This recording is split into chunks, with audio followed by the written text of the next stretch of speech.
Hello friends. This is Fiction Quest. How are you all? So in this video, we will see what if Naruto awakened the drunken spacetime ninjutsu and got Harem, Naruto x Harem. But before we start, if you want more amazing stuff like this, then be sure to subscribe to our channel and like this video. Also, if possible, share this video with your friends. Now without wasting any more time, let's begin the story. Come on, Naruto.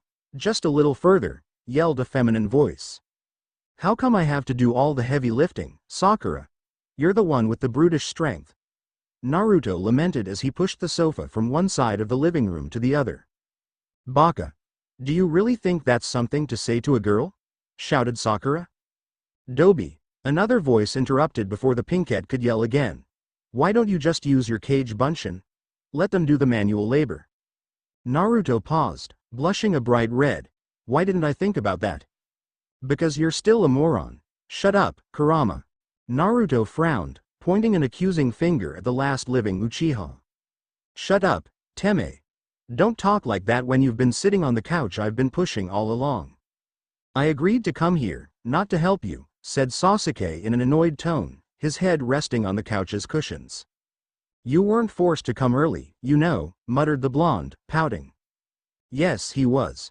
And he has to help, chirped Sakura. Karen blackmailed him. What? Really? Asked Naruto as Sasuke turned his head away from his teammates. Yeah. She told me that if he didn't get himself here before the rest of the gang and actually help us, said Sakura with a conspiratory tone, he's going to sleep on the couch for a month. There was a long, tense moment of silence, which was interrupted when Naruto made a whipping sound, complete with a motion to accompany it. So, what's it gonna be, Sasuke? Are you going to help us, or will you just stay on my sofa to practice for a long, lonely month? The blonde Jinchuriki said, grinning evilly. Uchiha Sasuke, the last of his clan, former S-rank missing nin, then prisoner on probation and now restored a shinobi of Konoha with the rank of Tokubetsu Jonin, was mopping the floor of Naruto's living room. And Sakura was taking pictures with a camera. He had never felt so embarrassed in all his life. I really regret returning to the village now, he admitted, blushing a little. Oi! Sasuke! Don't say something like that, all the clones shouted in unison, moving various furnishings around. The stereo effect was impressive, even if some of the clones said, Teme, instead of, Sasuke. The raven-haired boy raised a hand in a silencing gesture. Shut up, Naruto. As he said that, Naruto, the real one, was just passing near him, carrying a stack of boxes overflowing with scrolls and books. Naruto. What's with all the books? Naruto turned around to respond to him. Just a few of Fuinjutsu scrolls and tomes that I inherited from Ero Sennin, and all of his unfinished Icha novels. Taking one last picture of Sasuke, Sakura glared at Naruto, sending a cold shiver running down his spine. You better not start reading porn in public like Kakashi-sensei, Naruto. I would never do that. I'm only keeping them as a reminder of Ero Sennin, I swear, said Naruto defensively. Yeah, right, muttered Sakura, who started to put the kitchen area in order. Never mind the smut books. Did you find anything good inside the scrolls? Asked Sasuke, getting curious. I don't know what they're about. I just got them yesterday. Haven't really had time to study them. Just yesterday? Really? Yeah, you know, after Ero Sennin's death. A sad expression settled on the blonde's face as he reminded the fate of the Toad Sage. I didn't have enough time to check and see if he left me something. Pain's invasion, training with B, the war, Madara, and what followed. Sasuke h'd in understanding. I'm sure you'll able to do that now, Naruto. The blonde shinobi smiled and nodded before leaving him alone. After the end of the Fourth Shinobi War, the hardest part had been keeping the Shinobi Alliance alive.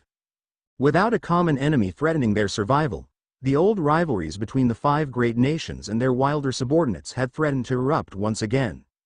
It had only been thanks to a carefully planned diplomatic gathering of all the leaders of the alliance, the Kages, the daimyos and Naruto, that the peace had lasted. But the draft of an official, foolproof treaty had taken almost 1 year, as more small nations and hidden villages had asked to join. Naruto had returned definitively to Konoha only just a few days ago. Waiting for him, along with his friends and allies, was a shiny new apartment in one of the buildings constructed after Pain's invasion, completely furnished, as a payment for the mission of having ended the war. It was a very big apartment, with a very big living room, big enough to fit a whole regular-sized apartment inside, and still have some space to spare. To celebrate his return, someone, he didn't know if it was Sakura or Ino, probably both, had suggested they throw a giant party. And Sasuke had to clean all of it, without jutsus. Or his friends would tattle to Karen, and he wouldn't get any action for a month. Couldn't your teacher just give him a giant pile of money? The Uchiha asked Sakura, in an annoyed tone. The council wanted to do that, but it turns out we don't have enough money for a thanks for saving the world reward. So to prevent the village from going bankrupt, they offered him this instead, and he accepted. Sasuke resumed mopping the floor, muttering bitterly, "How come we don't get a giant apartment? You were lucky enough that Killer B-san and Naruto persuaded the Raikage to not take your head. Now less talking, more cleaning. HN. It's been a great day so far for the Hokage of the Hidden Leaf. No, scratch that. It's been a great year so far for the Hokage of the Hidden Leaf.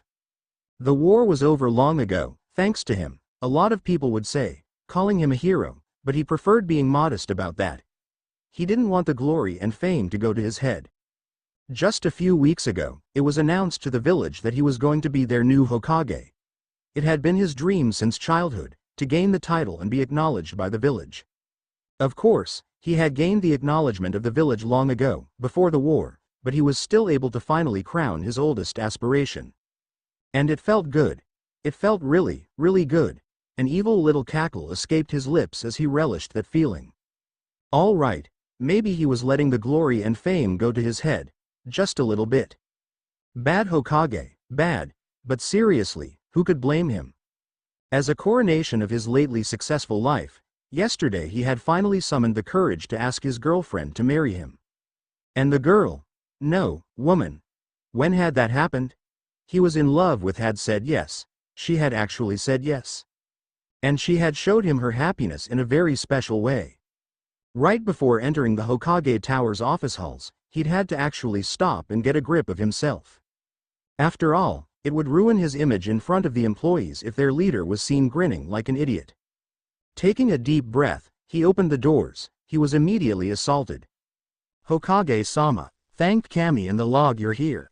We need your signature on the papers for the enrollment of the new academy instructors, said an administrative shinobi as soon as he was spotted. Hokage-sama, our mission office requires your authorization for 3A rank missions, 13B rank missions and 51C rank missions. We still haven't gathered all the D rank missions files yet, yelled an almost hysterical Chunin who was running around carrying a giant pile of folders and scrolls. Hokage-sama, called another. He tuned out what the clerk was saying. It was probably something about some documents needing a stamp of approval, anyway. Hokage-sama, pressed another. Hokage-sama, inwardly, the blonde Hokage sighed. When he was a child and had decided that he would become the Hokage, he hadn't understood that the job was full of responsibilities, a lot of them tedious to boot. Seriously, it seemed like some people believed that if he didn't micromanage everything and make 2 or 3 copies, the village of Konoha would go bankrupt or something. The clerks of the office lounge seemed to believe that, at least. Still walking and looking straight in front of him, he just knew that if he actually met their eyes he would stop to help them. Damn his soft heart. He gave them his orders. Take all the documentation that need an approval seal, signature, or any other kind of authorization to my office. Just like every other day, he thought. I'll revise everything personally, and decide whether to approve the aforementioned papers or not. Like I do every other day. Seriously, do any of these bureaucrats actually know how we process these papers? They seem to go into a panic every time we have a sudden influx of documents. Hokage-sama, called the first Chunin that had spoken up. What about the mission reports? Crap. I forgot about those. What to do? What to do? Think fast, Blondie. Just add them to the pile. But since I have important decisions to make regarding other written requests, no debriefing in my office until this afternoon. He paused for a second, unless it's an S-rank mission. After all, S-rank missions were of great importance to the village. He couldn't postpone a briefing for one just because he wanted to be lazy for a day. The desk jockey confirmed his order, scrolling down a list to check something. We seem to not have issued any S-rank missions as of late, Hokage-sama. Yes. No debriefings for this morning, yet, concluded the Chunin, happily. AAARGH. I bet the bastard is just hoping for AS rank to show up just to feast on the paperwork. This job is going to be the death of me, I just know it. Finally, he was alone in his office, admiring the view of the village from his window. My office, still got to get used to saying that. Some of the good mood he'd had a few minutes ago returned for a little while, until he looked to his desk, covered by the bane of every cage in every hidden village. Or at least he hoped so, that had ever existed. Paperwork. His eyes narrowing, he decided that it was time to apply his secret strategy. Those poor Chunin think I'll do all this work by myself, He pressed the intercom button, calling his secretary. Nariko, please don't let anyone in my office. If it's a matter of extreme importance, let me know, but don't let them in unless I say so, alright?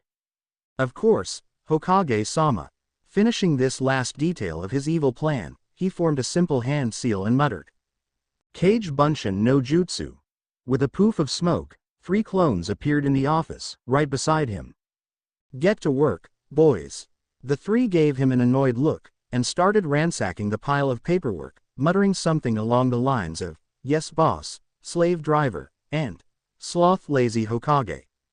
They could complain all they wanted, he would be merciless. The 3 of them had only been summoned to form an efficient, documents evaluating and approving, declining machine. As the clones processed the giant, dubbed, not urgently requiring the Hokage's immediate attention, mountain of paper, he would dedicate his attention to the more important ones. Which turned out to be only 2 scrolls, one from the Fire Daimyo, and one from Suna. Weird. Usually we find more important scrolls than this. Oh, well. Less work to do, he thought with a shrug. Thanks to the clones, he could concentrate all his attention on them, allowing more time to evaluate the letter and formulate the proper response to the daimyo's requests without offending the leader of Hai no Kuni, as well as consider any proposals the Kage may have sent to him. And once I've done that, I get to relax for the rest of the morning. Done. The daimyo shall be quite pleased to receive this message. Don't you agree? He asked his clones. They stared at him, eyes filled with accusation and frustration, without pausing in their assigned task. What sullen looks. The worst part is that I'll actually remember being angry at myself once they dispel.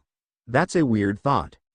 He put the scroll with his response to the ruler of the Land of Fire in a safe container before reaching for the letter from Suna. What could the Kage want? Just as he'd touched the scroll, the door to his office opened with a bang. Startled by the sudden noise, the clones hid in the blink of an eye as someone barged in. It was one of their orders. Instead of dispelling, leaving a cloud of suspicious smoke that would have revealed his secret jutsu against paperwork, they would conceal their presence in the case of a sudden intrusion. Hokage-sama, yelled the man who had just entered the office, either an old Chunin or a young Jonin. He couldn't remember which rank the man was. Behind him, the Hokage could see his secretary poking her head through the open entrance. I'm sorry, Hokage-sama, but he just didn't stop. It's all right, Nariko, responded the blonde man. I'm sure he has a good reason. Right? He asked the Chunin, Jonin with a flat tone that caused the man to stand ramrod straight at attention. Yes, Hokage-sama, he said, looking very nervous. I was sent here by Uchiha-san to inform you of an urgent situation. The Hokage didn't say anything, waiting for the man to continue. Of course it was an emergency. He was pretty sure that if anyone sent a messenger to advise the Hokage, even if he'd ordered to not be disturbed, it was for a pressing matter that the Hokage should know of as soon as possible. Instead, the messenger who just rushed inside his office paused, hesitating. Hokage-sama, why is there a clone of yours hiding behind a plant? Turning his head, the blonde could see that, truly, there was one of his Bushin hiding badly behind a potted plant just a few feet away. The clone at least had the decency to look embarrassed. Inwardly, he was too. It was his clone, after all. He's gathering intelligence, he deadpanned without hesitation, facing the messenger once again. Yes, of course, Hokage-sama. In the silence of the room, you could have heard a pin drop. So, the situation you have to report about? He asked, annoyed. Oh, right. Clearing his throat, it was now the messenger's turn to look embarrassed. Uchiha-san sent me to inform you that, at a still unknown time this morning, a building appeared inside Konoha's walls. Another moment of silence followed that phrase. A building appeared in Konoha? He had to ask that, because he wasn't sure if he had heard right. Yes, Hokage-sama, more or less in the southern district, sir. Are you sure that the emergency wasn't about something else? Pretty sure, sir. The building in question seems to have just materialized out of nowhere. Also, it's quite big. Uchiha-san and other shinobi on the scene confirmed that it's not a genjutsu. And, Hokage-sama. The man paused, uncertain to continue. Speak, he yelled, his patience wearing thin. You can see the building from your office window, Hokage-sama. The messenger finished with a whimper, pointing behind his leader with a trembling finger. What? The blonde Hokage thought, snapping his head to the window. It was true. He could see, in the distance, almost on the outskirts of the village, the outline of a building he's never seen before. He knew there were no construction sites in that part of the village, and buildings didn't just grow overnight. What is going on? They confirmed it's not a genjutsu, you said. How? He asked. Without looking at the messenger, he rose from his seat, eyes never leaving Konoha's altered skyline. One Chunin tried to prove that it was a genjutsu by punching one of the walls, sir. He broke 3 fingers. What measures have been taken? Uchiha-san ordered the evacuation of the neighborhood where the building is located and established a security cordon around the location. Also, he placed spotters and sentinels on the rooftops, but hasn't tried to inspect the interior of the building yet. He's requesting your presence, sir. Good, good. I'll be going then. Dismissed. Searching for the chakra signature of one of the seals he had strategically placed around the village, Minato Namikaze was gone in a yellow flash. Inside the top floor of one of the apartments surrounding what was, right now, the most discussed building of Konoha, was situated the temporal command outpost of the Konoha Military Police Force. The location had been chosen because it granted a good strategic view onto the street in front of the mysterious building, and as such was perfect to coordinate their forces. Sir, security perimeter complete. Nobody can enter or leave the area without us knowing, said the radio operator, speaking to his commanding officer who was standing a few feet away. Fugaku didn't know why that building was there. He didn't know how it was there. In his mind, those points didn't matter, at least for now. What concerned him was that the building just was. And someone had to have been able to put it there, probably illegally. Even if the man responsible was not an enemy of Konoha, unlikely, but stranger things had happened in the shinobi world. They would have to answer for it. So he was going to treat the situation just like any other he had faced before. As a ninja, and as a cop. Good. What's the status of our sharpshooters? He asked. The operator immediately repeated his question on the radio. All in position, kunai, shuriken and senbon at hand. Asking for rules of engagement. They're authorized to throw on anyone who leaves the building.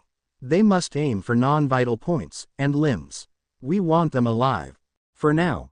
We need answers. Speaking of which, he turned his attention to one of his men, who was sat on the floor in a meditative stance with his eyes closed. Masahiro, do you sense anything?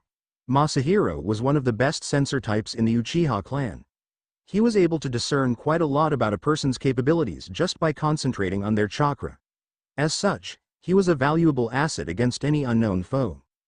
No one is outside of the building. With the exception of our men, of course, Masahiro said in a neutral tone, opening his eyes. But I sense something inside.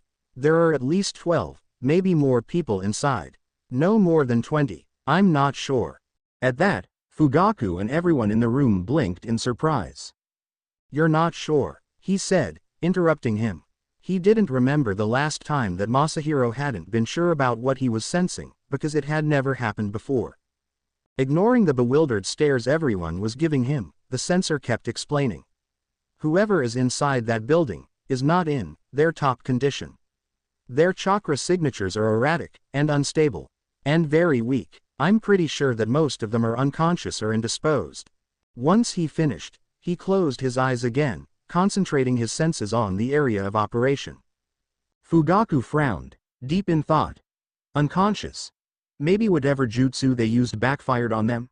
Or maybe it's a trap to make us lower our guard? Also, said Masahiro, smiling and interrupting his thoughts, a group of very curious civilians is trying to pass through the security perimeter. Children and teenagers, from the looks of it.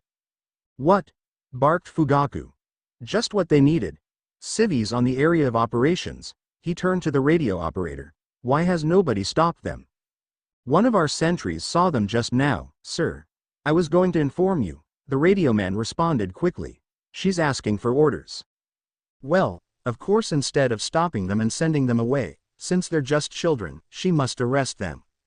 Fugaku said, his tone full of sarcasm. Did he really have to tell a sentry how to do her job? Sir, are you sure about that? Can't she just scold them? Before he could attempt to strangle the radio operator, what was his name? He had so many clansmen that he didn't remember all of their names. Sometimes, a banging racket exploded from the kitchen area. Turning, he saw yet another Uchiha messing with the pantry. Some food packages were scattered on the floor, the contents of some spurting out. What are you doing, Kimoto? He asked, gritting his teeth as he glared at his clumsy subordinate. The apartment's inhabitants were unhappy enough when they'd had to evacuate the facility along with the rest of the citizens. Fugaku was sure they would not praise the Uchiha clan when they found out that the police force had ransacked and destroyed their food. Kimoto just raised a coffee maker, no doubt acquired from another point of the kitchen, pointing at it with one of his fingers. I was looking for the coffee, sir. Black and without sugar for me, Fugaku said without hesitation, forcing himself to calm down. Screw the civilians. I need some coffee after all this shit so early in the morning. 2 spoons of sugar, for me, said Masahiro, keeping his eyes still closed. The still unnamed radio operator spoke again, but not to say something about his coffee. Sir, our squad leaders are reporting in. They've arrived at their assigned positions, ready to storm the building at any time. Good. Tell them to stand by. The door of the apartment opened, pushed by another shinobi of the military police. Sir, someone has arrived to see you. Oh, good. The Hokage has arrived. It's not Hokage-sama, sir, said the newcomer, with an almost regretful tone. Then who is it? Asked Fugaku, annoyed. Us, said a voice he knew well, as 2 people entered the room. Oh, great. Them. This is going to be one of those days. Minato teleported himself the closest he could to his destination using the Hiraishin no Jutsu. He had placed various copies of the seal in hidden spots all around Konoha in an array he had planned with the Sandaime during Sarutobi's last years of reign over the village, as a defensive strategy in case of any crisis. Well, there was also the one inside Kushina's house, but that was his and the redhead's little secret. Still, he appeared a long way from the building location. He darted across the rooftops, giving himself a small chakra boost to jump over the larger streets, filled with people starting their morning routines. He was sure that the news about the building's appearance would be all over Konoha soon, if it wasn't already. Sometimes the village's inhabitants, civilians and shinobi alike, would gossip more than an old wives' circle during tea time. It could not be helped, though. Before thinking about the theories circulating in the village rumor mill and give an explanation about what happened, he needed to know what and how it happened. Knowing also who was responsible would be nice. He had almost arrived and could see it clearly now. The building, as he was starting to call it, was a large apartment complex, 5 stories high with peach-colored walls. Lots of windows, too, and some nice balconies. Seemed like a nice place, actually. The most disturbing fact was not that it didn't exist yesterday. The most disturbing fact was that the building seemed to have merged with the 2 that were present at the location before its appearance. Minato could clearly see the points where the peach walls met the differently colored ones. It looked like the trio of apartments were stuck together, like 2 different sets of construction blocks that didn't properly match. He could see the members of the military police lined up on the street right under him, holding a small mob of curious onlookers back firmly. He landed right between them and the Uchiha policeman, and asked an officer to take him to Fugaku. Sure, he could have shunshined directly inside the security cordon and found Fugaku himself, but going through the proper protocol would have helped keep the Uchiha clan head satisfied of his position and the standing of his clansmen. The Uchiha were becoming a little too touchy and paranoid, in his opinion. Note to self. Improve the Uchiha's integration with the village. Also, the people of Konoha needed to know that their Hokage who had sworn to protect them was there ready to face, whatever this was. A little show for the public could really help the villagers' morale so that they would not go in a panic in case of. In case of what? In case the building wakes up and attacks us. He thought as the policeman escorted him, the people cheering a little due to his arrival. The Yondaime was accompanied to the military police temporary HQ, or, as it was known until in half an hour ago, the Asarawa's residence. Inside the small apartment, did he smell coffee? He was greeted by a strange scene. Right in the middle of the room, Fugaku Uchiha and the masked figure of the Anbu commander were staring at each other, frowning. Well, Fugaku was frowning. He supposed that the commander was, too. Difficult to say, with the white mask covering his face. But it was a well-known fact that the two corps and commanders were longtime rivals. They were so concentrated on their staring contest that they didn't even notice their leader's presence. Beside him at the entrance stood Shikaku Nara, the recently appointed Jonin commander. He was staring at the two men with a bored expression, but acknowledged Minato's presence with a polite nod. The rest of the room was occupied by an Uchiha sitting on the floor in the lotus position, another Uchiha sitting next to a radio set, trying to calm down his commanding officer with gestures that kept being ignored, and yet another Uchiha who was standing in the kitchen area, seemingly oblivious to the scattered food at his feet and completely concentrated on a coffee pot. Oh, there's the coffee I was smelling before. He felt in the mood for a good cup, right now. Maybe with some cream. His reflections on coffee were interrupted by the angry voice of Fugaku Uchiha, still oblivious of the Hokage's presence. For the last time, the military police has this covered. Your presence is not required, Commander. This is a potential threat to Konoha. If it is an external aggression, the Anbu are required on the scene, responded the ANBU's leader muffled voice in a similar tone. Hokage-sama, we thank you for joining us, greeted Shikaku Nara, a little louder than necessary to reprimand the two officers.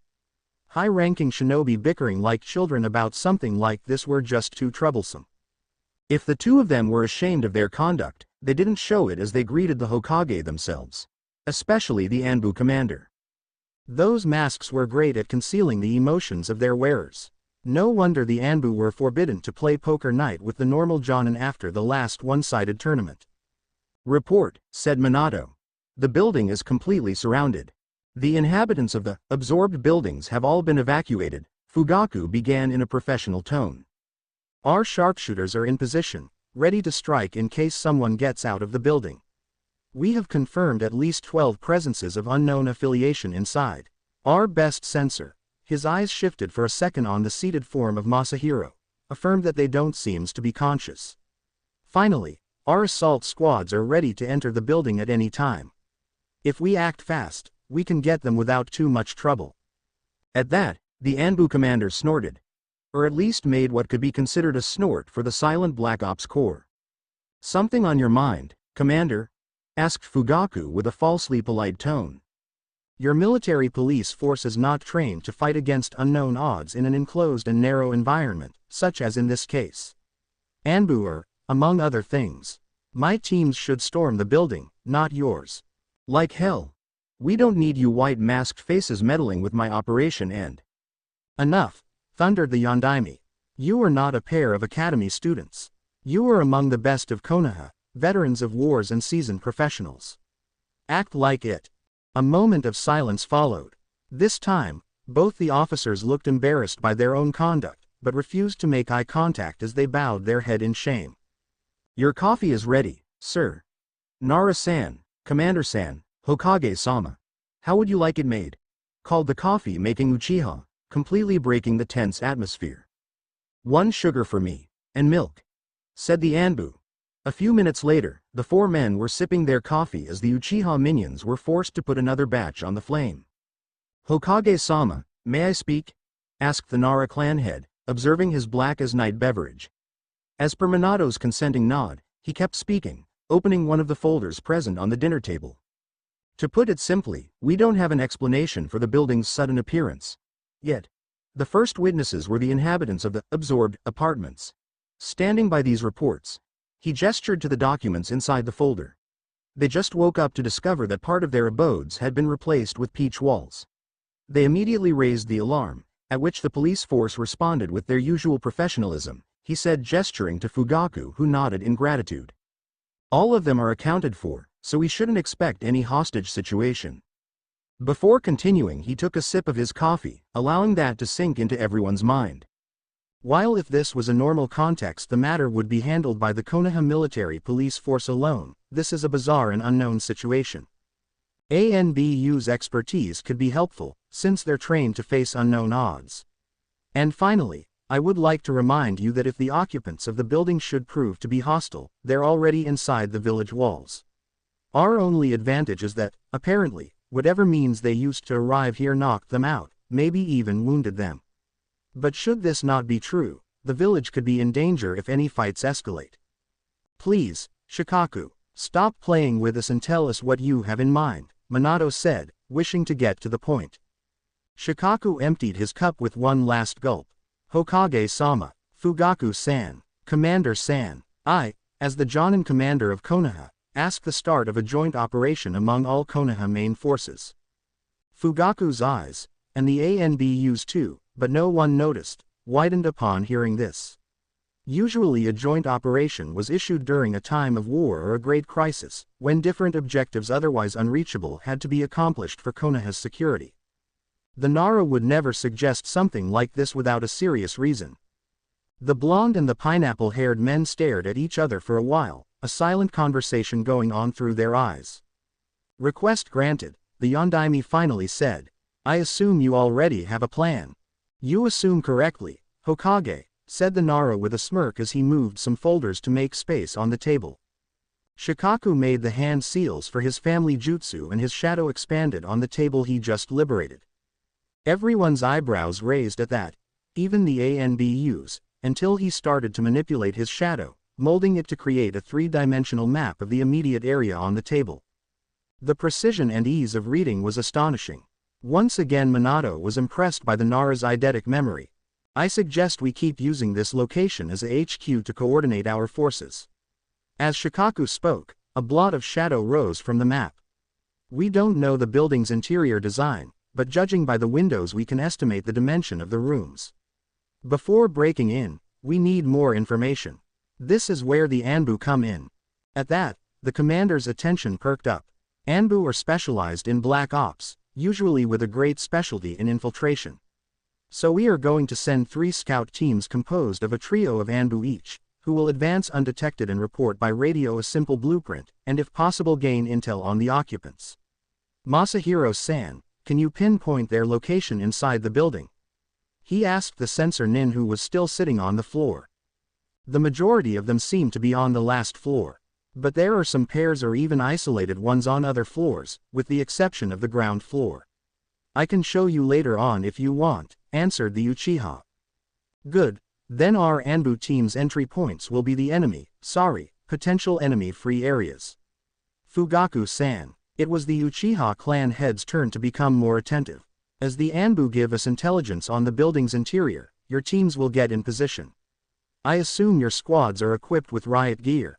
How many of them are ready? We have 5 4-man riot teams ready to engage, answered the police chief. That's good. When the time comes, they'll breach the building, and with the ANBU's support, they'll capture the targets and secure the area. As he said that, more shadow blots formed and converged on the building's form, and they will support each other, right? The 2 corps leaders mumbled something that resembled a yes. That was good enough for him. After that, the torture and interrogation section will give us answers, finished Shikaku. Leaning on the map, Minato raised an eyebrow. You asked for a joint operation, Nara-san. What about your forces? I was getting to that. As he said that, the shadow map warped once again, showing a view of all Konoha. In case we can't finish this quickly and our targets reveal themselves to be hostile, the forces on the security perimeter will have to contain the menace. To avoid panic among the civilians, teams of Chunin led by a Jonin will be deployed all over the village to keep order and intercept eventual runaways, should the targets pass over the perimeter. As he said that, he dispelled the jutsu. It had probably been a waste of chakra, but he was of the idea that to make a point sometimes you had to be a little theatrical. I agree to this plan, Fugaku finally said, albeit a little forcibly. I agree as well, conceded the commander. But I wish to make a change to the plan. A change? Asked Minato. Damn it, I hoped they would just be satisfied with Shikaku's plan. He thought. Nothing major, I assure you, Hokage-sama. I just asked to make one of the scout teams a solo mission. Are you sure? This time, Minato's eyebrows almost reached his hairline. If he gets caught, he could find himself without support. Don't worry, Hokage-sama. He will not get caught. He's the best infiltration specialist in Anbu, maybe even the best in the village. Wait, are you talking about that Anbu? Yes sir, confirmed the commander with a smug tone. Granted then. Shikaku, how much time before the Jonin-led teams will be ready? Asked Minato. If we give the orders now, I think, 15 minutes tops.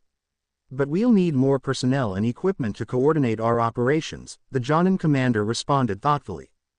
Do it, then. The temporary headquarters were now full of people, communication equipment, and coffee mugs. It was a total mess. The Arasawa family was going to be pissed about that, Minato just knew it. Oh well, he could just tell them that it was for the good of Konoha. He was the Hokage, after all. He was standing beside Shikaku, watching as Fugaku and the Anbu commander discussed strategies and checked over the last parts of the plan. You formulated that plan before I even arrived here. Didn't you, Shikaku?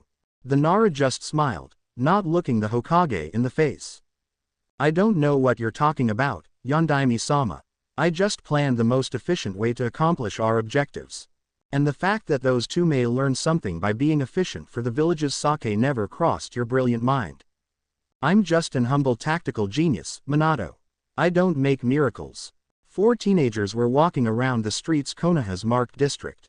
But instead of just hanging out like normal teenagers, they were walking in a tactical formation and executing their orders with a professional demeanor. Or at least, that was what Hitaki Kakashi, their Jonin leader, had hoped for when he started the assignment. The orders for the joint operation had arrived without any forewarning, so the teams were hastily assembled with the first elements available, which of course caused Kakashi to be in his current predicament. Yash, thundered a voice behind him, if I am not able to maintain order in the village, I'll run 500 laps around the walls.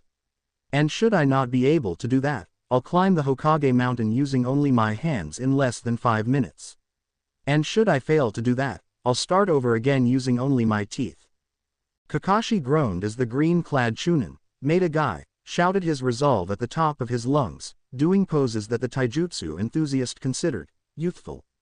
Whatever that meant. He watched his other 2 temporary subordinates, hoping to find their support in calming down the boisterous Chunin. His hopes were utterly crushed, as Sarutobi Asuma and Yuhi Kurenai were too busy looking at each other when the other was not watching and blushing faintly when doing so, apparently undisturbed by the big-browed boy's antics. It was almost painful to watch. He didn't particularly care, but he remembered that Obito and Rin had once made a bet about how much years would it take for the oblivious Chunins to confess to each other. That thought brought to his mind the more painful memories about his former teammates. He involuntarily reached for his Sharingan, covered by his forehead protector, as pangs of guilt stabbed his conscience. Mission, he thought. Concentrate on the mission. Feel guilty later. Guy, calm down. You're scaring the civilians, he said with a bored tone. Actually, most of the civilians were just annoyed by all the shouting, especially this early in the morning. Guy had started making a reputation for himself as a strange guy, so the number of people scared by his presence and explosive enthusiasm was growing thinner by each passing day. He was still oblivious about it though, so it was still a good excuse for shutting him up. You're right, of course, my eternal rival. Not everyone is ready to admire the greatness of the flames of youth, Guy said, suddenly serious. I shall tone down my explosions of youthfulness, or I'll keep doing this mission walking only on my hands. He shouted, exuberant as before and already failing his self-imposed challenge. Whatever. Let's keep patrolling. Back at the HQ, the joint operation was ready to start. Minato, Fugaku, the commander and Shikaku were in the center of the room, surrounded by radio operatives and tech personnel. Masahiro was sitting in the exact same spot as before. The only difference was that now he was wearing a communication headset. "Everything in order, sir. We should have audio feed any second now," shouted a police force techie. "Very well," nodded Fugaku. "Hokage-sama, may I?" "Yes, commence the operation," nodded Minato. Fugaku pressed a button on the radio in front of him, and getting closer to the microphone, started the necessary radio checks. "All teams, report in. Even the Anbu ones," he added quickly. "Flame team standing by, we're at our entry point. Blaze team, standing by. We just reached our designed position. Blast team, reporting, ready and waiting. Fire team, waiting orders. Pyre team, what they said." Fugaku frowned a little at the last squad leader's lack of professionalism, but said nothing. "Good, that's the police force riot teams," thought Minato, reviewing the deployment in his mind as the squad leaders confirmed to be ready. Senbon 1. No movement visible inside the building, as the sensor said. Senbon 2. Moving to a better vantage point. ETA. 12 seconds. "And that's the sharpshooters," kept thinking the Yondaime. "I have a name, do you know that?" Masahiro said in an even and neutral tone. "Radar man, keep your radio discipline," reprimanded one of the weapon throwers. At that, Minato blinked, confused. "Radar man," he whispered to Fugaku. He asked to be able to choose his own codename for the communications. "I made the error of saying yes," groaned the Uchiha leader. "What about the Anbu scout teams?" asked Minato after a small pause. He was sitting on a crate abandoned who knows how many time ago in an alley of the village. He'd been awake by less than an hour, and had received less than 10 minutes ago his unexpected orders, a solo mission for a joint operation, right in the middle of Konoha. Infiltrate a building that didn't exist until this morning, of all things. Didn't even have the time to shave properly, he thought, as he passed one of his gloved hands on his stubble-covered chin while he inspected for one last time his equipment. His mask was in his other hand, ready to be worn. He checked his armor's harness, to be sure it would not make noise as he entered the mysterious apartment. Checking his pouches one last time, he made sure to have all the necessary gear he needed. Unlike most Anbu operatives, he didn't carry a sword. He didn't need it. He perked his head as his auricular came to life, hearing the other scout teams reporting in. "This is Flock, we are ready." He raised his mask, examining it. Some people said that he should feel honored to not only be a member of Konoha's elite, but also the man with the same mask and codename that once belonged to one of the 3 Sannin, the strongest shinobi the village had produced since the time of the Shodai Hokage. "This is Pack, ETA to position, 20 seconds. Complete bullshit, at least in his opinion. Anbu were black ops, carrying the most dangerous, lethal and sometimes questionable missions for the village's sake. All the masks had been soiled by blood long time ago, by different owners. Being used by one of the greatest of Konoha's shinobi to ever live didn't make a difference in his view, especially because he knew that the Sannin was much less heroic than most people believed him to be. The fact that some people in Anbu believed him to be an apprentice of Orochimaru because of the codename didn't help at all. He got up, wearing the white, pristine mask. It was the first time he had to sneak into a place located inside his own village, but having a task helped him to not think too much about how the strange building could have materialized itself. Also, a part of him that he hated loved the idea of entering the battlefield once again. "This is Snake," he spoke in his mic. "I'm heading to the rooftop. ETA, 10 seconds. As he said that, he disappeared with a shunshin. "All teams have reported, sir. Ready to engage." Minato realized that everyone's attention was on him. In the few months since he was appointed Hokage, this was the first major operation done by all of Konoha's forces. Even if it was a bizarre one, it still required his direct order as the highest-ranking shinobi in the mission area. "Proceed. Send in the Anbu," ordered the Yondaime Hokage, not permitting to any trace of hesitation seep through his voice's tone. As the order was given, a hole started forming on one of the building's walls on the ground floor, like the wall was melting. When the hole was wide enough, 3 figures darted inside the room one at a time, landing in a fan formation. Konoha's elite shinobi, clad in dark vests and wearing white armor and animal-shaped masks to conceal their identity. Anbu, Once they verified that no one was inside except for them as Masahiro told them when the entry point was chosen, one of them closed the hole with a simple earth jutsu, leaving the wall in pristine conditions. "Pack team is in," muttered the team leader into his earpiece, that was donned under the mask. "Roger that," responded the Uchiha's sensor voice. "You should be clear. No targets on your floor. Stay sharp for any traps, though. I can't sense those." Signaling his subordinates to spread and inspect the floor, the team leader started mapping mentally the place as they advanced. This place was huge, almost bigger than the hospital. It certainly was higher, since it was 5 stories high. It seemed just like any normal ground floor of any other apartment complex made for civilian use. They passed through quite a number of flats, each composed of a varying number of rooms, bathroom included. They didn't find a single closed door. The only place with some furniture were the bathrooms, and even there it was just toilets and showers. Or bathtubs. Odd. If they can just materialize an entire building inside an hidden village, why leave it empty? And why only have a handful of people instead of an entire invasion force? And why leave an entire floor empty of equipment? He thought, before reporting in and giving a map of the ground floor to the riot teams. Flashback. Wait, said Kiba. "Are you saying that this whole place is empty?" "Yep," confirmed Naruto. "It's brand new. They finished the work a few weeks ago, and nobody's bought an apartment yet. Even the smaller ones on the lower floors are too expensive." "Yeah, well, when they sell them, you'll have a lot of rich and snob neighbors. How does that sound?" said Sasuke. Naruto flinched at that. "I really hope not. Anyway," he continued, putting a hand on Kiba's shoulder and getting close, with a conspiratory air, "since it's empty, we have an entire building all for us. We can party everywhere. We'll not disturb anyone." Kiba and Sasuke blinked at that. Then they realized the implications. A pair of identically idiotic grins spread on their faces. A similar scene was happening on the first floor. A hole formed on the wall and the second team entered the building. The difference was that, unlike the pack team, this group didn't enter in an empty room. Thanks to a very cruel coincidence, it was the younger and more inexperienced of the team, Canary, who discovered this, by landing on some objects scattered around the floor, tripping and crushing several of them in a cacophony of broken glass before finding his balance again. This gained him the angry gazes of his teammates. Even if he could only see the black holes of their mask, he knew they were pissed. Especially the squad leader. He lowered his head in shame. "Flock team is in," muttered the team leader. "That's good. There are at least 2 contacts on your floor, so be careful."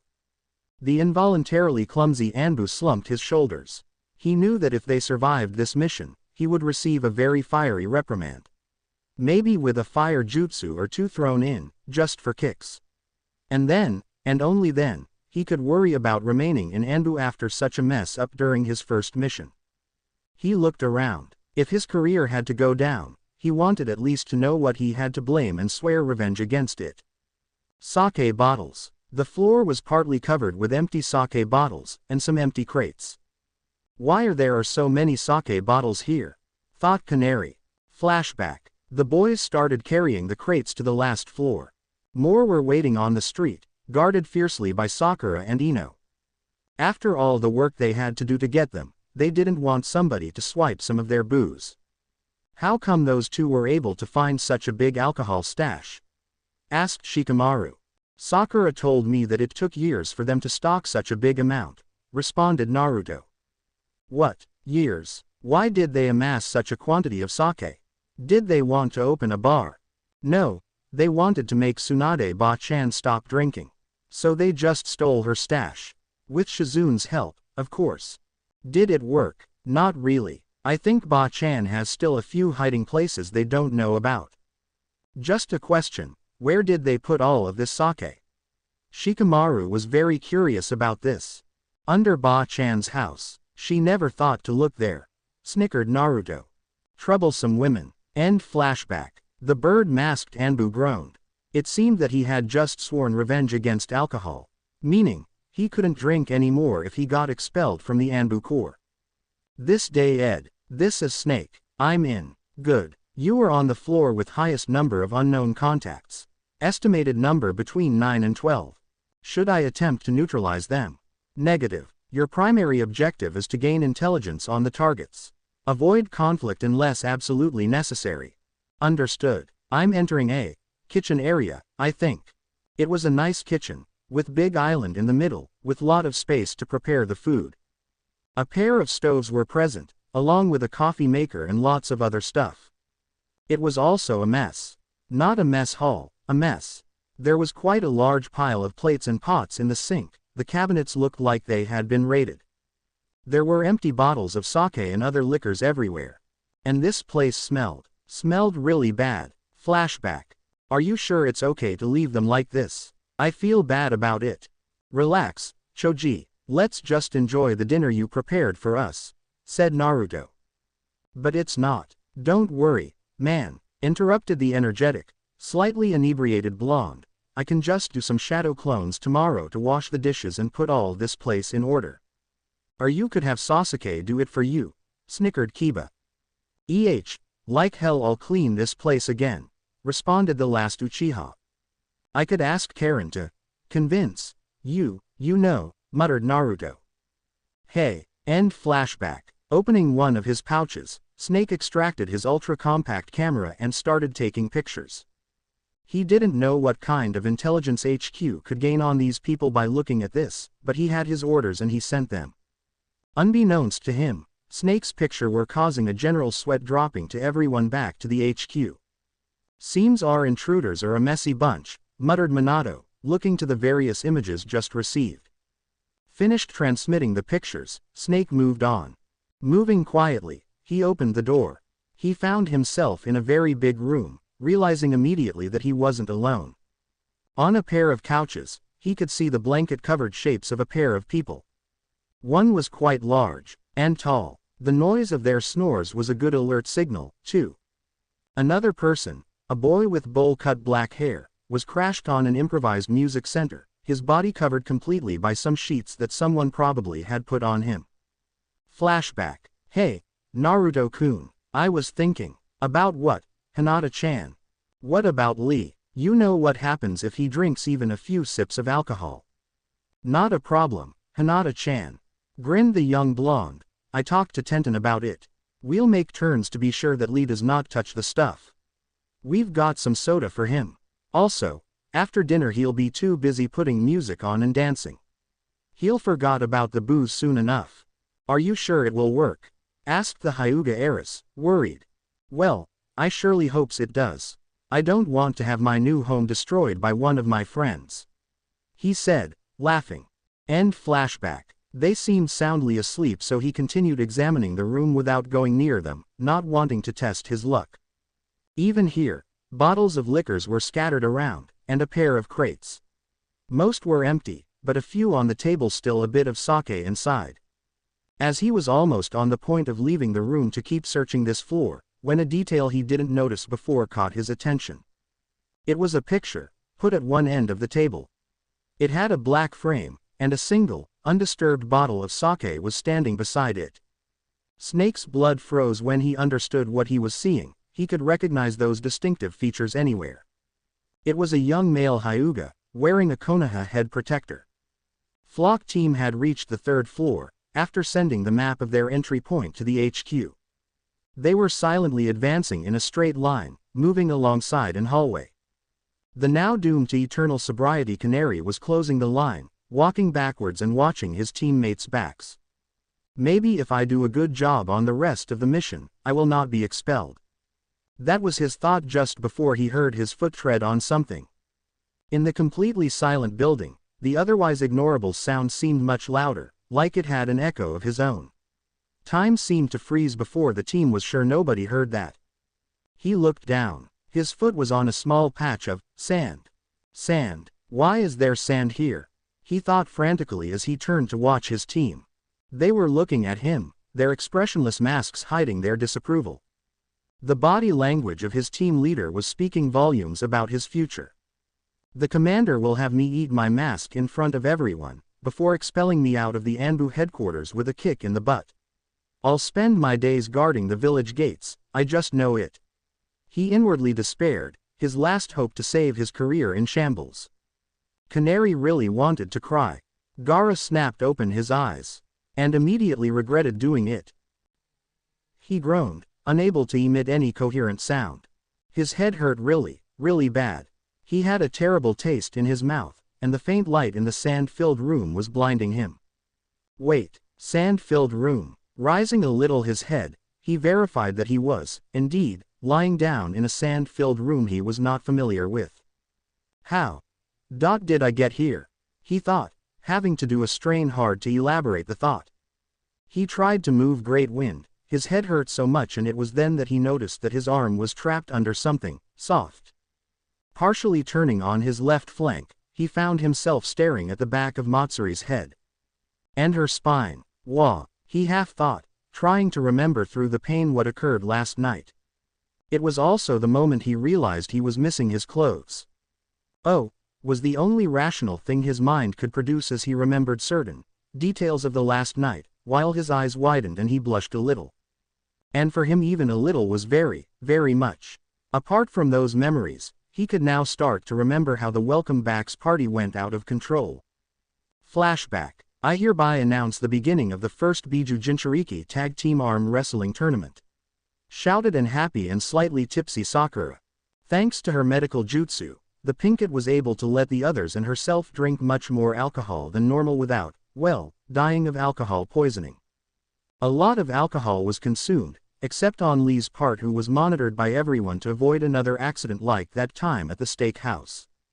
Remember now, only one tail, said Sakura. It's not a tournament if there are only 2 contestants, muttered Sasuke, pouting. Ooh, come on, Tem. You're jealous just because you can't participate.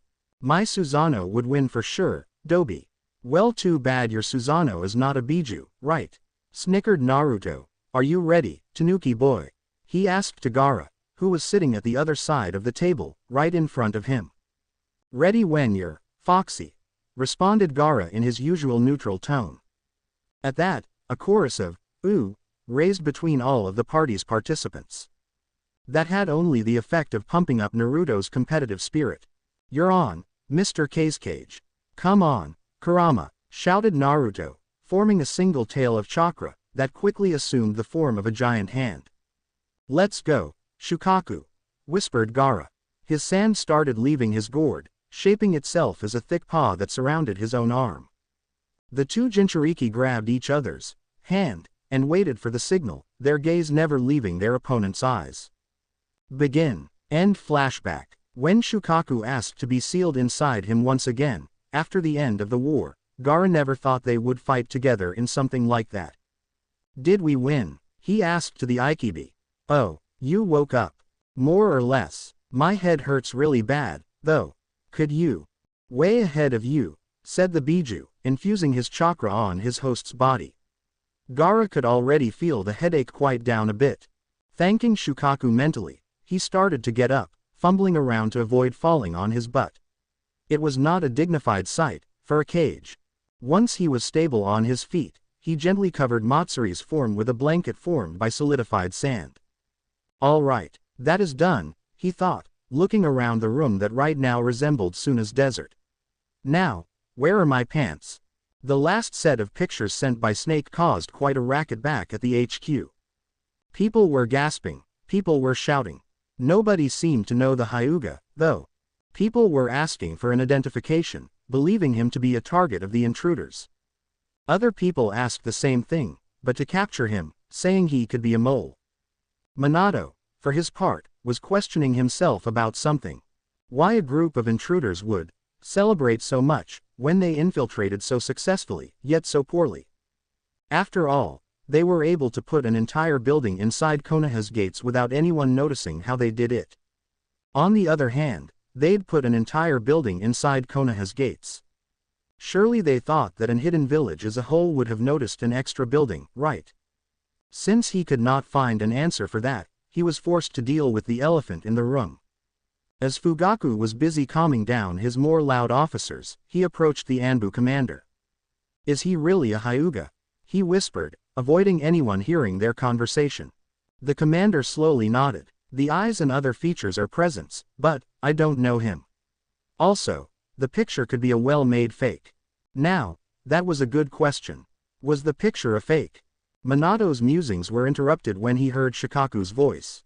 It's a commemorative altar. What did you say? Asked the Hokage.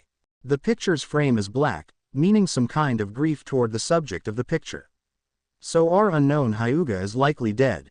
It is located at one of the table's heads, so it was placed in a seat of honor. Quite a lot of consumed sake bottles were found on almost all of the building's floors. But that one, beside the picture, was left untouched. So, it is some kind of offering to that shinobi, a way to honor his memory. Shikaku paused when he realized the strange looks everyone was giving him. Don't look at me like that. I don't know why they honored his memory. I'm just explaining a deduction based on the facts in R. Some of the targets are awakening. Snake, 2 are in the same room you're in. Hide, Masahiro said in almost a shout, interrupting Shikaku's explanation. Everybody held their breath, their eyes focused on Masahiro. If the intruders were waking up, the operation was getting more dangerous. I hear someone speaking, said one of the radio operators. It is Snake, asked Shikaku. No, it's one of the intruders, sir. Put it on the speakers. Turn off all your microphones. Start recording, ordered Fugaku. The room grew even quieter as everyone was wondering what the intruder would speak about.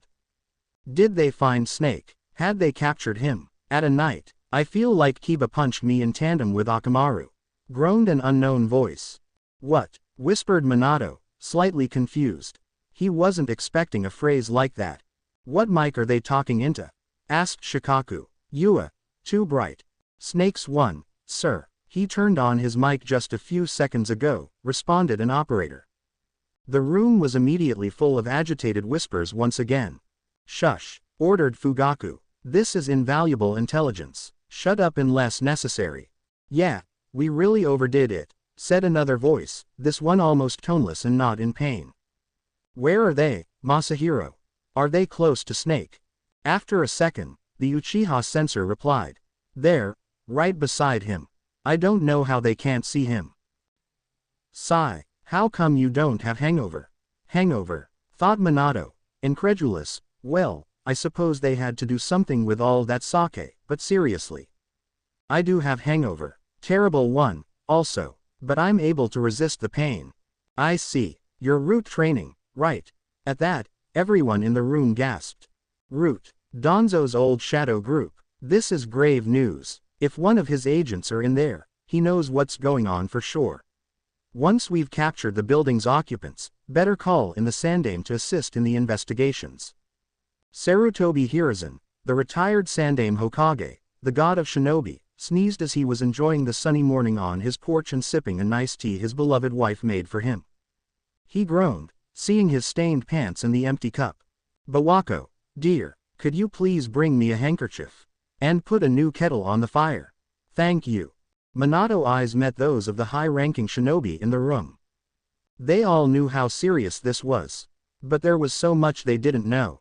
Was it a conspiracy? Was Danzo making his move on the title of Hokage since Minato was considered too young and inexperienced by some of Konoha's shinobi? An internal section of the Hyuga clan, perhaps. Maybe the branch family, unhappy with their condition of servitude, punished at a whim of the main house. Or was he collaborating with some external power? He knew that Danzo would never betray Konoha, or, to be fair, his own vision of what Konoha should be. But Minato knew that Danzo was a dangerous and cunning enemy, and who knew what the crippled shinobi would do to fulfill his ambitions. Come on, Sai, let's wake up the others, we must prepare to. After that, the voice started fading until it disappeared. They're gone, Snake, good job, said Masahiro into his microphone, smiling. How did you manage to stay hidden? A jutsu. You should know I'm a professional, radar man. Like hell I'm going to tell them I avoided being spotted by hiding in one of these empty boxes. Thought the professional infiltrator. Pack team was on the 4th floor just a few minutes later, and they'd already had some close calls where the intruders almost spotted them. It seemed that whatever backlash the just you they'd used had, it was wearing down. The team leader signaled with his hand to stop when they heard a female voice shouting just behind the corner. Something about the water not running anymore in the bathroom. Weird. Still using hand signals, he guided his men in an empty room, thanks to Masahiro telling him the locations of the awakening intruders by radio. They entered in a decently sized loft, located in the center of the 4th floor. The room was devoid of human presence, but that didn't mean it was empty. When they saw what was on the wooden floor, they stopped in their tracks. At the very center of the room, on the wooden floor, was a giant symbol painted with an unidentifiable ink. The team leader recognized it as some kind of seal, a product of Fuinjutsu arts. It was shaped like a big spiral, surrounded by different seals of unknown purpose. At random intervals there were other spirals growing up from the main seal, and more symbols were painted around them. Also it was moving, rotating on itself slowly but surely. That was not good. The team leader was not a seal master, but he knew how to create his own explosive tags and storage scrolls. A seal was not supposed to move and shift its form like that. If it was an unstable, potentially dangerous seal. And that was just when a small seal was made wrong. An unstable seal of this magnitude. It was bad. Really, really bad. He had to report this to the Hokage immediately. He was so shocked by his discovery that he almost didn't hear Masahiro warnings in time. Sensing a presence behind them, they turned, unsheathing their weapons and taking a battle formation. A young blonde was trudging down the hallway, apparently unsure on his feet. His face was a mask of pain and he seemed to ignore the Anbu as he passed in front of them. He almost resembled the Yondaime. The team leader was almost on the point of giving the order to attack and restrain him, but the blonde turned his head towards them, waving with his hand. "Hey guys, tell Ba-chan I'll see her soon, okay? Bathroom first." His voice was very coarse, too. Ignoring them after that, he kept strolling along the hallway. At that, the team leader was really confused. He gave the signal for retreat. "HQ, HQ," he called in his mic. "This is HQ, speak pack team. We found something and..." He paused, unsure how to continue. Did Hokage-sama enter the building? There were a pair of seconds of silence on his earpiece. "No, he's here. Why? Then we were just spotted. Beside him, Minato could just feel Fugaku and the commander's reactions. Fugaku was probably smirking, thinking how the Anbu had failed their silent recon. He heard the almost inaudible sigh that escaped the Anbu leader's lips, behind his white mask. He could swear that the two rivals were keeping score, or something. "Our cover is blown. Send in the riot teams," he sighed. That was surely going to inflate the Uchiha clan head's ego, even if it was part of Shikaku's plan. "With pleasure, Hokage-sama," said Fugaku, in a not-so-stoic tone that only confirmed Minato's worries. Note to self: really find a way to improve the situation with the Uchiha clan's isolation. Maybe interacting with the village they'll get better, thought the blonde Hokage. "All riot teams, breach and storm in 10 seconds. Repeat, breach and storm in 10 seconds, said Fugaku's voice on the radio. "Blaze team, a target is just on the other side of your entry point. Expect immediate resistance," added Masahiro's voice. They were inside on the apartments what were partially eaten by the building when it mysteriously appeared. The peach-colored wall was in front of them, the dining room they were standing in cut almost evenly in half. "Understood, sir. We're going in," confirmed in his earpiece the leader of Blaze team, signaling to his closest subordinate to proceed. The Uchiha quickly planted a specialized explosive tag on the wall as the others leaned to the side of it, away from the blast zone. Once he was done, he joined them and at the last of the 10 seconds, he set off the tag. The explosive did its job, tearing a passage through the wall and raising a cloud of debris and dust. Blaze team stormed in, ready to take out the intruder quickly with their superior numbers and the element of surprise. At least, that was the plan. Instead, they stopped dead in their tracks once they got inside, surprised by the sight in front of them. They had breached the wall of a luxurious bathroom, a little barren of furniture but still luxurious anyway.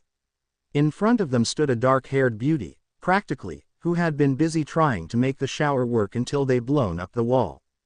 She stood there, hand still on the not-functioning shower valve, eyes wide like a deer caught in the headlights. Wait, her eyes, she's a Hyuga, why is a Hyuga here, and, Is Asuko bleeding from the nose? Nobody moved for several seconds, even when the echoes of the other team's blazing entries reached them. Then the girl finally reacted how any girl caught like that in front of 5 unknown males would have done. She started screaming. The fire team was in even before the rubble started settling on the floor. Running between the empty rooms, the team leader wanted to use the advantage of surprise before the enemy could react and organize a defense. They stopped only to open each door, leaving quickly once the room were called clear. Nobody's here. Masahiro told us there were lots of chakra signatures on this floor. Where are they? The next door was opened by the impatient team leader with a kick so strong that it flew off its hinges. The team entered like before, weapons in hand, only to be greeted by what was probably the opposite of a prepared enemy ready for a fight. Knelt by the side of a toilet was a young man with brown, spiky hair, who was sporting the marks of the Inuzuka clan on his face. And he was puking his guts out. What? An Inuzuka here? The team leader stopped, as did his men. Not in surprise, but because they were assaulted by the stench of the kid's vomit. If the boy really was an Inuzuka, he didn't want to imagine how terrible the smell was for him. The hopefully for him not an Inuzuka barfed one last time, taking a few deep breaths to calm himself down. It was then that he noticed someone else was in the bathroom. He turned his head wobbling, still kneeling by the toilet, and saw them. "Who the fuck are you guys?" he said in a suffering tone. It was then that another whiff of the foul smell assaulted the nostrils of the team. All of them made disgusted faces and noises. A couple of them even fled the room, breaking squad discipline. Seemingly offended by this reaction, the team shouted in their direction. "Hey, I was sick, s." The radio channels were suddenly filled with chatter as the riot teams started their assault on the building. Minato, Fugaku, the commander and Shikaku were listening attentively, hoping that everything went according to plan. Everyone flinched in pain as their eardrums were assaulted by a loud undignified shriek from the speakers. "Blaze team, here, we came in contact with one of the targets. It's a Hyuga girl and ge tout gay tout gay tout gay tout gay tout," screamed a female voice, presumably said Hyuga girl. So at least a Hyuga is involved. But why? Thought Minato, glancing at the Anbu leader, and why is she screaming like that? Suddenly other screams and sounds of a fight were heard from the speakers, along with some pained s. Too many noises to be a good thing. "Blaze team, what's happening?" asked Fugaku, worried about his men. "Shijukan ed my balls. Shijukan ed my balls," was heard all over the room. All the present males and even some of the women winced at that. Even the stoic Anbu commander. Not really an application of the gentle fist they wanted to imagine. Sounds of another fight could be heard on another squad's channel. An unknown, brash voice spoke. "You guys are really attacking me like that for no reason. Can't you see I'm..." The voice stopped, and instead a disgusting sound could be heard, along with laments about the smell made by the members of Fire Team. "I feel much better now," said the same voice in a low tone, before speaking again. "Now, who's first?" As the signal for the attack was given to the police force riot teams, the Anbu scout teams moved to support them, coordinating each other's efforts thanks to a private channel. Meaning, running like hell and trying to knock out more intruders than the Uchiha. Losers had to buy dinner. Not that the Hokage needed to know that. Masahiro was strangely neutral about the whole thing, not really caring and giving instructions to every team. He seemed entertained by the whole idea and wished he had popcorn. Not that the Anbu and police teams knew that. Flock team was still on the 3rd floor and was moving quickly to the location of a pair of targets. One of them is unconscious, but the other one is moving frantically. And he seems powerful. His chakra signature is becoming stronger as we speak. Proceed with caution. The team leader gave the signal to speed up, and the flock team burst inside the room Masahiro had guided them to, literally jumping through the door. They entered ready for a fight. Attack the targets, stun them, secure them and rub it in the police force's faces. Their room seemed like a beach surrounded by 4 walls. Or a desert. So here's where the sand came from. Thought Canary mid-jump. Why do they have a room full of sand, anyway? In the middle of the room were 2 figures. A supine one who was covered only by sand, and a young man with red hair who was wearing only a pair of boxers, showing his back to them. The redhead was gesturing and the sand around the room seemed to shift at his will. "I know they're here somewhere," muttered the young man in a toneless voice, still not facing them. Without hesitation, the three Anbu charged him, running on the sandy floor. As soon as they were in arm's reach, the sand around the teen rose, shoving away the three surprised shinobi. Only then did the teen, as the boxer-wearing man revealed himself to be, turn to face them with a blank expression. Canary flipped in midair, using the momentum of the push he received to land gracefully, on something that was crushed under his feet. A loud cracking noise echoed in the sand-filled room. The teen's eyes widened, his entire body flinching like he was struck, personally. "What's wrong with me and stuff under my feet, Tota?" thought Canary, glancing down, not noticing the redhead's reaction. His train of thoughts about his unlucky day stopped when he saw what he'd stomped on this time. He had landed on a pile of clothes and robes, the only missing piece seemed to be a pair of pants. On the top of the pile, and under his feet, was now a clearly broken cage hat. A cage hat with the kanji for wind on it. Feeling the almost shinobi's gaze on him, Canary looked up. Now that he could see the boy's face, he resembled the pictures he'd saw of the cage. But it couldn't be him, he was too young, and the Yondaime cage didn't have that tattoo on his. Is his eye twitching? Yes, the boy's left eye was definitely twitching. He didn't move, but all the sand in the room started to swirl, like if moved by an hurricane. Canary couldn't do anything, except ask himself what he did wrong to deserve a day like this. Chaos. Utter uncontrolled chaos seemed to have exploded inside the building.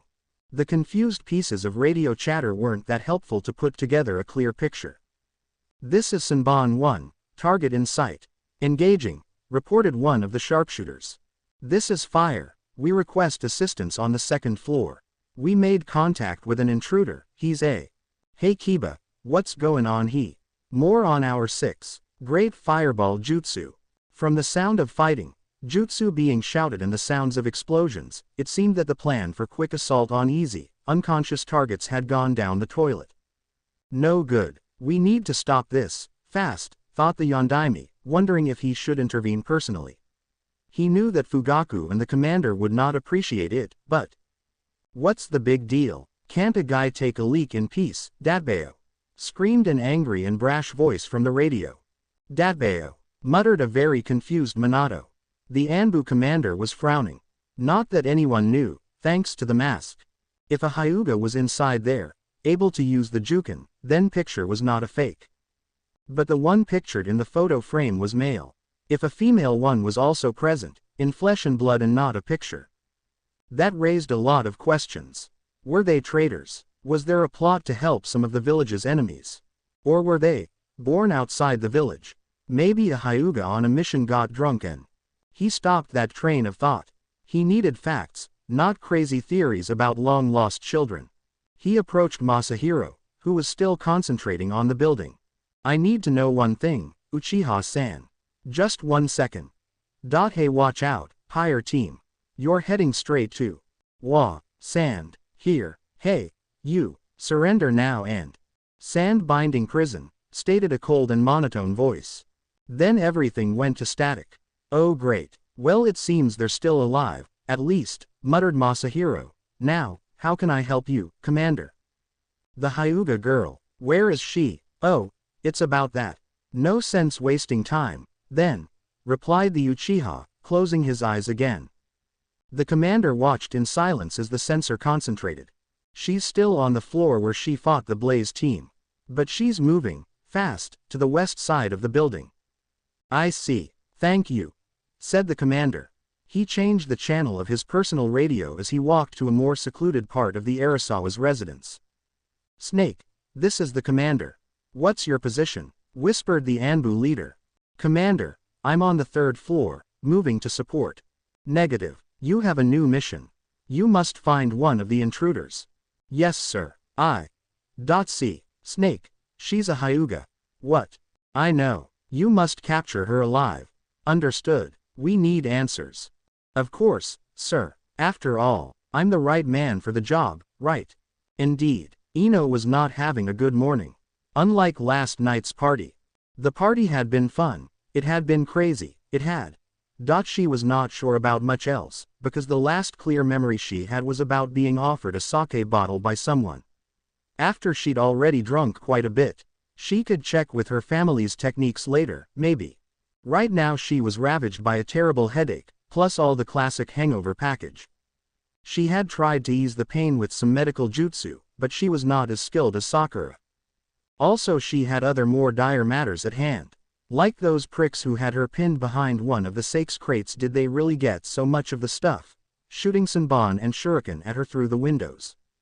Echoes of people fighting reached her ears, seemingly from every direction. What the hell? Is the village under attack? Where's everyone? She thought. She got there to dive for cover on reflex when she heard the weapons breaking the glass.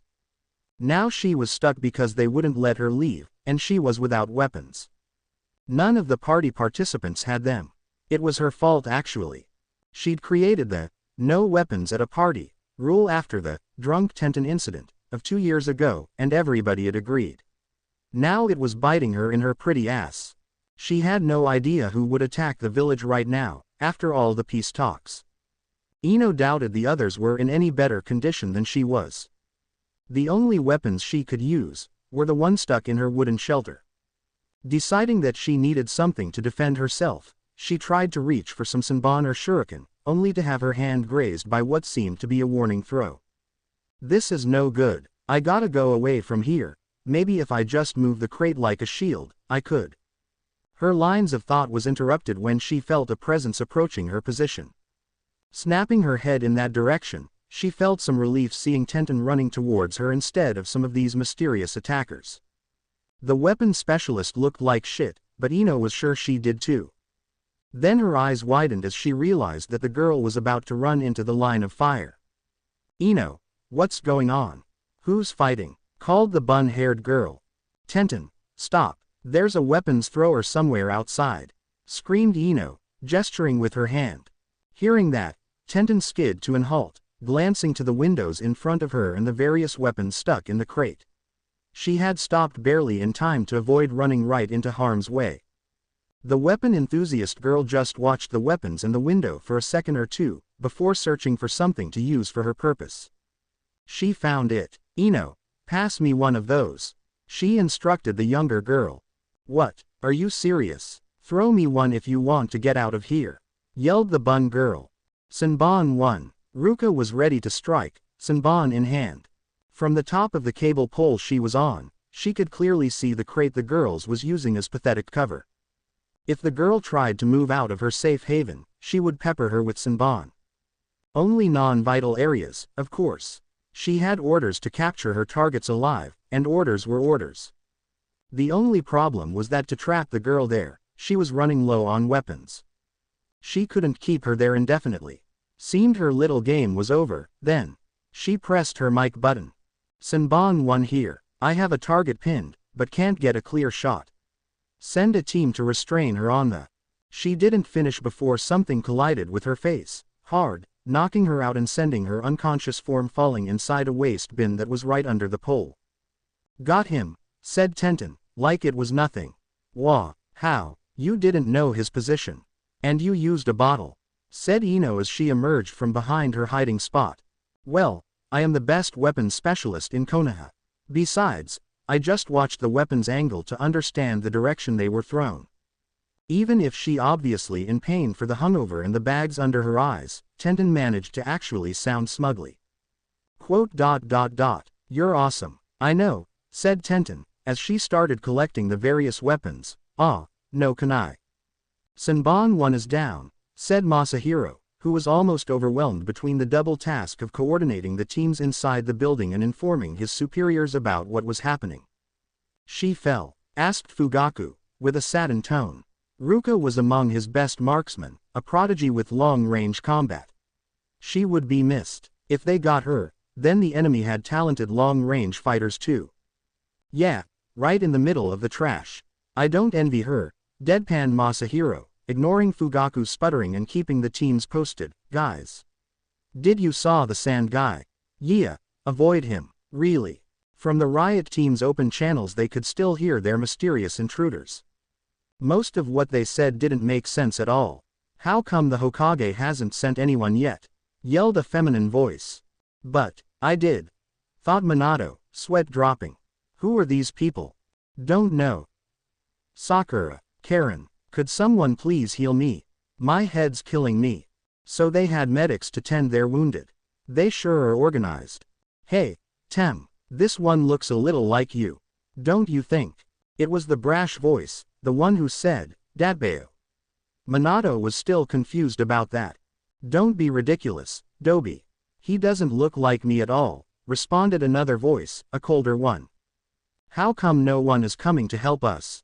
We're right in the middle of Konoha. An attack would have been noticed," said another voice, who seemed quite frustrated. Not frustrated like Minato. That question didn't make any sense. Maybe the enemies were trying to confound them. Maybe we aren't the only ones being attacked. Let's hope Tsunade Ba-chan can handle this on her own until we go save her ass. Tsunade. Ba-chan. Someone help me wake up Lee. He's still out, said the female again. Holy shit, they have the Sharingan, shouted the brash one suddenly. They have what? Asked the cold one, losing his coolness.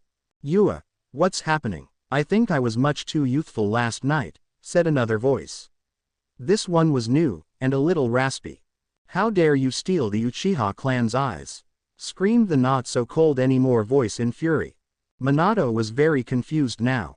He was keeping a calm and collected exterior, but inwardly he just wanted to put his hands on his hair and start begging the world to make sense again. He was not the only one, judging by Fugaku's widened eyes and offended expression.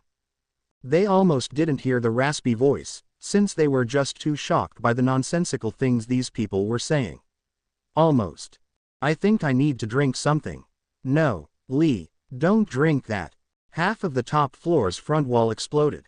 Finished his delightful tea, Sarutobi Hiruzen was still sitting on his porch, smoking his pipe happily. Retirement is good, indeed. No more responsibilities, no more paperwork, no more. An explosion in the outskirts of the village interrupted his happy monologue.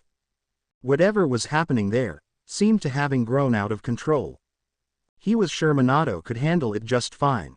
Minato was the Hokage, after all. He was retired. But the village could be in danger. He sighed, rising slowly.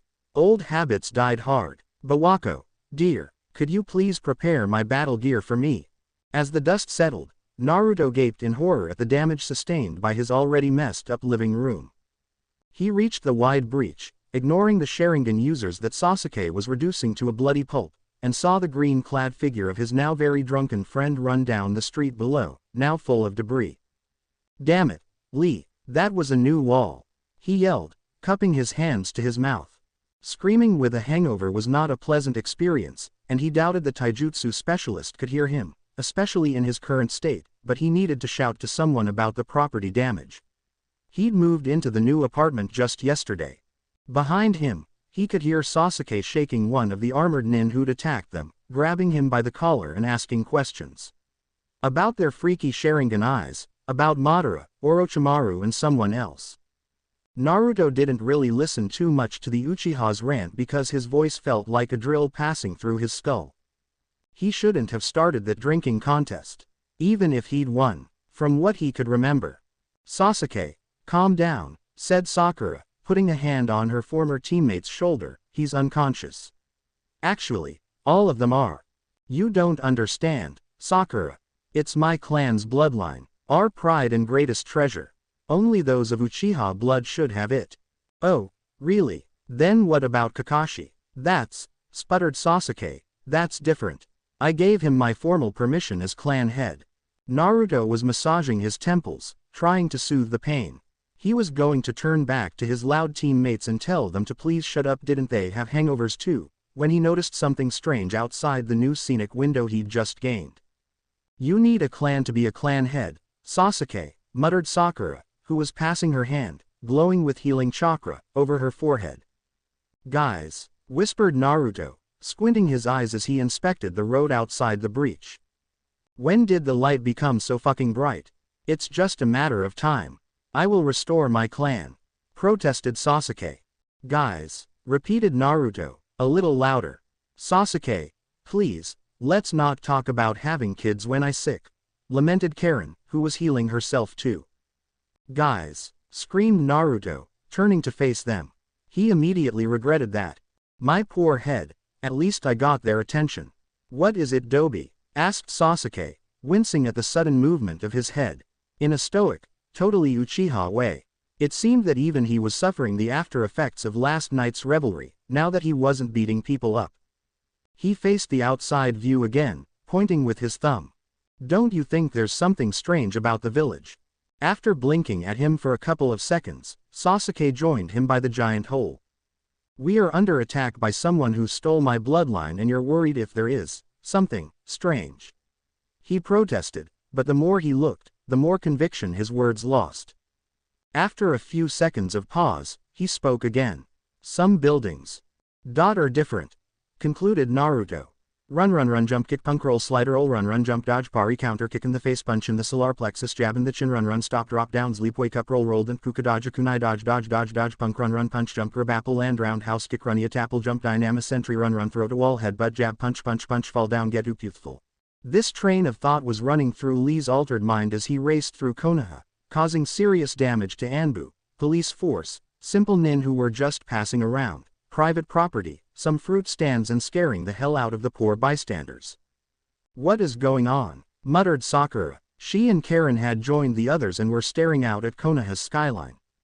Maybe it's a genjutsu, suggested Karen, who was busy repairing the damage made by the alcohol to her boyfriend's head. Who cares? Let's think about the people who attacked us first. You know, the ones with the stolen Sharingan. Then we find the person who gave them my bloodline and I got him, said boyfriend who was barely holding back sighs of relief as the pain was fading. Or her, added Karen, ending the jutsu. Or her, conceded Sasuke. Another explosion echoed throughout the building.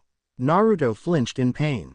Oh right, they're still attacking us, said Sasuke.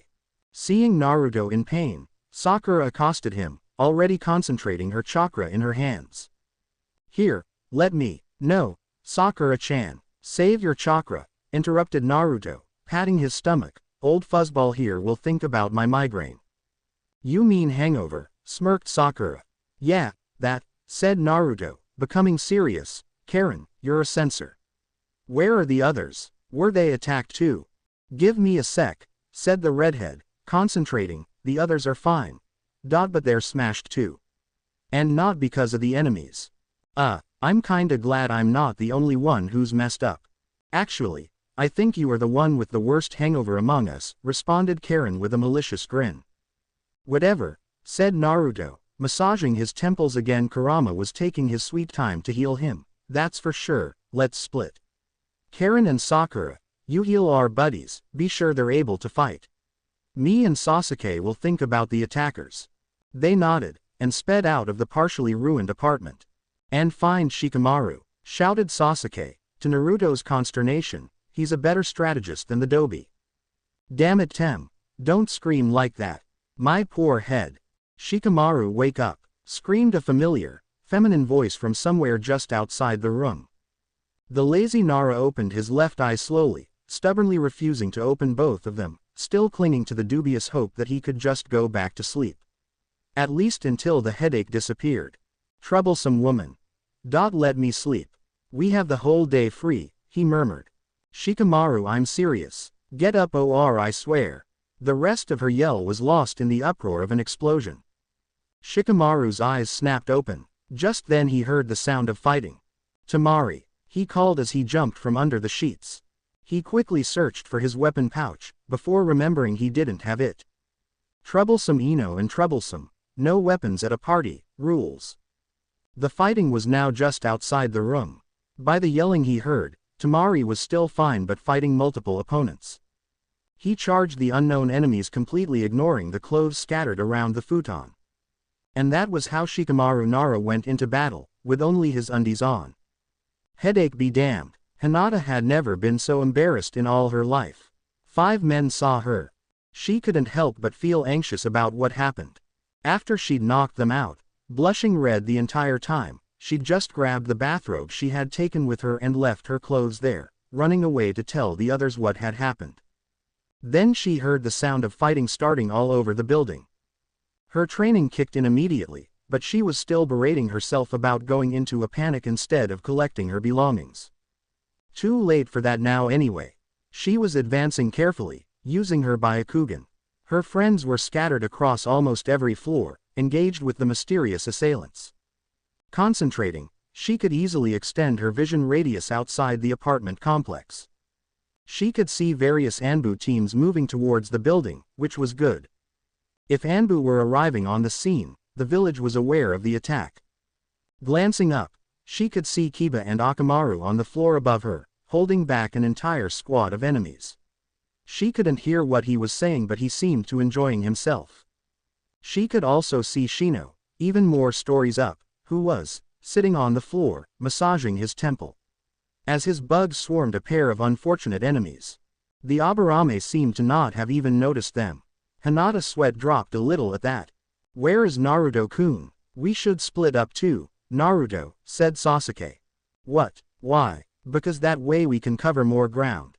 These," he indicated the unconscious attackers with a motion of his head, "are small fries, Sharingan or not. We don't need to fight together to win. But still, also, Lee already blew up your living room. Do you want Jugo to demolish the rest of this place when he gets mad? Please, Shinobi-san, refrain from doing that. You have no reason to attack me," said a tall, orange-haired young man in a placating tone. His clothes were bristled and still smoking from the unknown assailant's attack.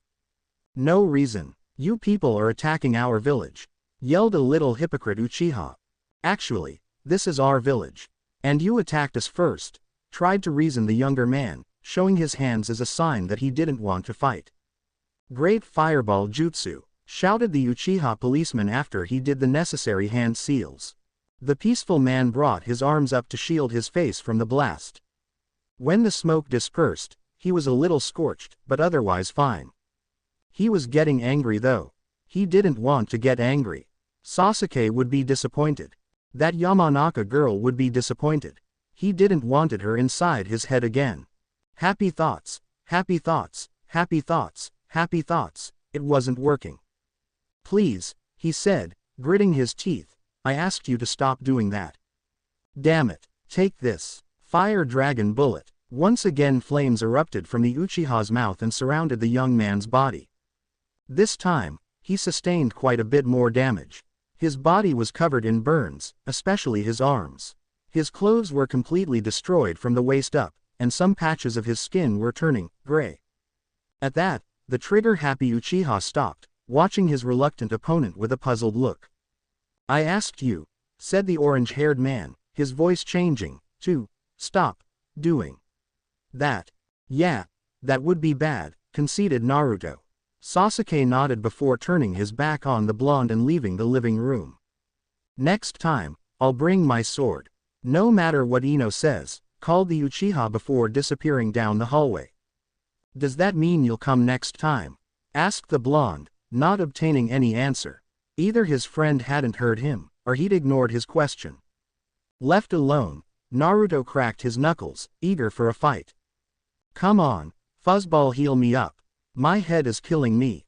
He waited for a few seconds before realizing that the pain was not subsiding. "Hey, Kurama, what are you waiting for? I can barely walk straight." He waited some more, but for some reason he wasn't receiving response from the fox. "Kurama, hello, are you there?" he asked in a worried tone, poking the place where the seal was located with a finger. Silence. This is not good. Even if the village was in a state of full alert, life in one of the various Konoha's hot springs establishments was proceeding as normal. Both inside and out, Jiraiya of the Sannin was perched above one of his favorite peeping spots. It was also one of his more exposed spots, but luckily for him, all the women inside the hot spring were civilians. Civilians never looked up. All shinobi regulars were somewhere in the village, probably patrolling or on call for whatever emergency that was disturbing this peaceful morning. Probably that explosion. It wasn't his problem. Unless Minato called for him, of course. Hopefully he wouldn't, Since the Toad Sanin was observing a pair of magnificent specimens, notepad for his precious research in his hand. Maybe I could write an Ika novel set exclusively in a hot spring, or a spa. He started scribbling on the notepad without even looking at it. This was golden material for his research. He stopped when he felt a presence behind him. What do you want, kid? Scram. I'm busy, he said without even checking who was daring interrupt him. Jiraiya-sama, your presence is required by Yondaime-sama, said a female voice he didn't recognize. Intrigued by this, Jiraiya turned his head a little, enough to see his interloper but maintaining his object of interest inside the corner of his vision. It was a young girl with the uniform of the military police force. He had never seen her before, but after all she was a little too young for his tastes. Her embarrassed expression was amusing, though. Maybe it was because she was stoically embarrassed. Must be an Uchiha thing. Anyway, it was clear she didn't like her assignment. Immediately, added the Uchiha girl. Is it really that important? I'm in the middle of something here, groaned Jiraiya, tapping the notepad with his brush to make a point. I was ordered to remind you that your duty, as a shinobi of Konoha, is to defend the village.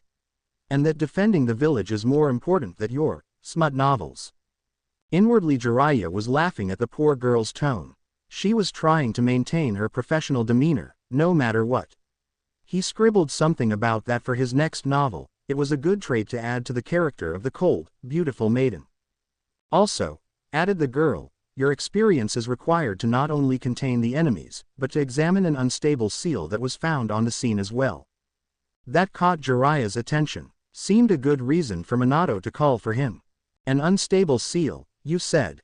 Asked the super pervert, completely serious.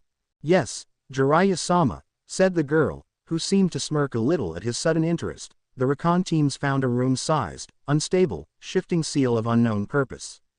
Yondaime-sama asks for your assistance on the matter. He has also asked for Uzumaki-san. Jiraiya sighed. That was indeed a serious matter. All right, girl, he said, rising from his peeping position, lead the. He stopped when he noticed something out of the corner of his eyes. Some commotion between his beautiful specimens. What's happened? No way. No way. Not now, he thought, his jaw meeting the ground. Jiraiya-sama, please, we really have to go, reminded the girl, covering her eyes. She was already moving away from the scene. With a pathetic whimper, Jiraiya abandoned his peeping post and started to follow the Uchiha, snapping the brush trapped in his grip in barely repressed rage. Real-life hot springs girl-on-girl action, and I'm missing it. I'm going to murder the one responsible, whoever he is. In his empty with the exception of the unconscious intruder's apartment, Naruto sneezed. Hinata was running up the stairway. Her plan was to find the most of her peers she could, thanks to her Byakugan, and regroup to form a strategy. She was almost to the 4th floor, where most of them were, fighting intruders, dealing with their hangovers or both. Even Hinata's head was pounding a little. She could see all that was happening in the building. It was a little strange because, thanks to her bloodline, she was watching from above the people on the lower levels and from below the ones above her, at the same time. She could see Sakura, who was healing Choji and Sai, probably reducing the hangover symptoms. Karen was doing the same to Suigetsu. Before starting an argument about Kami knows what, Sasuke was descending another stairway, with a strange smirk on his face. She could also see Shikamaru and Tamari holding off a team of intruders, both of them battling the enemy wearing only underwear. The bottom underwear. That sight made her blush a little. Naruto-kun was standing in the middle of his empty apartment, his eyes gazing at nothing and seemed worried about something. What happened? Kiba, Akamaru and Shino were back together and her eyes widened when she saw 2 shuriken fly from behind her, directed at her head. She rolled forward reflexively, hearing the sharp weapons cut the air above her. Who threw those? She thought as she used the roll flip herself up and facing her attacker. There is no one there. There was someone, right behind her, no more than 10 meters away. A single Anbu was sticking to the wall, his arm still extended from throwing the weapons. Hinata couldn't explain the man's presence. The Byakugan granted the user a 360 degrees field of vision. It could see the body's chakra pathways, and even see through solid objects. If focused, the user could extend their sight to great distances. So how was it possible? No wait. Why would an Anbu attack me? His attacker didn't seem to be a normal Anbu, now that Hinata was giving him a closer look. Under the standard armor, he was wearing a long-sleeved, dull gray suit. No sword could be seen on his figure. His hair was also completely hidden by the mask he wore, that reached his nape and sported the face of a snake. This was no Konoha Anbu, decided Hinata. After Orochimaru's betrayal, snakes were frowned upon in Konoha, just like foxes after the Kyuubi attack. So, you really do have the Byakugan, spoke the snake face just a second before Hinata could. His voice seemed muffled by the integral mask, but you don't have the seal on your forehead. The not Anbu lowered his arm slowly and let himself fall to the floor. At the sudden movement, Hinata stepped back, changing her guard accordingly to the adversary's new posture. You have the Byakugan. You are in a gentle fist form, or a variant of it. Who are you? Asked the snake face, rising to a stand. I should be asking that, said firmly Hinata. Who are you? Are you part of the attack on us? And how did you hide from my Byakugan? The fake Anbu tilted his head before speaking again. There are ways around it, of course. What is your name? Hinata Hyuga, she replied, a little confused. Why would this strange attacker ask her name? He seemed to be familiar with the Hyuga. He was even able to conceal his presence from the Byakugan. Just that made him a threat to not only Konoha, but to her whole clan. So how could he not know the heiress name? The snake mask paused before talking again. There is no Hinata in the Hyuga clan. Wah, murmured the Hyuga heiress, before she was interrupted by the snake. Enough. You have the bloodline, but we don't know where are you from. You will tell us, no matter what. After saying that, the fake Anbu shifted his pose, assuming a battle stance that made Hinata's eyes widen even more. It was a Juken form to counter her own. A very, very advanced one. The theory was good, unprecedented, difficult to demonstrate, sure, but it had valid points. Bloodline transplant wasn't something unheard of, it was just incredibly rare. Mostly because there were very few bloodlines that could actually be physically transplanted, and if it happened, usually the clan demanded the head of the shinobi or civilian who received the transplant. Funny how usually the person who performed the transplant, or the reason, was rarely mentioned. He remembered the rabid rage of the Uchiha, when the Yondaime's apprentice obtained his Sharingan. Tsukumo's son, Kakashi, was it. Back in the day the Sharingan scandal had caused quite a political shitstorm. But there had been a war going on, and no time for such ridiculous squabbling.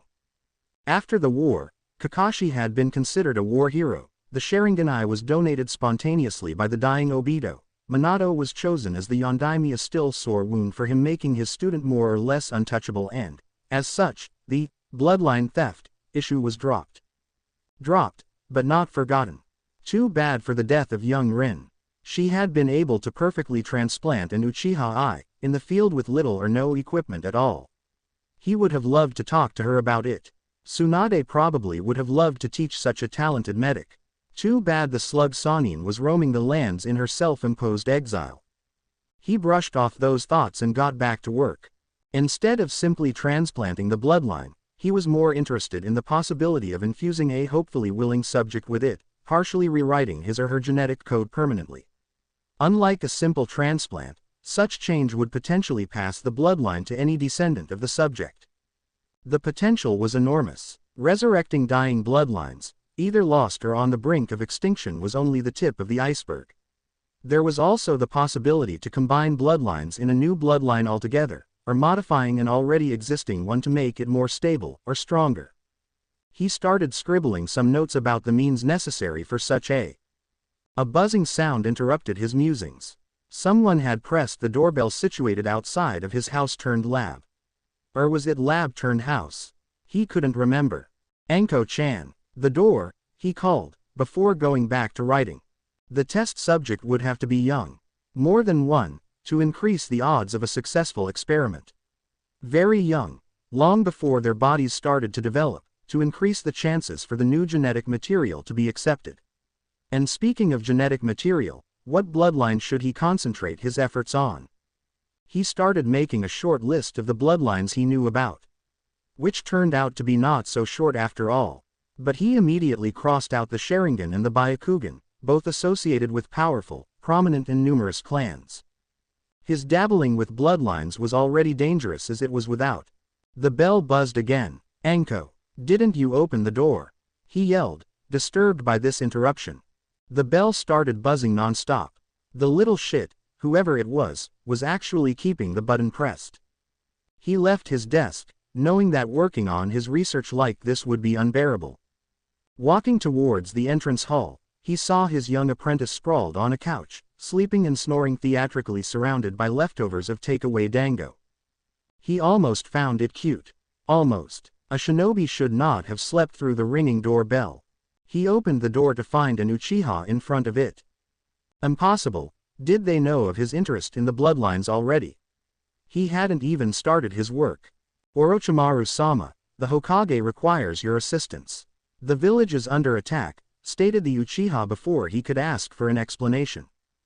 Great. Just great. He had to interrupt his work for this. "I swear, I will murder the one responsible, and then use his corpse in my experiments." Naruto sneezed again. "Great. Not only is my head killing me, and Kurama isn't talking, I've got a cold too." Kakashi was annoyed. More than annoyed, actually. If he could choose, he would have chosen to go storming the mysterious building with all the other shinobi. Instead, he was doing patrol duty. He could cope with that. What he couldn't cope with were his luckily temporary teammates. Guy had failed quite quickly at his self-imposed challenge of being less loud, to avoid scaring the civilians, and no matter how strongly he protested, or told him it was unnecessary, the green-clad boy insisted on walking on his hands. Asuma and Kurenai were still stuck at the same point as always. First, the staring, then, trying to work up the courage to talk to the other about serious matters, only to chicken out and fail spectacularly, asking stupid questions or talking about idiotic topics instead. Right now, they were talking about the weather, of all things. Further down the road, Kakashi could see a squad of genin escorting the civilians to the closest refuge. Kakashi almost envied them. Dealing with civilians was probably better than dealing with all this emotional crap. And a green lunatic. "Team, what's the name of your team again?" asked a voice on the radio, on their private channel. Hearing that, all the team turned serious. Even Guy, still walking with his arms. "Kakashi here. We don't have a team designation. If we do, nobody informed us." "Alright, Team Kakashi. Masahiro has detected one of the intruders. He just passed through the safety perimeter like it was nothing, and is moving to your position." "Understood. From what direction?" Just as he asked that, he heard the sound of fighting and they could see a cloud of dust rising down the street. "Never mind. Moving to intercept," he said before he could receive a now superfluous response. He moved. The now named Team Kakashi. Meh, what a ridiculous name, prepared for battle as they approached the chaos caused by their enemy. Guiding his team toward the direction of the enemy, Kakashi grabbed a kunai. Asuma unsheathed his trench knives. Kurenai started doing the hand signs for a genjutsu. She seemed to be quite talented in that field, Kakashi had to recognize. He was glad that the two were able to get their heads in the game. This single shinobi could be serious trouble if he had been able to pass the security perimeter without issue. They had to take this fight seriously. Of course, Guy instead was still walking well, running on his hands. "Guy," groaned Kakashi, "please. Nonsense, my eternal rival. I shall defeat this enemy without touching the terrain with my feet, otherwise I will."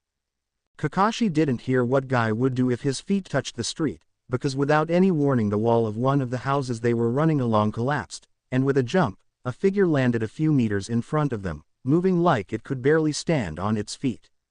It was green. Team Kakashi stopped. It had a bowl haircut. Kakashi's eye widened. He was dressed with a green jumpsuit, matching the one worn by Guy. He was also wearing a flak vest, like those used by Konoha forces. He seemed to not have noticed them yet, and was murmuring something about unyouthful walls. "Kami, there are two of him," was Kakashi's first thought. Of course that was impossible, but he breathed a sigh of relief all the same. The thought of two people like Guy existing was terrible indeed. It seemed that the enemy had tried to infiltrate the village after all. But his disguise wasn't perfect. For starter, the intruder was too tall. His face was also different. And his mannerisms. He seemed to notice them, wobbling on his place and squinting his eyes. He darted towards them with unbelievable speed and stopped just in front of Guy. He was moving like he was drunk. That was another thing that didn't match. The intruder just stood there, watching Guy for a few moments before lowering his eyes to Guy's eye level, which was quite low since the boy was balanced on his hands. The fake Guy didn't seem to notice that Kakashi, Asuma and Kurenai had surrounded him, ready to attack. Why are ya dressed like AAAI sensei? Slurred the intruder. Maybe he really was drunk. Or a really good actor. Just as Kakashi was ready to move in and stab him and get it over with, Guy shouted. I know your plan. Such unyouthful behavior. That caused the intruder to stumble back, dodging Kakashi's attack and rising on his unsafe feet. Kakashi swore. Guy's timing couldn't have been any worse than. You dressed like me to make everyone believe you're me, said Guy. Well, at least he got that part, thought Kakashi, who had shifted back to the formation around the enemy. He gestured to Azuma, to attack him simultaneously. And then you got drunk, to ruin my reputation, yelled the green-clad Konoha's green-clad shinobi, pointing an accusatory finger at the impostor, who actually stumbled back with a confused expression. Everybody stood still, paralyzed in shock. Kakashi didn't know what was more idiotic, Guy's reasoning or the fact that he was standing on a single hand in front of an enemy who looked almost like his long-lost brother. The intruder pouted at the accusation. How Daria sayin yar ma sensei? That's as unyouthful and unforgivable, he said, pointing a finger of his own. At that, Guy flipped back and landed on his feet, his self-imposed challenge completely forgotten. Stop imitating me, that's unyouthful. Stop imitatin, ma sensei, yelled the intruder. I'm sorry then, but I'm forced to fight you, said Guy with a resolute tone, assuming the basic form of his fighting style. Well, at least he got the fighting part right, thought Kakashi. Seeing that the nine-tailed fuzzball was silent for some reason, Naruto decided that he was wasting time just standing there shouting mentally at him. Better check on the invaders. He could fight with a headache. And a little of nausea. Alright, a lot of nausea, but he had fought with an hole in his torso before. More than once. He could bear this for a little while. If only there was less fucking noise. He was leaving the room, when he noticed the still unconscious enemies. He couldn't really leave them here, after all. Naruto started to search their belongings and took all the weapons and ninja equipment he could, putting a weapon pouch on his short pants. It was strange. Looking at the enemies, he had a sense of déjà vu. Maybe it was their armor. It reminded him a little of the one Madara had, just lighter and less bulky. Yeah, that was probably the reason. Then he noticed the symbol on their sleeves. It was an Uchiha fan, in the middle of a shuriken star. He paused. Why would the enemies have the Uchiha symbol on them? They were lucky that Sasuke was too angry about the stolen eyes. Had he noticed the crest, he would have killed them with his bare hands, Naruto was sure of it. But he was sure to have already seen that symbol somewhere. A memory he couldn't really place, and the headache wasn't helping. Something from when he was a child, maybe. Nah, that was impossible. He dropped that train of thought when he heard the sound of a kunai impacting with the wooden wall a short distance from him. He jumped up, ready for a fight. Normally he would have expected an enemy attack, but then his eyes fell on the kunai protruding from the wall.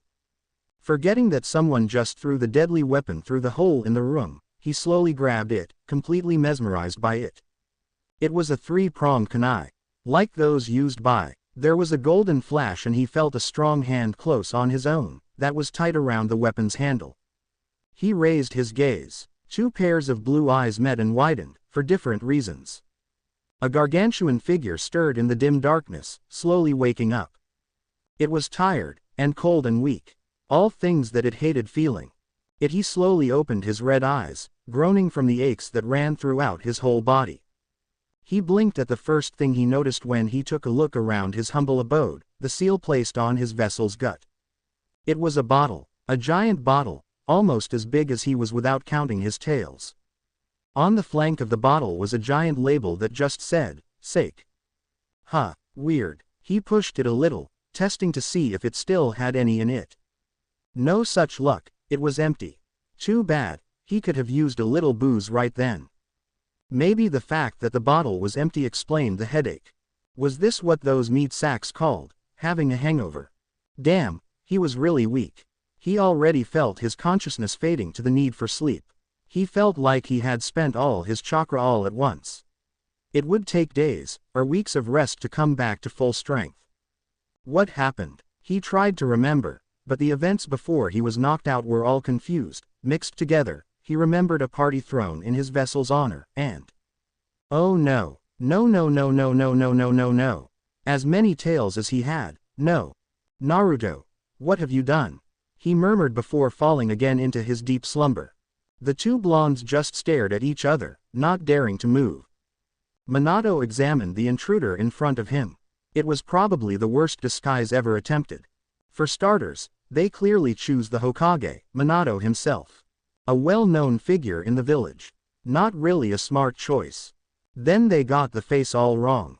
Sure, it was similar, somehow, but the skin tone was wrong, and also the chin and the cheekbones. And what were those marks on the face? Also, he was shorter than Minato. That actually offended the Yondaime. Whoever created the disguise, either didn't have enough information or was very incapable at their job. Also, his clothes, he looked like he just got out of bed. And Minato would have never let himself get caught wearing orange boxers. "Am I still drunk?" asked the badly disguised fake Minato in a hesitant tone, never looking away from him. What kind of infiltrator got drunk during a mission? Well, that explains the bags under his bloodshot eyes, thought Minato. Enough with the staring contest. Minato gripped his not very good doppelganger's wrist with his free hand and twisted it hard. The man yelped in surprise and let go of the Yondaime's kunai. No, boy, not man. He looked so young, maybe 10 years younger than Minato. The kunai fell. Minato grabbed it with a swoop of his left hand. The impostor staggered back, trying to free his trapped hand. The elder blonde made a quick slash with the kunai. Naruto lifted his free arm when he saw the blade darting towards him. He diverted the strike, and used the hole in the enemy's guard to punch him in the stomach with all his strength. His adversary let go of his wrist and jumped back, slashing out with the kunai without really aiming. Naruto felt pain along his still protruding arm and stepped back himself, hissing from the burning sensation he felt and gripping his forearm where it hurt.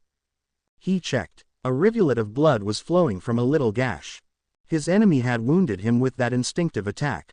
Gritting his teeth, he shifted his attention to the other blonde, narrowing his eyes. Minato landed a few meters back and noticed how the other blonde was bleeding from the arm.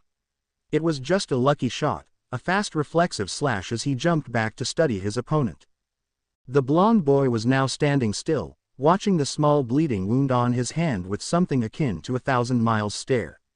Then he started shaking, much to Minato's confusion. Is he shell-shocked? Some kind of blood trauma, like Tsunade? How dare you? Said the shaking blonde, a hard note in his tone. Minato saw his expression and understood that the boy was not traumatized. He was furious with him. Great, now I have an angry enemy. Why is he so pissed? It's just a bad scratch. How dare you attack me wearing his face, impostor? Wait, what? Before Minato could demand an explanation from boy, the fake younger Minato had put his hands in a hand seal and was gathering chakra.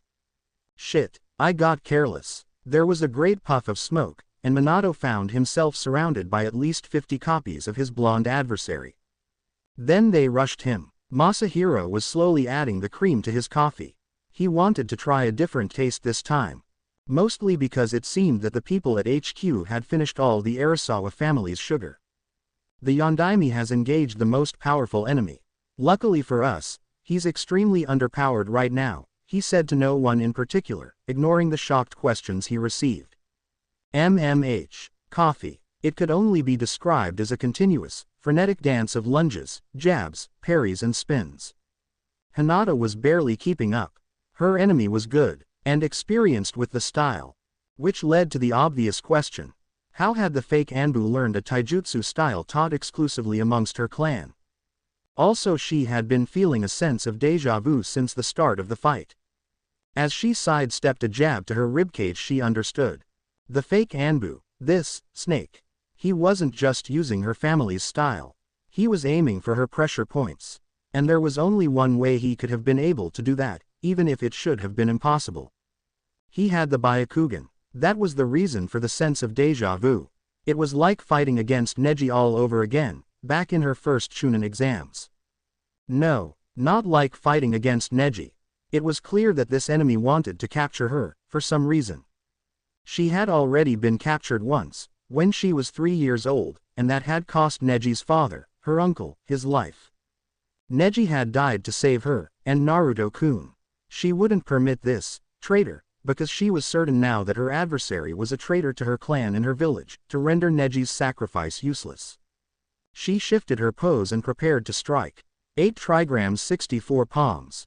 She shouted. As the battle started to get out of control, a single figure was crouched in a tiny, dark room on the second floor with a detached expression on his face. He had regained consciousness because he had heard a loud commotion, but he was still too drowsy to move, which was a little shameful since he was one of Suna's best shinobi. But he had passed the late hours of the night, as almost everyone was asleep, drowning his sorrow with sake and quite a lot of chocolate bars he had bribed from Choji in exchange for a monthly supply of a very popular brand of chips produced exclusively in Suna. Specially flavored, the Akamichi practically begged him to take the chocolate. It's not fair. Tamari did it. Gaara did it. Why I can't get laid? Thought the puppet master, searching for more sweets to forget the pain. No such luck. It seemed he'd eaten them all yesterday, judging by the quantity of waste around him. Well, that explained the stomach ache. I bet it's the makeup. Totally scaring the girls, his eyes widened as he realized what he'd just thought. Oh. It's not makeup. It's war paint. War paint. He was so focused on berating himself mentally for his slip of the tongue, mental tongue, that he didn't immediately hear the door opening. Then, his brain registered the sounds of battle, but it was already too late. When he tried to jump into a standing position, damn you, chocolate, he felt something hit his face, hard.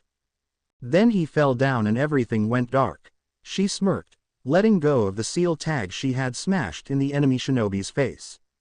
When the seal activated itself, he went slack and fell to the junk-littered ground like a sack of potatoes, hitting his face on the floor. Ouch, she would have winced, if he wasn't a potential threat to Konoha. But, why would an enemy sulk all alone in a room full of empty bottles and candy wrappers? Weird guy, this one. Nice work. There is another contact moving to your position right now, said the Uchiha on the radio.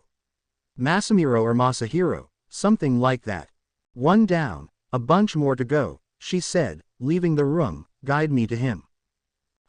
It's a kunoichi and she is strong. So am I. Don't get cocky, Uzumaki-san. How does it feel being hit over and over again, huh? Answer me, screamed a slightly out of control Jugo to the man he was keeping pinned to the floor with a firm grip on his throat. Every word he said was followed by a punch to the face of his provoker that he gleefully delivered. He didn't seem to notice that the offender had fallen unconscious long ago. He was going to finally finish him, when he felt something whack him in the back of his head. Whatever he was going to ask died in his throat as he came face to face with a pair of fully matured Sharingan eyes. Sasuke was looking at him with an annoyed look that said to knock it off. Releasing his unconscious opponent, he started to calm down. He could feel his transformation slowly reversing. I am sorry, he said, in an apologetic tone. I lost control. Again. Muttered the last Uchiha as he resumed walking, stepping over the fallen enemy who lay in pain in his unconsciousness. This was ridiculous. Minato was among the few shinobi able to use the Kage Bushin, because let's face it, it just used so much chakra. But it was so damn useful. Especially for managing the tedious paperwork. But he almost never used it in combat. Even when he did, he never created more than a couple of clones to distract the enemy. This kid, instead, he tossed around shadow clones like it was nothing. His entire style seemed to be based on using lots and lots of clones. Almost like it was the Taju Kage Bushin. Impossible. That was one of Konoha's greatest and more guarded secrets. How did this impostor obtain it? Minato and his enemy were at a stalemate of sorts. The elder blonde wasn't able to pinpoint the original's position among his sea of clones. He had tried to put a seal for the Harishina on him but always got a clone instead. And thanks to the Yondaime's superior speed, the clones hadn't been able to land a solid hit on him. Yet, he had to do something or it would just be a matter of time before the fake Minato used his superior numbers to finish him. Time to turn the odds in his own favor. He leapt high and landed on the ceiling, pouring chakra into his feet to hang from it. A simple adjustment to the grip on his three-pronged kunai, and he threw it at the amassed clones that covered most of the room's floor. Shuriken Kage Bushin no Jutsu, said Minato. Well, it was a custom-made kunai instead of a shuriken, technically, but whatever. The technique still worked. The weapon multiplied midair as the jutsu created a swarm of copies of it. They fell on the clones like a rain of sharp, pointed steel. His breath was shallow, his whole body hurt and he couldn't move his left arm anymore. Also, he was sure that his opponent had aimed for non-vital points. Still hurt like but if she had aimed to kill him, he would already be dead. So, this unknown child knew how to use one of the main house's exclusive techniques. The elders would have an apoplectic fit when they heard about it. Snake smiled grimly under his mask. It was clear he was losing. This girl was good, she almost reminded him of. His musings were interrupted when he had to sidestep and parry a not so gentle fist that almost hit him. But he miscalculated. Instead of hitting his right shoulder, the attack went higher, striking the right part of his mask, shattering it. It fell to the ground in pieces. He had sent Jugo to find Karen and Suigetsu on the upper floors. Sasuke kept descending, instead. He had almost arrived at the ground floor, when the windows beside him were broken by an Anbu team entering the building, dynamically, as Lee would say. Good. If the Anbu were here, maybe he could focus on searching for the leader of the attack as they managed the lesser threats and... Why were they pointing their swords at him? I told you to stay away from the sand guy, people. Why don't you listen to me? Lamented Masahiro from his position at HQ. Nobody responded to the radio, of course. The sand guy had gotten them and they weren't able to move. For painful reasons, in a few cases. He was pretty much the only one left in the Arasawa's residence.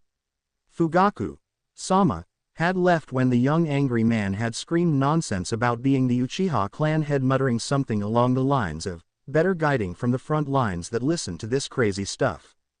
Just with a lot more swearing, of course. And taking his clansmen with him. Masahiro had remained just because someone had to coordinate their efforts. The Anbu commander was nowhere to be seen. Not that it was difficult to for Masahiro follow his movements. Shouldn't Anbu be less obvious about their intentions? And Shikaku Nara had gone to call for reinforcements from the other clans, along with some messengers. Masahiro was eager to see personally the legendary Ino Shika Cho trio in action. Not that he would admit it. He was an Uchiha, after all. Speaking of Uchiha. Why did one of the intruders feel like one? Kakashi ducked, avoiding a green, painful kick aimed at his temple just in the nick of time. The only reason he had been able to keep up was his Sharingan. Reading this enemy's movements was difficult. They were totally unpredictable, and his attacks were very powerful. The battle had created a little plaza in the previously narrow road. He, Asuma and Guy were hard-pressed even as they attacked from multiple directions with weapons, taijutsu and ninjutsu. Kurenai was trying to trap the enemy's mind in a genjutsu but nothing she could think of seemed to work. It was like his brain was impervious to them or he just plain ignored them. The only reason they weren't out cold or worse yet was because sometimes, when their opponent was on the point of landing a final blow on one of them, he would either lose his balance or stop suddenly before stumbling a few paces away, mumbling nonsense about youth. Kakashi, said Guy, beside him, I'm going to use that. What, Guy, you just started to learn that. Your sensei said. I know, but Kakashi, said the green-clad Chunin, meeting his eyes, this impostor is even stronger than me in taijutsu. I have no choice. Guy closed his eyes, before flexing all his muscles. First gate, open. The mask fell to the ground, but Hinata didn't register the sound. She was completely mesmerized by the face in front of her. It was dirty. It was covered in scratches because of the mask's shards. There was enough stubble to be considered the start of a short beard. The hair was tied back and covered by a bandana. But she knew that face. What was going on? Snake was sure he would have collapsed at any moment. In addition to the previous injuries, he couldn't feel half of his face and was blinded from that side. The strange Byakugan user attack had hit one of his facial nerves and paralyzed everything around it. He wasn't even sure if he could hear from the right ear. He was pretty sure he would die with the next strike. Instead Hinata Hyuga froze, apparently shocked by something. Snake didn't waste the unexpected opportunity. With his only still functioning arm, he jabbed a pair of pressure points, just enough to knock her out. He passed through her guard with surprisingly ease, and she fell to the ground with a whimper, unconscious. When he was sure that she wasn't faking it, he leaned himself against the wall, for support. Slowly, inevitably, he failed and fell on his butt, his back against the wall. The last of her adversaries slammed to the wall, breaking through it and sailing across the room he'd just forcefully entered before finally landing and leaving a small crater on the other side of it. He then fell to the ground, knocked out cold. "Why is Anbu attacking us?" whispered Sakura as she adjusted her gloves. Maybe it wasn't really Anbu. Maybe it was an attempt to confuse Konoha's forces, approaching under the guise of an Anbu team to lower the defender's guard, and then attack to quickly dispatch them. "Too bad for these imposters, they ran into me," she smirked. She tilted her head when she heard a sound coming from the next hallway. A figure leapt into the room and threw a salvo of kunai at her. She easily avoided them, of course, but they were meant to be a distraction. As soon as she refocused on her attacker, all she could see was a blur of punches, slashes with something red and kicks. Sakura was keeping up, deflecting the various attacks, but her enemy was always at the edge of her vision, moving around her, attacking her from every possible direction. Like a whirlpool, she saw the red enemy's hand shoot toward her face from her peripheral vision. The pinkett grabbed the enemy's wrist firmly, unconsciously registering the paper sheet that was in her enemy's hand. An explosive tag, perhaps. Sakura pulled, putting all her strength behind it. Her enemy was sent flying toward the only wall still untouched on her floor. But instead of crashing into it, it was clear it was a woman now landed gracefully on it, parallel to the carpet. Their gazes locked, and Sakura made a surprised noise. "You," whispered the pinkett. The room was completely covered in the smoke created by the destruction of the clones. Minato couldn't see anything, even from his position on the ceiling, but he prepared some shuriken just in case. "You're a real, you know that. You ruined my floor," said a voice behind him. Minato spun and threw the shuriken, just to hit another clone, that dispelled immediately. "Time to end this," shouted not Minato's voice. Minato turned around once again, and saw his opponent charging toward him running on the ceiling, a clone right behind him that seemed to be charging chakra in some kind of jutsu. Well, his enemy was right. It was time to finish this. He started to run towards fake Minato, preparing his second most famous technique. When the two finally met at the center of the ceiling, they shouted their attack's name at the same time. Rasen what? The two Rasengan clashed with each other in an explosion of chakra. "The blonde intruder knows the Rasengan," thought Masahiro. Well, that's interesting. Not amusing, but interesting. Interesting, but worrisome. How was it possible that the intruders knew how to recreate? Wait, what is that? Masahiro was sensing another presence on that floor. Who was that? He concentrated on the third presence, ignoring for a moment the clashing spinning chakra caused by the blondes that was almost blinding his senses. It was a clone. Apparently either one of the blonde intruders' clones had survived the Yondaime's attack, or he'd created a new one. He was in another room, away from the battle with the Hokage. He seemed to be meditating, sitting perfectly still on the floor, and he was. What? This energy? Masahiro's eyes snapped open, completely in shock. Holy shit. Fugaku was standing among his clansmen, and clanswomen, of the Konoha military police force. They were deployed all around the building, creating a line of defense impossible to pass. Well, if you didn't count that guy in green, where had he seen something similar? but that had happened before he'd arrived and taken charge of it. Nobody would pass on his watch. "Sir, we have a problem," he heard Masahiro speak frantically through the earpiece, the enemy. "Just tell me where this Uchiha clan head is." "Masahiro," he interrupted coldly. "Well, he is almost at the building's entrance, but I think he may really be an Uchiha. Also, the Hokage." Fugaku turned off the earpiece. His day was already crazy as it was. He didn't want to listen to ramblings about other Uchiha running around, besides his clansmen. He was eager for a fight against this unknown fool who dared to pretend to be the leader of Konoha's greatest clan. When he met the might of the military police, he was going to wish he'd never set foot in the village.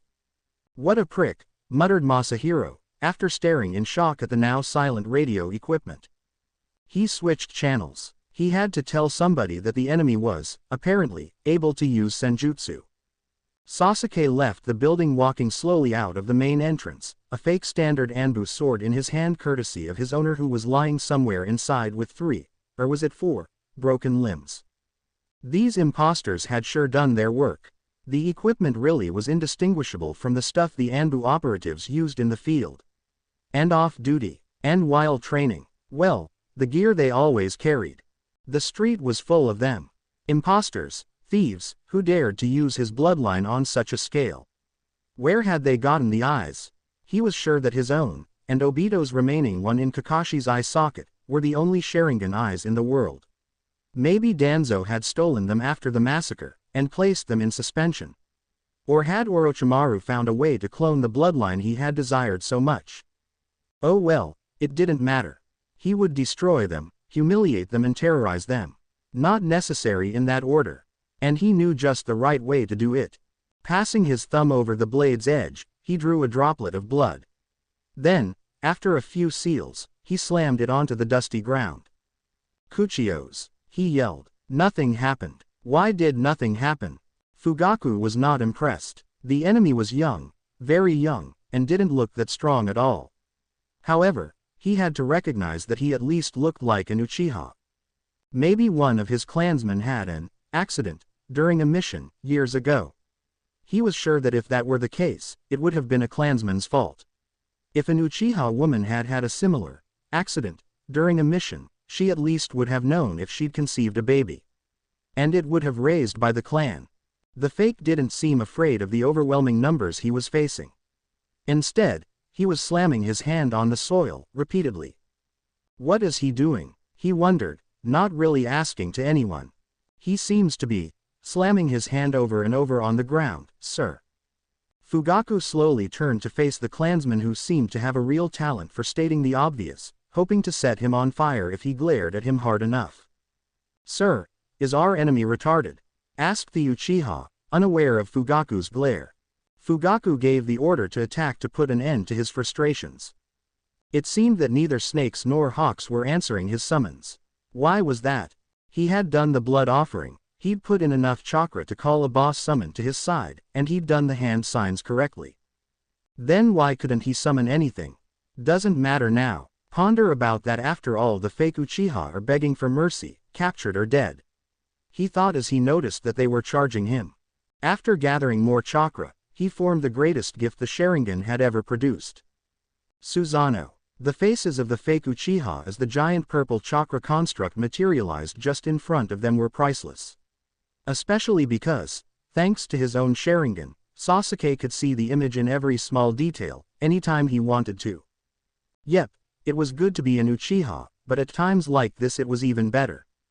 Fugaku froze, like all the Konoha shinobi in the nearby area, which mainly included the Uchiha and the few Anbu that were still around, and could only stare in horror and wonder at the huge, malevolent giant that was towering above them. He lowered his gaze to the enemy, who was encased by the purple, burning chakra that the giant seemed to be made of. Fugaku formed some hand seals, followed quickly by his fellow clansmen, and various fire jutsu were thrown toward the enemy. None of them breached the giant's skin that protected the enemy. As the young man inside the giant raised his arm, so did the large figure, whose hand was now carrying a flaming sword. Even from across the significant distance between them, the Uchiha leader could see that the enemy was smirking. "Fall back," whispered Fugaku before his voice regained more strength. Fall back. Retreat. The sword finally descended. Third gate. Open, yelled Guy. Kakashi and Asuma had to actually take a few steps back when the spandex-loving Chunin opened the second stage of the gates. Guy's skin turned a pale red shade and a green aura seemed to surround his body. Then, he charged the opponent that Kakashi's team had been fighting up till now. The battle wasn't going well. Guy's lookalike was totally untouchable by any of Kakashi, Asuma and Kurenai's attacks. They had tried everything. Hand-to-hand, weapons, explosive tags, ninja wire. At a certain point, Kakashi and Asuma tried to use Kakashi's chain to trap him, but he just broke free like it was nothing. They couldn't hit him with a jutsu because the enemy's movements were just too unpredictable. And Kurenai was getting more and more frustrated because her favorite way to dispose of her adversaries wasn't working.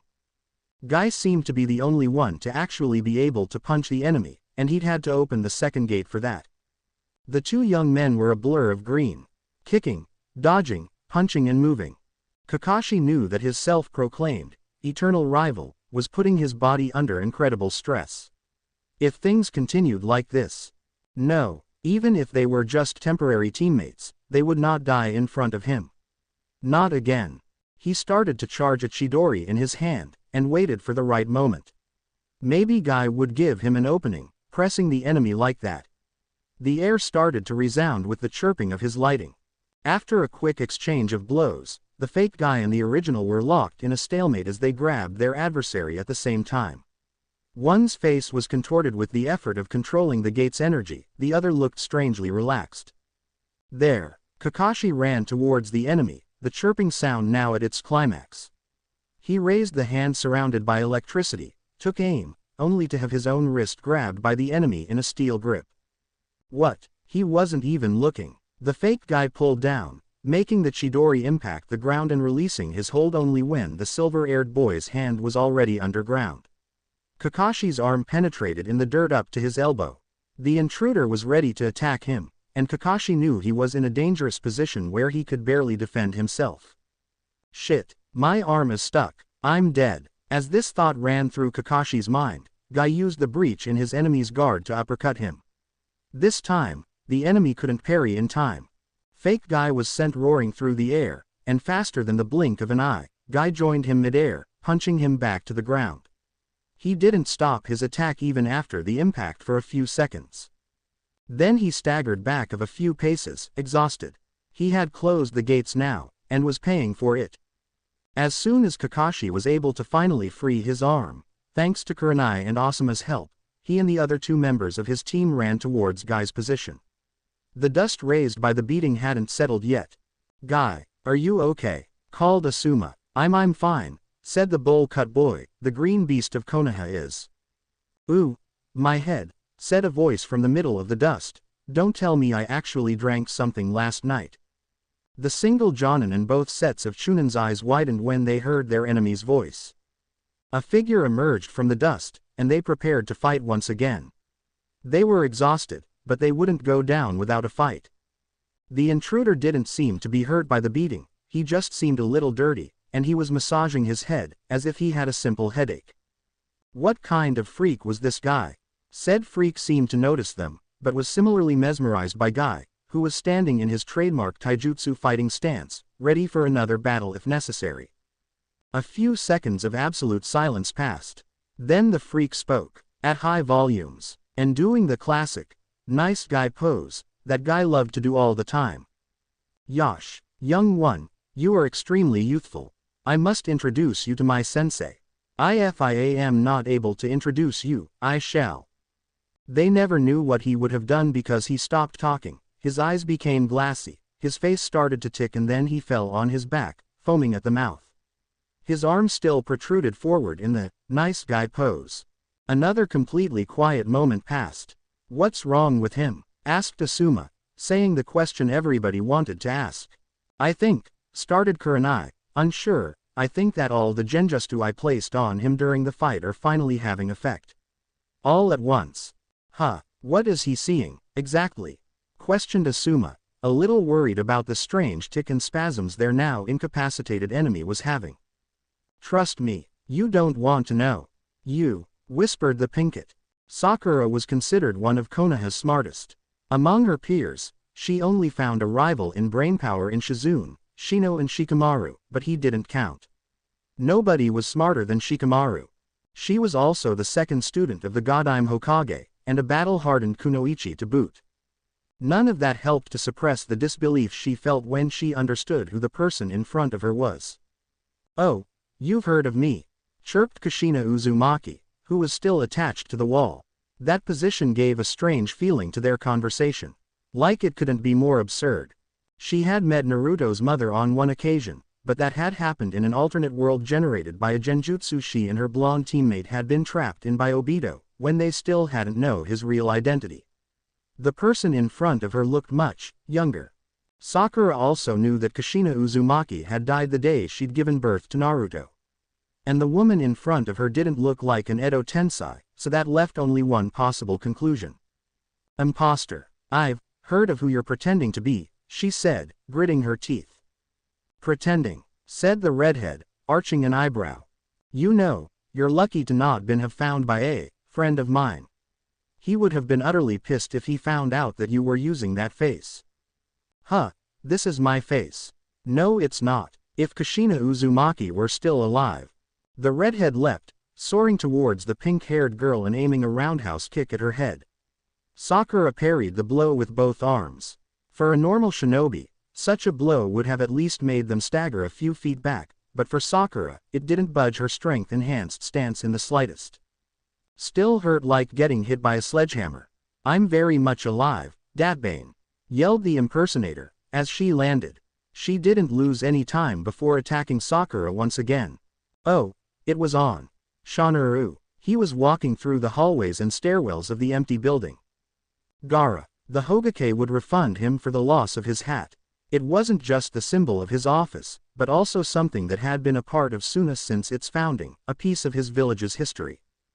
Gaara. There was also the personal matter of disturbing his and Matsuri's privacy. Sending Anbu to summon him like that, it was just rude. Gaara. Also there was the fact that he couldn't find his pants anywhere. He'd had to use his sand armor to make it look like he was wearing pants. Gaara. Every so often either a solitary Anbu or a team of them would appear in front of him. No matter how many Tsunade sent to him to stall for time, she would pay. Financially and by apologizing formally. "Gaara, I'm talking to you." He just kept walking without even listening to the stuff they were trying to tell him. Probably excuses. "Gaara, I know you can hear me." He just pushed them away with his sand, enveloping them and applying just the necessary pressure to the shifting brains to either immobilize them or make them pass out. Why was this building so difficult to navigate? What was its architect thinking? "Gaara," thundered the Biju from inside his seal. "What?" the young Kazekage asked mentally, flatly. "Is it, Shukaku?" "Look out the window." Gaara stopped on his tracks at that strange request, but complied anyway. It wasn't like the Ikibi was asking him to murder someone. That was an old phase in their partnership. He turned towards the window, and he saw it. That is. Yes. There are only. Yes. But how? No idea. A moment of silence passed, young man and Biju watching the Hokage monument that was clearly visible in this bright morning light. "Naruto," the Godime Kazekage said finally, sighing. He didn't know what was happening, but he was sure that his blonde friend was involved. When something weird was going on, he almost always was. He turned on his heels and started to move towards Naruto's apartment. As his sister's boyfriend would say. "Troublesome," muttered Shikamaru. Tamari would have agreed, if she wasn't busy being embarrassed out of her mind and hiding behind her boyfriend. Shikamaru and Tamari had just joined up with the others of Shika's team, plus Sai and Tenten. So they had clearly seen their current predicament. Choji was looking away, his face redder than her own, if that was even possible. "Did you lose your clothes during the battle?" asked Sai, who was staring instead, with that blank expression of his. That question earned him a verbal lashing from Ino, but Tamari was too focused on her desire to just be swallowed by the ground. "Too bad she didn't know a just you for that." "Kanai, finally," exclaimed Tenten, who seemed more interested in looting weapons from their collapsed enemies. "Choji, give me your shirt," said Ino as soon as she finished berating Sai for his social awkwardness. What? Why? Sputtered the tall and big-boned boy. If possible, his face had reached an even deeper crimson shade. Just do it. The Akamichi gave in, and passed his shirt to Ino, who in turn passed it to Tamari, who quickly snatched it from her fellow blonde's grasp. Choji's face was so red, it nearly turned his clan markings invisible. Tamari put the shirt on, muttering something in gratitude, and discovered it easily reached her knees. Not exactly fighting attire, but she could stop standing behind her man. As soon as she was decent, Shika seemed to relax a little. The sand girl knew that expression. Shimakuru had started to plan. He woke up slowly, feeling pain all over his body. Why was that? Oh right, the Tenketsu points. He sensed the presence of someone kneeling over him. Had his enemy woken up too? Was she going to finish him? He tried to move, but he couldn't lift his undamaged arm. He couldn't even find the strength to open his eyes. I suppose this is the end, then, thought Snake, resigned to his fate. But it was not the end. He felt the pain soothing away slowly, subsiding until he felt numb where he had been struck. His mind was also very light, almost floating. Slowly opening his eyes, he saw that the commander was beside him, using a very basic first aid jutsu on him. That explained the dizziness. The commander had probably healed the point where he'd been struck on the face. Hi, no names, the commander hastily shushed him. Snake bit his lips at his almost slip-up. Damn light-headiness. He turned to watch the prone figure of his enemy, the unknown Byakugan user. Her hands and feet were tied together behind her back with some ninja wire, courtesy of the commander, he supposed. The Anbu leader followed his gaze. How did she reduce you to such a state? A little cough interrupted the infiltrator. She can use the 64 palms. She can do what? Hissed the only masked Anbu in the hallway. Yes, caught me by surprise. They both looked at the prone, unconscious girl for a long minute. The elders are going to have an apoplectic fit when they hear this, said the commander when he finished applying the first aid. Snake seemed to laugh a little, but instead it was small cough. No way a Hyuga would laugh that way, so it had to be a cough. He was injured, after all. You know, she looks like, started the Anbu leader. Yes, she looks almost like her. The group of shinobi landed on the rooftop of one of the various houses that surrounded the building. It seemed that since the assault had started, things had gone awry. If you could call a purple, flaming giant awry. Troublesome, muttered Shikaku, who had led reinforcements from the various clans back to the area of operations. With him, in front of the reinforcements, were his teammates Inoichi, the eternal Yamanaka bachelor, and Choza, who was recently named head of his clan. Among the Jonin and Tokubetsu Jonin group he was able to put together there were Sum and Shibi, the heirs of their respective clans. What the hell is that thing? Barked Sum, crouching beside her companion Kuromaru. Whatever it is, we're going to need the big guns to put it down, murmured Inoichi. Oh, good, that would be us, said a loud voice from behind the group. Everybody turned to face the newcomers, their eyes widening when they saw them. The former Sandame, Sarutobi Hiruzen, was standing there in full battle gear. At his sides were his former students still present in the village, Jiraiya and Orochimaru. And a little behind them there was a young Uchiha girl who seemed to be in awe of being in the presence of three living legends. But Shikaku could understand that feeling. Too bad Tsunade Haim isn't here, sensei, asked Jiraiya, amused by the shock on everyone's faces. Now is not the time for nostalgia, Jiraiya, said Orochimaru, never letting his gaze waver from the chakra construct. He looked like he was trying to discern what jutsu had been used to create something like that. Indeed, said Sarutobi. Shikaku, can you fill us in on the situation? Ayumi was standing a little behind the two Sennin and their former teacher, the previous Hokage. She was so in awe at being among these powerful shinobi, that she wasn't even listening to what the Nara clan head was saying. The fact that her brother started screaming in her earpiece a second later didn't help. Ayumi, I know that you're standing literally a step from Jiraiya-sama. Give your radio to him or I swear, I'll tell everyone that you have a stash of all his books under the floor of your bedroom. Fighting to avoid the blush that almost broke through her stoic mask, she quickly complied. Damn Masahiro ni, I can't believe he's still blackmailing me with that. And that is all we know, sir, finished Shikaku. I see. Then my students and I will battle that thing, whatever it is, said the Sandame, slowly watching the assembled shinobi and ignoring Jiraiya, who was talking with the girl who had followed him like a lost puppy. You should concentrate your efforts on either subduing or eliminating the intruders and Minato is fighting a what? The sage of Mount Myoboku suddenly shouted. Canary had to scratch his nose. Of course, he couldn't. Because he was glued on the wall by a 2-inch layer of thick sand that covered his whole body, save the head. There was also sand under his mask. And in his pants. And it itched. But at least he was alive, right?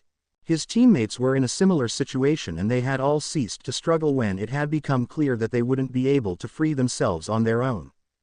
Unlike his teammates, though, Canary was stuck to the wall upside down.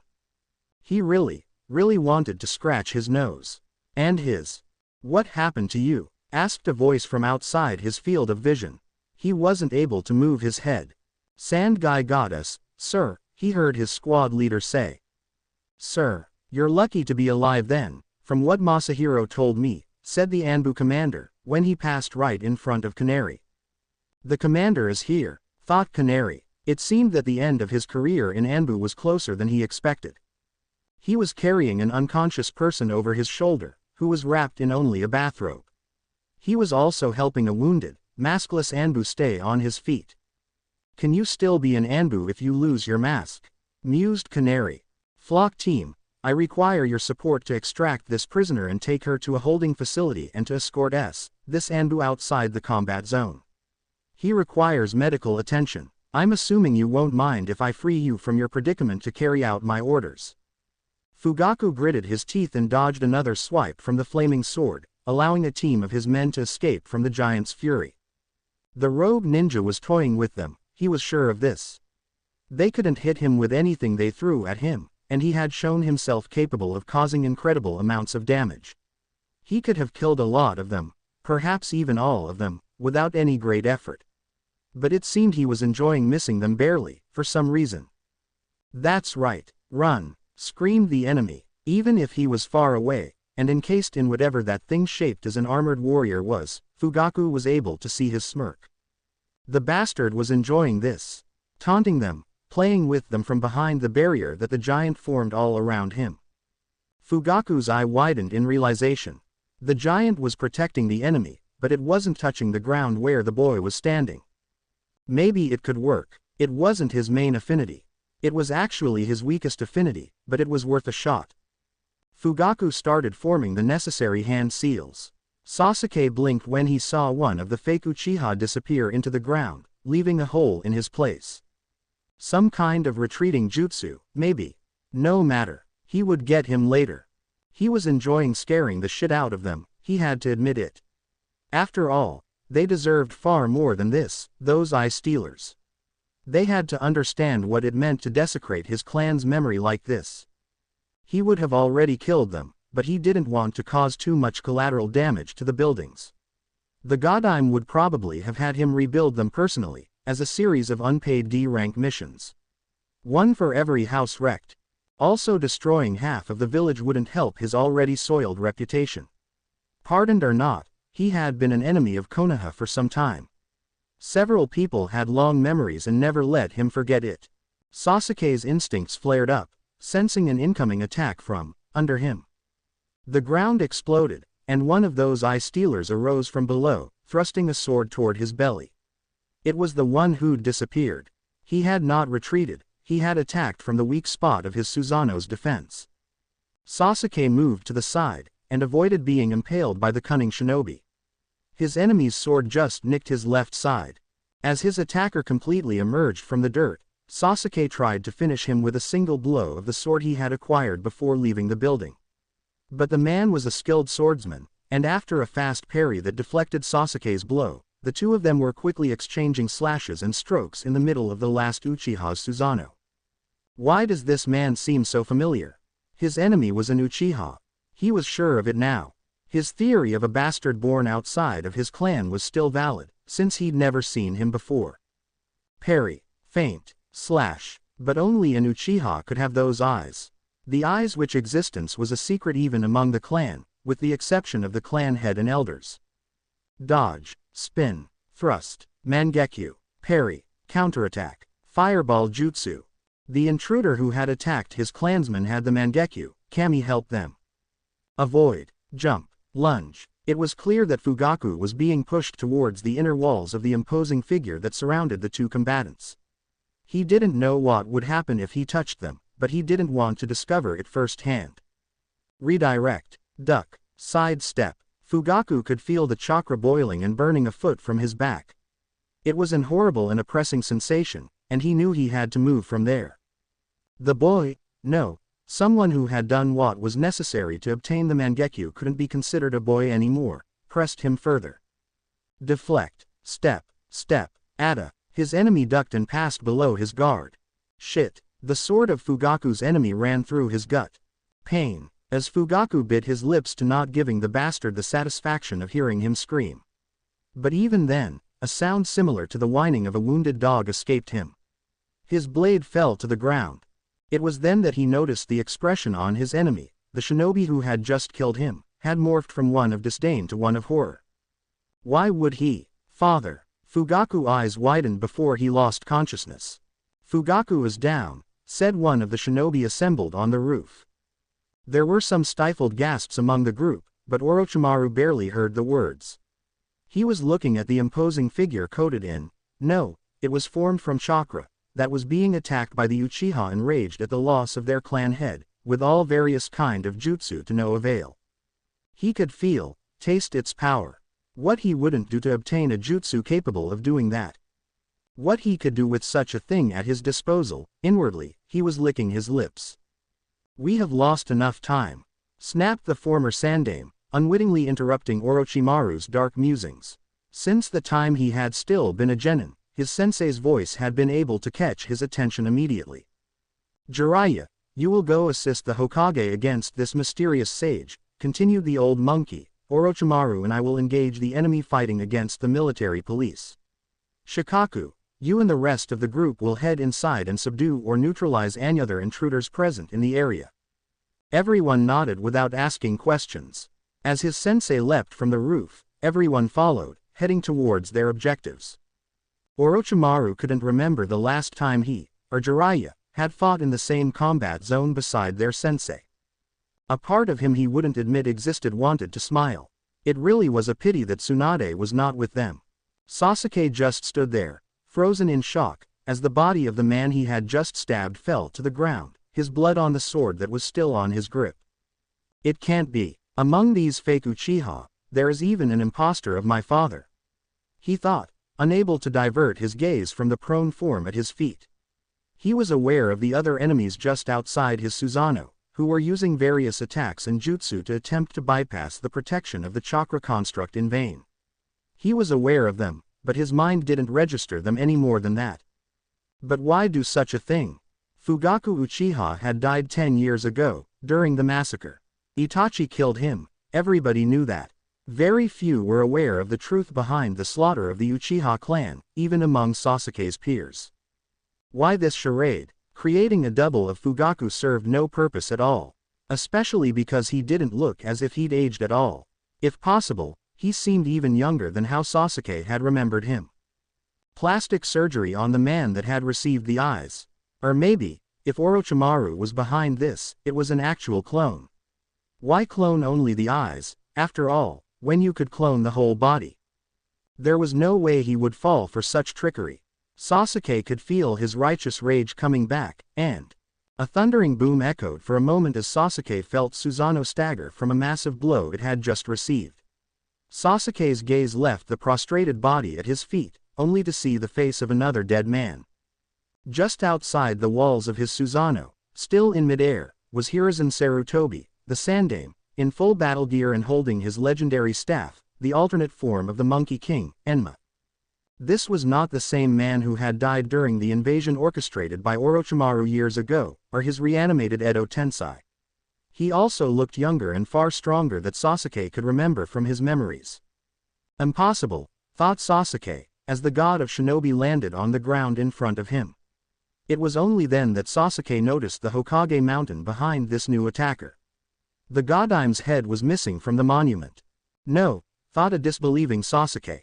A genjutsu. Surely it was a genjutsu. It had to be one. A genjutsu was actually a better explanation than an army of clones. Kai, said Sasuke, making an hand seal. Nothing happened, and the fake Sarutobi outside Suzano arched one of his graying eyebrows. Kai, he shouted, applying more chakra this time. Once again, nothing changed. Outside Suzano, the Sarutobi lookalike kept attacking him, only to have the chakra construct intercept his staff with both its hands and keep it in place. It was a powerful genjutsu if he wasn't able to dispel it with a chakra pulse. But Sasuke was starting to doubt it really was a genjutsu. He wouldn't doubt that Naruto wouldn't realize about being ensnared in one for a long time. But Sakura and Karen, too. Both of them, without realizing it. Improbable. For a second, the idea of using Izanami crossed his mind, but he quickly eradicated it. He would not destroy one of Itachi's eyes to dispel a genjutsu he was having more and more doubts about actually existing. Someone else arrived beside the fake Sarutobi minus was he really a fake? Minus and started attacking him. Suzano protected the young Uchiha, deeply immersed in his reasoning. This, whatever it was. This could be a genjutsu. Or maybe it wasn't. He couldn't lose one eye if he wasn't certain, and the chakra pulse normally used to dispel illusions didn't work. There was only one alternative, then. Without hesitation, Sasuke passed his palm on the edge of his sword, cutting deep. Pain, Sasuke hissed. It was real pain. No, he whispered, falling on his knees. Suzano received another barrage from outside. It was real. The blood of his father mixed with his own. Nanano minus no, he cried, embracing his parents' still form. He didn't even realize that his attackers had stopped, confused by his reaction. It was then that a pained wheeze escaped from Fugaku's lips. He's alive, realized Sasuke. Thank Kami, he's still alive minus what do I do? What do? Karen. He carefully lifted his father's body, hoisting him over his shoulders. As he rose, he finally noticed the other person standing beside Sarutobi. It was Orochimaru, dressed in an almost normal way and with a Konoha forehead protector, the sword of Kusanagi in his hand, who was looking at him with great interest. Whatever. He had stuff to do now. Deal with this Orochimaru later. He leapt towards a window of the building, carrying his father with him. Between the hurry, the shock and the adrenaline still running in his veins, he forgot to deactivate his Suzano. That hit, and destroyed, an entire side of the building. Shikaku saw the chakra-coated enemy leap towards the building, causing a lot of damage, but didn't stop. He was leading his team towards the structure, and had his orders. Choza, right in front of us, first floor. Open an entrance to us. He called, without looking back. He heard his teammates' affirmative grunt as the Akamichi hastened his pace and moved in front of the team's formation. Choza leapt, greatly increasing his size while in midair but keeping the momentum of his jump. As he hit the point indicated by Shikaku, the wall of bricks and concrete was broken like it had been built of cardboard. Shikaku and Inoichi were right behind their old-time friend when they entered the building. The first thing the Nara saw was a young man with a distinctive hairstyle, who was wearing just a pair of briefs and was attempting to steal the pants off of an unconscious Anbu operative. He didn't seem to be older than 18, tops. Beside him were standing a beautiful blonde girl and a big-boned. He had stopped using the word fat or other synonyms long ago, knowing how that ticked off Choza, young man with a bare chest. They were staring at them, and seemed to be quite shocked by their entrance. The Ino-Shika Cho trio charged the intruders. The whole building shook violently without warning, and Kiba had to struggle to maintain his equilibrium for a second. Akamaru whined. What the hell was that? It seems the building we are in sustained some heavy structural damage a few floors below us, stated calmly Shino. Why, you ask?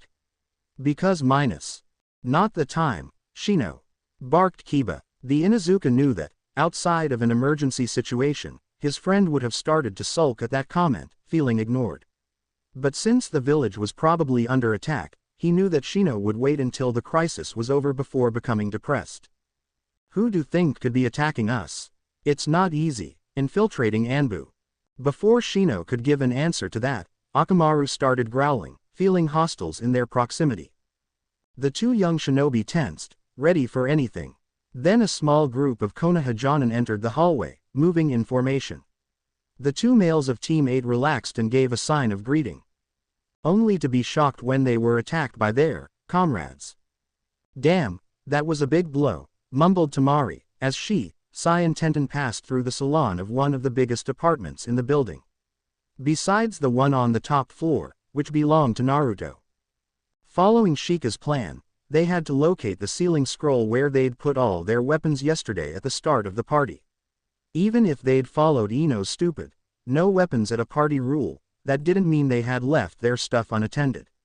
Paranoia was part of being a shinobi, after all. And now that they were under attack, Tamari felt without her war fan. Well, more that she was already. There was only one problem. Are you sure that this is the way to Naruto's apartment? Asked the Suna Kunoichi. I don't know. The last thing I remember from yesterday night is Sai dancing on the table, juggling sake bottles and drinking them at the same time. Responded Tenten, who was armed to the teeth. She was carrying almost every weapon they had found on those guys dressed like Anbu who had attacked them, with the exception of a few kunai and a pair of swords that her companions were carrying. Did I really do that? Asked Sai, a little astonishment in his voice. Yes, responded both of the Kunoichi. I don't remember it, mumbled Sai. Oh yes, last night had been a wild party, indeed. They'd trashed the place, in the metaphorical and literal sense. The ceiling that collapsed right in front of the improvised team with a loud smash and spayed the whole room with a fine dust, was not metaphorical at all. Survival instinct kicked in and the three shinobi jumped back, weapons at the ready. Damn it, Canary, what's wrong with your feet, today? Yelled someone from inside the cloud. Just exactly how many enemies have infiltrated the village? It doesn't make sense, Kiba said loudly as he kicked some fake jonin in the chin. True. Such a large quantity of unknown shinobi would never have passed unnoticed. Why? Because an attack like this would require months of preparation and really not the time, Shino. Sorry, Kiba interrupted, dodging a volley of shuriken.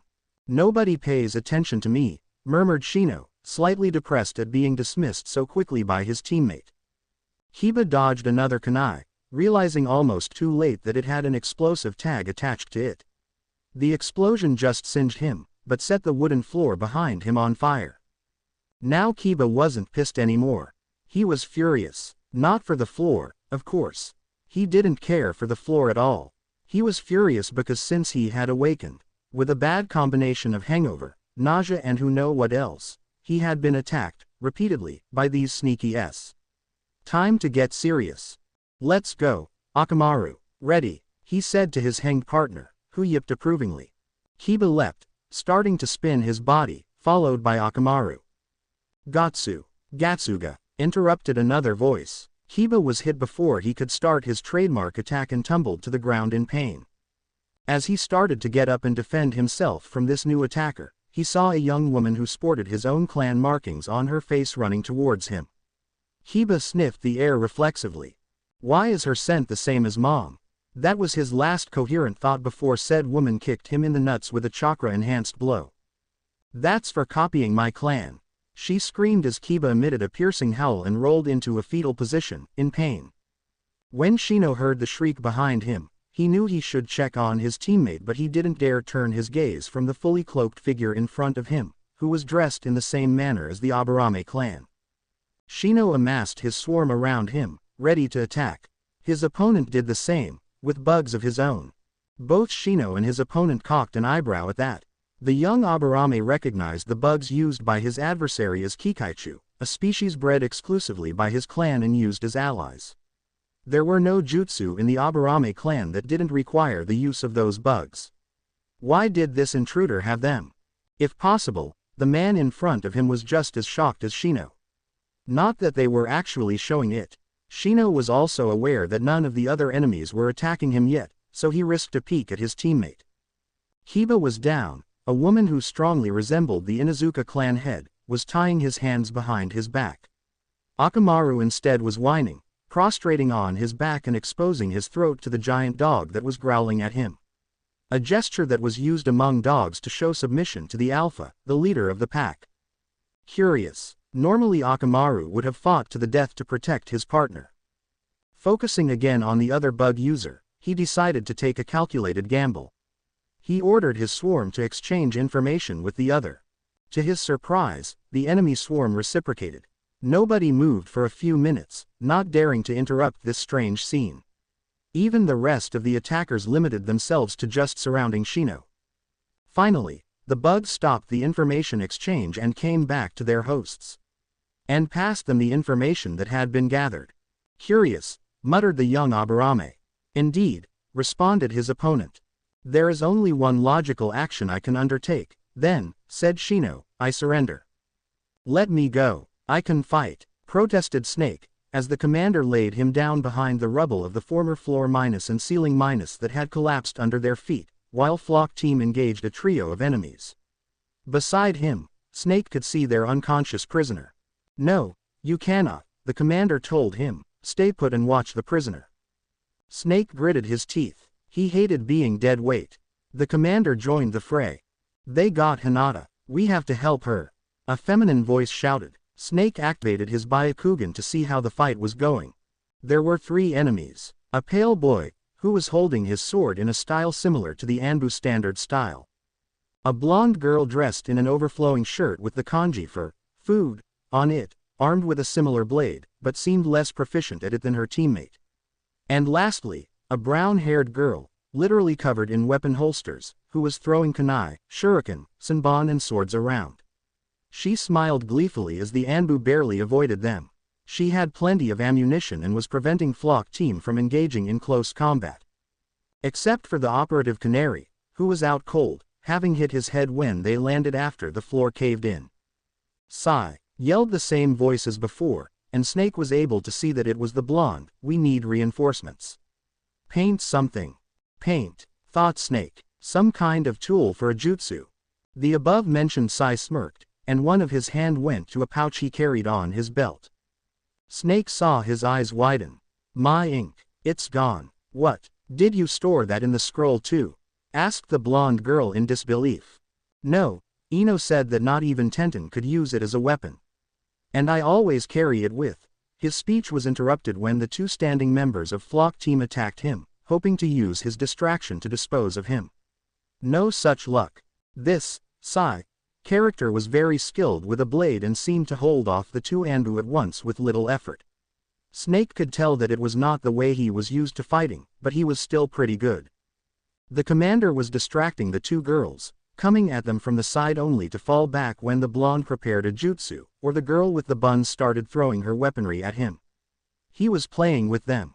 Show off. Flock Team was pressing the dark-haired boy, coming at him from 2 sides at the same time, only for him to change his position.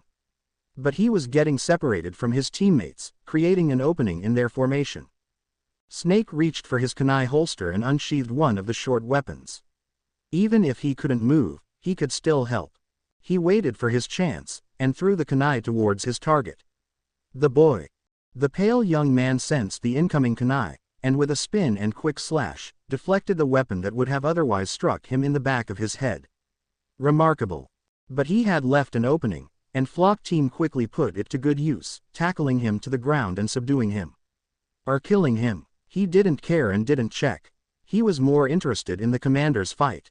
The Anbu leader changed tactics as soon as he saw the other enemy fall. He charged the 2 kunoichi directly. The bun-haired one threw so many weapons at him that a normal shinobi, no matter how talented or trained, couldn't possibly have dodged them all. But the Anbu leader was not a normal shinobi. With his Byakugan, Snake saw the commander release chakra from his tenketsu points and starting a rotatory motion with his feet. Kaden, he heard. A dome of spinning chakra was formed by the commander's movement, creating a rotating shield that deflected the incoming attack.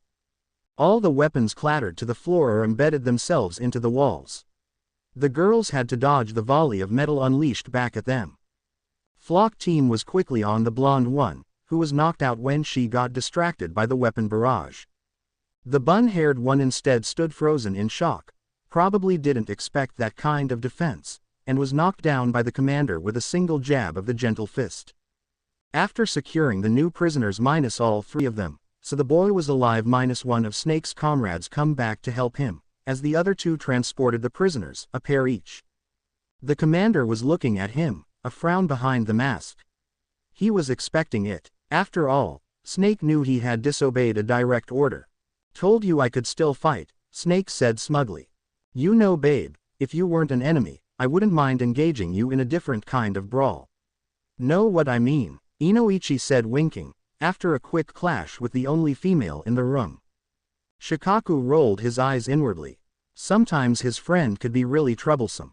It was not a tactic. The Nara knew that the Yamanaka really was flirting with an enemy during a fight. The fact that most kunoichi would get enraged and be less focused on the battle around them was an unexpected bonus. To Shikaku's surprise, the girl didn't get mad because of the Yamanaka bachelor's innuendo. Instead, she seemed both disgusted and horrified. Strange. Even her companions seemed to be quite disturbed by that, for some reason. Seeing their adversary's hesitation, Choza charged them with a signature move of the Akamichi clan, the human bullet tank. Shikaku had seen it innumerable times. Choza's body expanded and he started to spin with more force than a tornado, launching itself towards the intruders. Only to be intercepted and repelled by another similar sphere of similar size. The bare-chested boy was the ball. He was using the human bullet tank. How was that possible? The 2 speeding balls collided and bounced around, obliterating everything in their path. Both groups had to jump away to avoid being crushed. Inoichi started doing the necessary hand seals for one of his own family jutsu and aimed it at the blonde beauty on the other side of the room. After a few seconds, the blonde man stared at his own hands in shock. It didn't work, he whispered. Shikaku barely heard him. The kunoichi charged Inoichi, screaming like a banshee, taking the older man by surprise and started to pummel him to the ground with a flurry of kicks and punches. What are you doing, Inoichi? Possess her, Shikaku shouted without looking away from his scantily clad adversary, who was gazing at him in a cold, calculating manner that seemed to mirror his own. I can't, she's resisting it, shouted Inoichi, who was still suffering under the girl's assault. Pig, pervert, son of a, screamed the girl, hitting the man one more time for every insult thrown at him. What? Exclaimed Shikaku, almost breaking eye contact with the only enemy who hadn't moved yet. I don't know, arg, let me go, crazy. The Yamanaka responded, as he struggled to defend himself. Around them, the 2 spinning human balls kept clashing with each other, defending their comrades from the other one when he moved towards them. Suddenly, the boy dressed in briefs started forming hand seals. His shadow started to morph and darted towards Shikaku, running over the floor. Impossible, thought the Jonin as his eyes widened. Instinctively he formed the hand seals for the same jutsu the boy had just used, a jutsu exclusive to the members of the Nara clan. The 2 tendrils of shadows collided in the middle of the space between them. Shikaku started ignoring the chaos around him. The girl's insults, Inoichi's comebacks and the 2 human wrecking balls, it didn't matter anymore. This match was getting all his attention. An external observer would have thought that it was a very static match, but it was not like that at all. It was like arm wrestling, only with shadows and chakra. And Shikaku was slowly losing, he knew that. When Shikaku was finally overcome and he was trapped in his enemy shadows, he cursed himself for being so careless. Who is this boy? When he felt a shadow tendril crawl across his skin and unclutch at his throat, ready to choke him, his blood froze. What a troublesome death, and embarrassing, too, killed by a jutsu of my own clan. His eyes again met those of the boy that had his life literally in his hands. And his enemy smirked. We surrender, he said, dismissing his shadows and freeing Shikaku. What? Thought the Nara. One of the balls, the big-boned young man, stopped. We do? Asked the shirtless, no longer spinning shinobi in confusion. Yes, we do. Oh, good. Creep. Deviant. Weirdo. Motherfu, screamed the girl, still oblivious to everything besides the poor Inoichi. Who were these people? A punch landed on the wall of the bathroom, obliterating a large portion of the nicely crafted blue tiles that decorated it, pulverizing the concrete behind them and opening a wide passage into the nicely illuminated parlor that was located on the other side of it. Sure, Like the rest of the apartments, there was no furniture yet, with the exception of the toilet and the shower, but Sakura was sure the room in which she had just created an impromptu passage would have been a nice parlor. Damn, missed her. She and her adversary had fought all throughout the floor they were on, and this was probably the third bathroom they had smashed. Sakura preferred the one with pale green tiles. It had had a bigger shower, between the pinket's blows and the redhead's seals and slashing hair. Seriously, who weaponized long hair anyway? As he was running towards the location of his former student, passing on the rooftops, Jiraiya sneezed in the middle of a jump. And almost crashed against the house in front of him. The seal user's movements were difficult to follow, and she made sure to confound Sakura with changes in the tempo of her attacks and throwing the occasional jutsu in the middle. Sakura was also at a disadvantage because she had to hold back her punches to avoid actually having the whole building collapse. Sometimes having a fighting style based on chakra-enhanced strength ed. It was also clear that the woman's chakra reserves dwarfed hers greatly. Seriously, this woman spammed almost more chakra-consuming jutsu than Naruto. Could it be? No, come on Sakura, don't be a fool, she reprimanded herself. It was clear that she couldn't outlast this enemy. Sakura needed just one good hit to end her, but the red woman also only needed to place a single seal on her, in the right spot, to do who knows what to her. Hopefully just knock her out, if she was lucky. She had to create an opportunity to strike. Sakura feinted to the left, giving a huge opening in her guard to the redhead, who took the bait. She charged the pinket and sent an axe kick towards her head. Even better than what Sakura had hoped for. She changed the direction of her attack and turned around, grabbing the fake Kushina's ankle with both her hands before the kick impacted with her.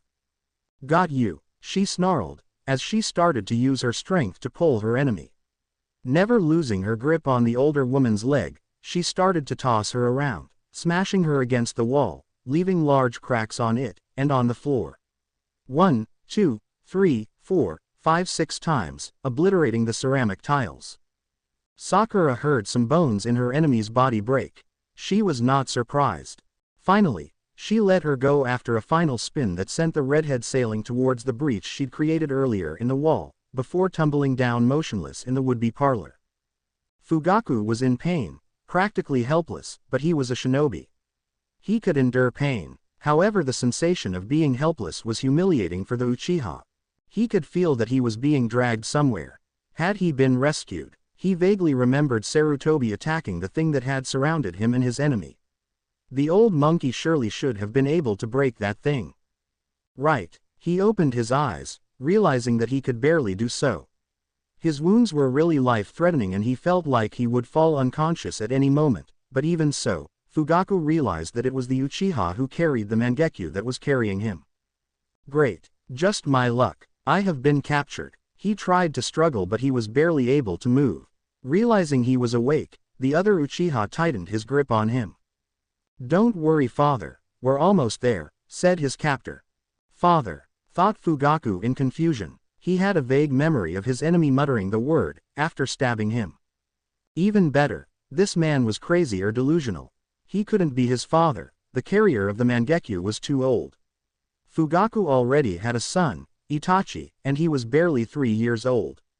He had not lain with a woman who wasn't Makoto in a long time, since a certain mission before he joined the police force, but he had been careful to avoid accidents.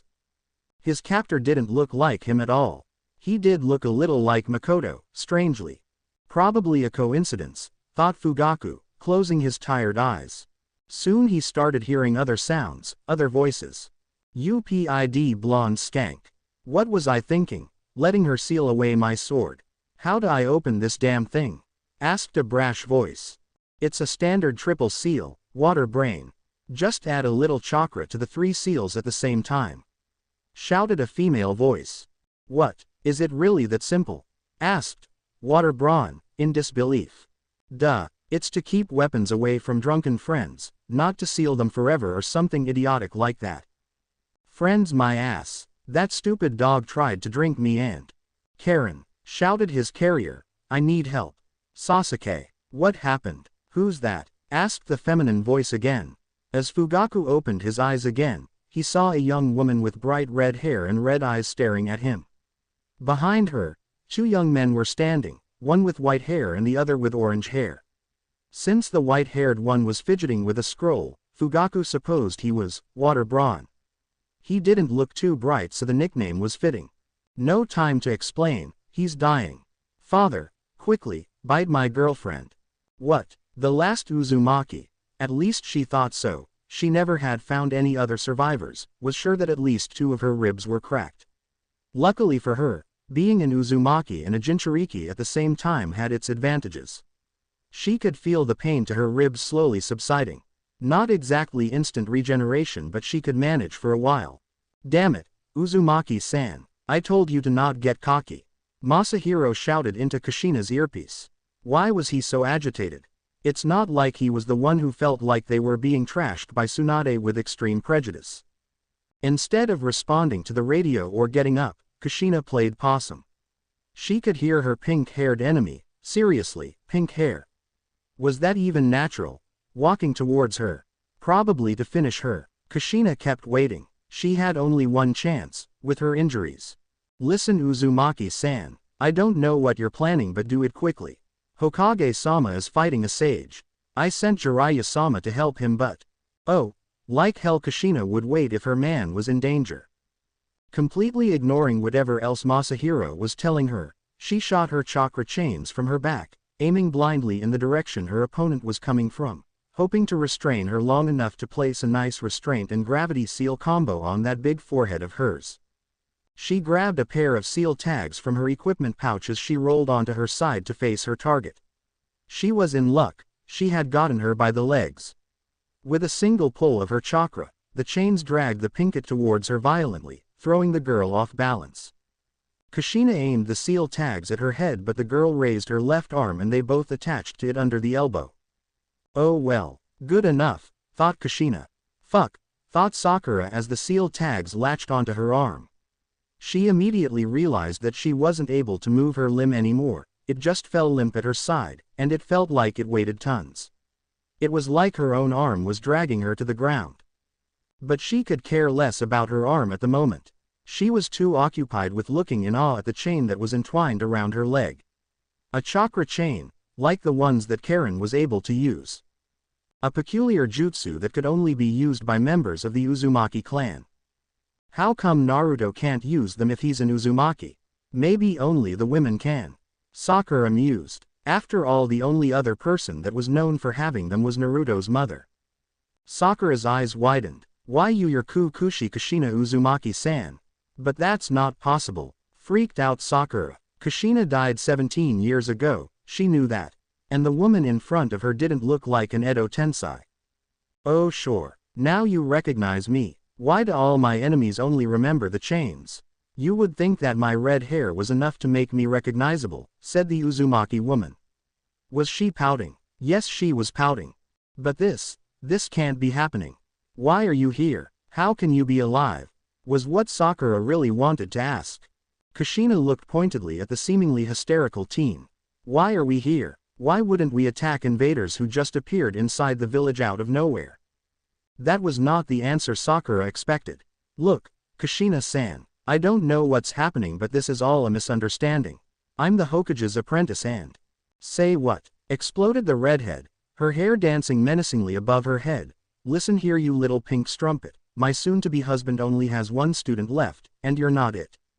Datbane. She screamed the last word, already in motion as she charged the stunned pink-haired girl. What did you call me? Whispered Sakura, frowning as she gripped the chakra chain with her good arm. When Kushina was almost on her, she swung the chain with all her strength. Once again, Kushina was sent flying across the room. The chakra chain's grip on Sakura's leg loosened and she scrambled away. The seals on her left arm were really impeding her movements. Even with her strength, she was forced to stay crouched because of the arm's increased weight. Her arm was busted and it was getting in her way. Forming a one-handed seal, Sakura wanted to grin as Kushina's eyes bulged out when the older woman saw the yin seal appearing on her forehead and expanding across her face. Too bad she couldn't afford any distractions from this. Stop the blood flow. Numb the pain receptors. Create a chakra scalpel. I'm not a strumpet, declared the medic Nin.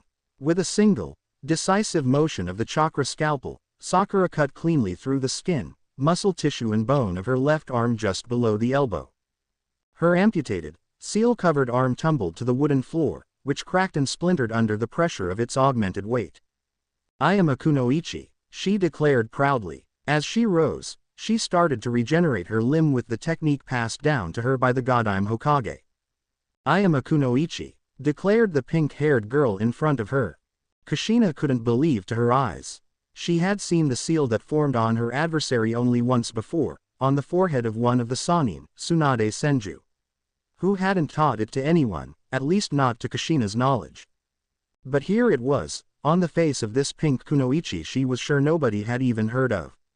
The slug princess was going to have some explaining to do the next time Kushina saw her. That wasn't all. The limb on floor was staining the tiles with the blood that was flooding from it, but not even a drop was dripping from her stump. Just how good was Pinky's chakra control? To be able to stop her blood flow like that. Pinky rose to her feet, and Kushina was able to see clearly that her missing forearm was regenerating. It was like watching a plant grow in fast motion, but with bones, tissues, nerves and skin. That expanded yin seal, her chakra control. Her enemy knew the creation rebirth. Which meant that she was practically unkillable as long as she had chakra in her body. Next time she saw Tsunade, Kushina was going to kick her big, old fat ass. The Uzumaki woman launched herself towards Pinky, instead of waiting for the completion of the process. She was more vulnerable while she was short a limb. And she knew it. Instead of clashing with Kushina, the pink-haired kunoichi rolled away, escaping the fight to gain more time to complete her regeneration. It was only a matter of seconds now. More chains sprouted from Kushina's body and launched themselves towards her target, moving like whips. She just kept evading them. There was not much time left. Kushina sent her chains spiraling around her opponent, trapping her in a circle of chains that was whirling all around her, from the floor to the ceiling. Then she started to tighten them, reducing the circle's radius. The Pinkett looked around, searching for a way out. Escape was impossible. Their eyes met, and Kushina was sure that victory was hers. Then Pinky smirked. With her good hand, the Tsunade wannabe punched the floor she was standing on, breaking it and falling down to the lower floor just as the ring of chains closed in on the place she had been standing. Kushina gaped. Sneaky little. The parquet behind her exploded as Pinky erupted from it. Turning around, Kushina froze in shock. The younger woman's arm was completely reformed, but that was not what had captured the redhead's attention. The markings of her seal were now covering not only her face, but had descended down past her neck and covered the rest of her body. Kushina had only seen this one time in her life, when Jiraiya had been hiding behind her, crying like a baby, after having pissed off Tsunade more than usual. The strength of 100. This failure of an infiltrator was able to fully release the yin seal, and use the strength of 100. Forget about kicking Tsunade's ass. Kushina was going to strangle that hopeless gambler with her chakra chains. Kushina didn't see the punch that hit her, but she surely felt it as she roared towards the wall on the other side of the ruined room. Then she felt the impact with the concrete. For a split of a second, Kushina could feel her consciousness slipping away, but she forced herself to open her eyes. Pinky was rocketing towards her, readying a punch with her new left arm and screaming a battle cry. Desperately, Kushina created the greatest number of chains she could conjure up with her chakra, filling the room with pale, glowing metal interlocking rings. The mini Tsunade was trapped in the middle of it, just a few feet away from her. She was still pushing, shaking and struggling, but the chains were too strong, even for her with her strength. It took a few moments for Kushina to get up. Her whole body was screaming in pain. She had underestimated her adversary and she had paid for it. Hopefully she would feel better after a few days of healing, Jinchuriki style. As she finally stood on her feet, Kushina heard a crack. Snapping her head to the direction of the sound, she widened her eyes in awe once again. Since the beginning of this fight, her chains were cracking. Slowly, but surely, the Pinkett was freeing herself from the chakra chains that were trapping her, with sheer strength. Pinky started to scream defiantly as she pulled all the chains she could at once. One of the glowing links broke. Kushina forgot the pain in a rush of adrenaline and ran towards her still immobilized opponent. Her hand darted into her equipment pouch, taking out of its seal tags, ink and brush. Time to put an end to this. Moving, circling and almost dancing around her enemy, she started applying seal tags like there was no tomorrow, or even drawing new ones, her chains following her all the time. Pinky could only snarl and try to hit her with limbs too hindered to move properly. Gravity and paralysis seal combo on arms and legs, to stop her. Chakra disruptor and suppressor seal combo on her nape, vertebral column and the pelvis, to take her chakra away. Paralysis and sensory deprivation combo on her forehead, right on the location of the brain, to leave her literally as a vegetable, unable to see, hear, smell or feel anything as long as the seal was in place. When she finished, her adversary lying safely still on the floor, Kushina landed on her butt and dismissed her chains. This fight had taken more from her than she had expected. "Damn, girl," she said, talking to her opponent who wasn't in any condition to respond, "who are you?" The blank expression and the drool that was leaving Pinky's mouth was the only reply she received. "Maybe I overdid it a little," mumbled Kushina. She just remained there, sitting in the room that had turned into a war zone, before perking up. Ah, shit, Minato. In his long career as a shinobi and Hokage, Hiruzen had seen a lot of strange and bizarre sights. The one in front of him didn't even make it into his personal top 20. It still baffled him, however. He and Orochimaru had followed the raven-haired boy that had used that strange chakra construct inside the heavily damaged building after he took Fugaku away. That was something he didn't understand entirely. The enemy had gravely wounded the Uchiha leader, maybe even struck a mortal wound, and his defensive construct was just impervious to any of his and his students' attack. It shook them off like it was nothing. During the chase, he had suspected that the enemy had wanted to take Fugaku as a hostage. So he was expecting a great resistance, an attempt from the invaders to secure their captive. He wasn't expecting to find 4 teenagers in a room, arguing among themselves, with an unconscious but otherwise fine Fugaku resting against a wall. How had they healed him so quickly? Maybe one of them had training as a medic nin, there was no other explanation. And they were ignoring both him and Orochimaru. "Why can't I open this stupid scroll?" shouted the white-haired one. "Because you're an idiot, that's why. Even a rookie genin would be able to do it." A red-haired girl who was adjusting her shirt snapped at him. The other two, the one they'd chased down and a tall youngster with orange hair, finally noticed them but didn't make any move to engage. The one with the scroll in his hands and the girl kept squabbling for a few moments until they too noted the other 2 shinobi in the room. Hiruzen saw how the group sent strange glares towards Orochimaru. Surprise, mixed with curiosity and, "Hey snake face, what's the deal with the headband? Since when did you come back to Konoha? And wasn't the old geezer dead?" asked the white-haired one, arching a thin, almost non-existent eyebrow. All right, that was strange enough. Entered into his top 20, at the last place.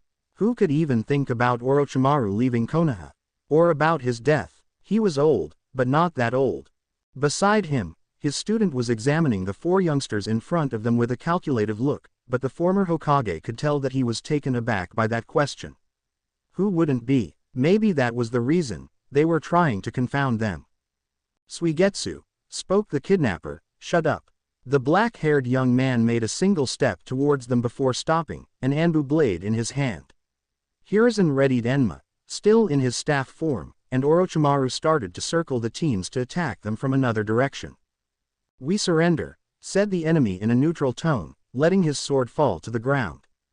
Hiruzen wasn't expecting that, but maintained a perfect poker face. "We do what?" questioned the one called Suigetsu, shock evident in his face. "I said," repeated the raven boy, "that we surrender, Suigetsu." The redhead jumped ahead, beside the apparent leader of the group. The two started a short, but intense eye contest. It was quite obvious for Sarutobi that these two were lovers. Their whole body language had changed when they'd met each other's eyes. "All right, I agree, we surrender," the redhead finally conceded. Hiruzen wondered how the relationship between them worked. "I didn't agree to nothing." The white-haired Suigetsu started to argue before being silenced by a punch from the only female in the room that made his head explode into water. "Like hell you don't," screamed the girl as Suigetsu's missing head started to reform from the water that had been splattered everywhere. That was going in Hiruzen's top 10. Not something you saw every day. Hokage-sama, why didn't you take one of our radios before barging into the building? It's not like we don't have spares, thought Masahiro as he switched channels once again to inform another team about the situation. Almost all the intruders had been rendered inoffensive or had surrendered. If they could stop the sage that was fighting against Hokage-sama and the sand guy, maybe the village would still be standing by noon. Minato grunted, getting up with a backflip. After the two Rasengan had collided, he and his adversary had been locked for a few minutes in a strange contest. Like arm wrestling, but with a pair of spiraling spheres of chakra, created to tear and grind anything they touched instead of arms. Minato was surprised to still have all the fingers attached to his hand. When the two jutsu had reached the breaking point, they'd exploded, sending them in opposite directions. And since they'd been attached to the ceiling at the time, they'd also fallen down to the ruined wooden floor. His lookalike was rising in a less athletic way, slowly. All right, you may have copied my jutsu, started the fake Minato. I'm sorry, me, copying your jutsu? Questioned Minato, outraged. He had created the Rasengan, it was his own invention. How could this copycat accuse him of imitating someone? Yeah, well, I'm not forgiving you even if you say you're sorry. Mumbled the teen, who looked as offended, if not more, than Minato. But if you were able to copy my Rasengan, continued the younger blonde, his frown morphing into a full grin, why don't you try to copy this? As he said that, Minato saw that his eyes change. They became yellow in color, with bar-like pupils, and the area around them was colored orange. Oh, crap, Minato blinked in surprise, and his enemy was immediately in front of him, throwing a punch. The fist didn't connect with Minato, but something did, and the Hokage found himself slamming into the wall. Not bad, huh, try to copy it, good luck without Sage Mode, boasted his attacker. Rasengan, Sage Mode, Frog Kata, Jiraiya-sensei, if I survive this fight I'm going to have a nice chat with you. Wait, I got it, shouted the impostor as he created a clone, why don't you try to copy this? The younger blonde started to form a Rasengan in his hand, with the assistance of his clone. Under Minato's shocked eyes, the spiraling sphere changed form, and 4 blades of chakra came to life, humming from the sheer power in them. No way, thought Minato, disbelieving what he was seeing. He completed it. I was never able to do it, and I tried for years. Who is this kid? Naruto raised his arm, letting the Rasenshuriken spin above his head. As soon as the clone he had sent into another room had finished gathering natural energy, it had dispersed himself, transferring not only his memories to Naruto, but also all the necessary energy for entering Sage Mode. He let the Rasenshuriken spin even faster, grinning like a maniac. He wasn't actually planning to use it, he just wanted to scare the guy that was posing as his father. But he had to admit, the impostor was doing a great job of it. How did he know the mechanics of the Rasengan? After all, Naruto had taught it only to Konohamaru, and he doubted that his friend part-time apprentice, part-time self-proclaimed rival would just teach it to the first person who asked. Well, the one behind the attack was able to recreate the Sharingan. Why not recreating a jutsu? Reasoned Naruto in his head. Still, it pissed him off all the more. The blonde was at the point of intimidating a surrender from the man, when he noticed something that he had ignored during the first seconds since he'd entered the Sage Mode. Among the other advantages of being able to enter such a state, there was also an incredible boost in the ability of sensing chakra signatures. He could sense all the people in the village. He sensed all his friends in the building, either unconscious or captured, with the exception of Gaara. Sasuke had allowed himself to be captured. Thought Naruto, surprised, I'm so going to rub it in his face, later. The chakra signature beside the Thames was strangely familiar, but he couldn't really place it. Now that he thought about it, even this fake Yondaime and other people inside the building, had a chakra signature similar to one he'd felt in the past. Who were they, though? Stupid hangover. You would think that Sage Mode would fix that, he said to himself. When he examined the village with his senses, he realized that he couldn't feel Tsunade Bachan's presence. Urshizune's, or that of so many people, the only way Naruto wouldn't be able to sense them would be because. No, he thought, as his eyes gained a little moisture. He met the man's eyes with a furious glare. Losing them like this, after they'd survived the war. Screw surrender. You killed them all. You're going to pay. It was then that he felt it. The chakra signature of someone who had spent almost 3 years with him, every day. Teaching him, guiding him and helping him become a better shinobi and a better person. But that person was dead, wasn't he? Then why was he able to feel his signature? Arrow. Senin, he whispered, tilting his head in confusion towards the direction he felt the man's presence. He was so focused on it, that he forgot to check his surroundings. When something wrapped around his raised arm, he was so surprised that he left sage mode and lost control of the Rasenshuriken. When Kushina finally arrived at the floor that Masahiro had told her, she just followed the sound of battle. Arriving there had been a pain, literally, but she was too stubborn. When she entered the most destroyed room she had ever seen, and she had survived the destruction of her village and a shinobi war, she saw Minato at the mercy of an enemy. She didn't care about all the details that she would remember later, after the fight.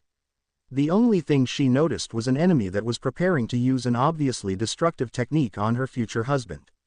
She acted on instinct. She threw a chakra chain around the enemy's raised arm and pulled it away.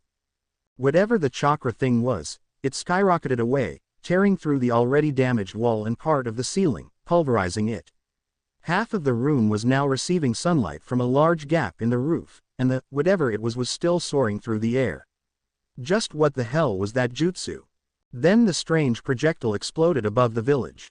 For a second, Kushina was blinded. Kushina had saved him at the last minute. Minato made a mental note to take her to dinner to a nice place. If they both lived through this. This enemy was powerful, really powerful.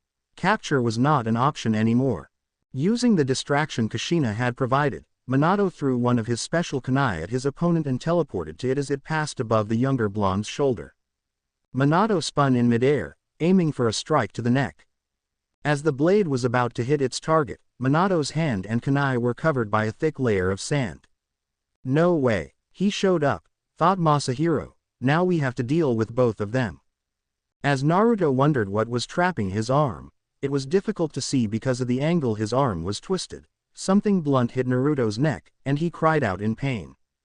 Hey, watch it, you! He stopped when he saw the sand coating the blade that would have killed him otherwise. Then he saw Gaara standing at the entrance of the room, his sand floating around him defensively. I had everything under control, mumbled Naruto, pouting. I'm sure you did, responded the expressionless Kazekage. Naruto was actually glad for the last-minute save. He just didn't want to admit it. It was one of those among friends things. You free my blonde, I'll free yours, said the redhead Suna shinobi to someone Naruto couldn't see, presumably the one that had captured his arm. Apparently his captor was hesitating because Gaara started to grip his fist, causing the pressure of the sand around the hand of Naruto's attacker to tighten. Naruto felt whatever had ensnared his arm starting to squeeze it. The confrontation went on for a few more moments, until both the blondes emitted, almost at the same time, a grunt of pain.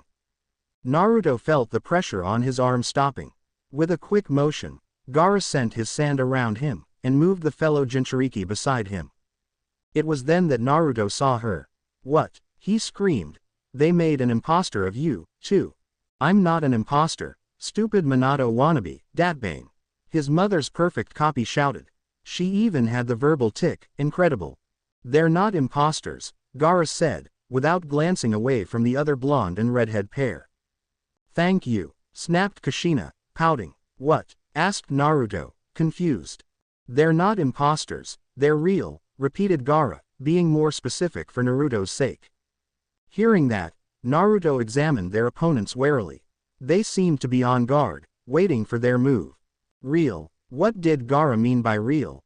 Huh, Gaara, they don't look like an Edo Tensei at all. Because they're not an Edo Tensei, Naruto, Gaara stated. The Minato copy whispered something to Kushina copy, who whispered back. Gaara, just tell me what's going on. Look to your left, responded his friend. I see only a giant hole in my wall. And the ceiling, and the roof, grumbled the annoyed blonde. Not the wall, the Hokage monument, Gaara persisted. The monument, why should I look at the? Naruto blinked. He closed his eyes. He opened them again. He tried to dispel the genjutsu that was clearly placed on him. No such luck. There are only, he whispered in disbelief. Yes. How is that possible? I hoped you could explain that, said Gaara, meeting Naruto's eyes for the first time since the beginning of the conversation. Why would I? Naruto's indignant scream was interrupted when a tall figure darted inside the room, landing between the two pairs of shinobi, that immediately tensed, ready to fight. As the figure landed, it started a kabuki dance that Naruto knew too well. I am the hermit from Mount Myobuku. I am the great Jiraiya, the Toad Sage. Finished the gallant Jiraiya as he assumed his fabulous position, his arm extended in front of him. Everybody paused. Gaara was shocked, having never been exposed to his danced introduction. Minato and Kushina seemed relieved at seeing the self-proclaimed super pervert, because now they had the upper hand against the two enemies. Naruto, instead, had started hyperventilating. Between the hangover of epic proportions, the fight against his dad's doppelganger, the shock from not sensing Bachan and all the people that were missing in the village, his mom's doppelganger, the exhaustion that followed the release of Sage Mode, the crazy Hokage monument that was not a genjutsu and the living, breathing, arrow Sennin in front of him, Naruto had reached his breaking point. He fainted. Well, I hope this chapter was worth the wait, since it was a pain to write. Really, it was. I got stuck on some scenes for hours, sometimes even a day. So, please, review and let me know what you think of every single fight I described. In the next chapter, the plot will move on. Now, what about a nice story recommendation? I would like to recommend to you, Not Sick, of Esser Serendipity. In this story, Itachi was not sick when he fought against Sasuke. Saying more would be a spoiler. It's written beautifully, the characterization hits the spot and it has very long chapters. Now, here's a little omake written for me by my beta, Pyroth Tenka, when I was stuck writing a scene. Basically, the Naruto of her story falls in the middle of Kushina and Sakura's fight. Warning. Sheer crack. Naruto let out a grunt as he fell mysteriously through the random hole that had torn open suddenly at his feet. Plot device, Mr. Frodo, plot device. Where had that come from? He'd barely had enough time to register the mostly demolished decor of the room before he landed on something remarkably person-like that even let out a grunt of surprise to complete the image. It wasn't until he opened his eyes to find that it was, in fact, a person. A very familiar, very angry, and very scary person. Mom, I didn't do it, I swear. He had no idea what he was claiming to have not done, but he was sure there was something that needed it. What is this, Mom? If this is your idea of a genjutsu, Pinky, it's not gonna work. I have no son, Datbane. Naruto gasped, Mom. Naruto. The blonde looked up at the somewhat familiar voice and stared in shock at the almost adult Sakura standing just a bit aways. Sakura-chan. Now he was just confused. Wah, gonna pay for making me see the child Minato and I could never have. Die. The redhead launched herself at Naruto's kunoichi teammate, ignoring him entirely as she focused on trying to place more seals on the girl. Sakura. Naruto called out, forming his trademark cross seal and summoning some clones. Kage Bunshin no Jutsu. He didn't know what was going on, but he wasn't about to let his mom kill his crush. Even if said crush looked old enough to be his babysitter. All but 2 of the dozen clones he summoned charged forward. One of those 2 launched themselves at him and wrapped him in a tight hug. Naruto, don't listen to that impostor. You are my son and mommy loves you. She's an evil clone. I thought you were the evil clone. The other Bunshin spoke up with a grin. Shut up, Namikaze, Mom. But Naruto sputtered as he whipped his head back and forth between the clone and the woman attacking Sakura. The clone pat his head reassuringly. Don't worry, Mommy will take care of this. It released him and pointed accusingly at the redhead. Hey, fake me, you better be ready, because Uzumaki Kushina won't be defeated by some cheap imitation. The 2 kunoichi stopped what they were doing to stare at the Naruto Bunshin like it was crazy. The other clone leaned into stage whisper, pissed, Kushina. What is it, Minato? I'm busy. You're a boy. There was a pause while his wife digested that information, then let out a string of profanities that made the Yondaime quickly cover his son's ears. Damn it all, henge. In a puff of smoke, the child form was replaced by that of a red-headed demon of fury. Any sane person would have fled from such a sight, but fortunately, no shinobi ever claimed to be sane. The other Kushina was not impressed. Ha, cheap imitation, you're a henged cage bunchin. Still, you're claiming to be me, so I'm going to have to kill you now.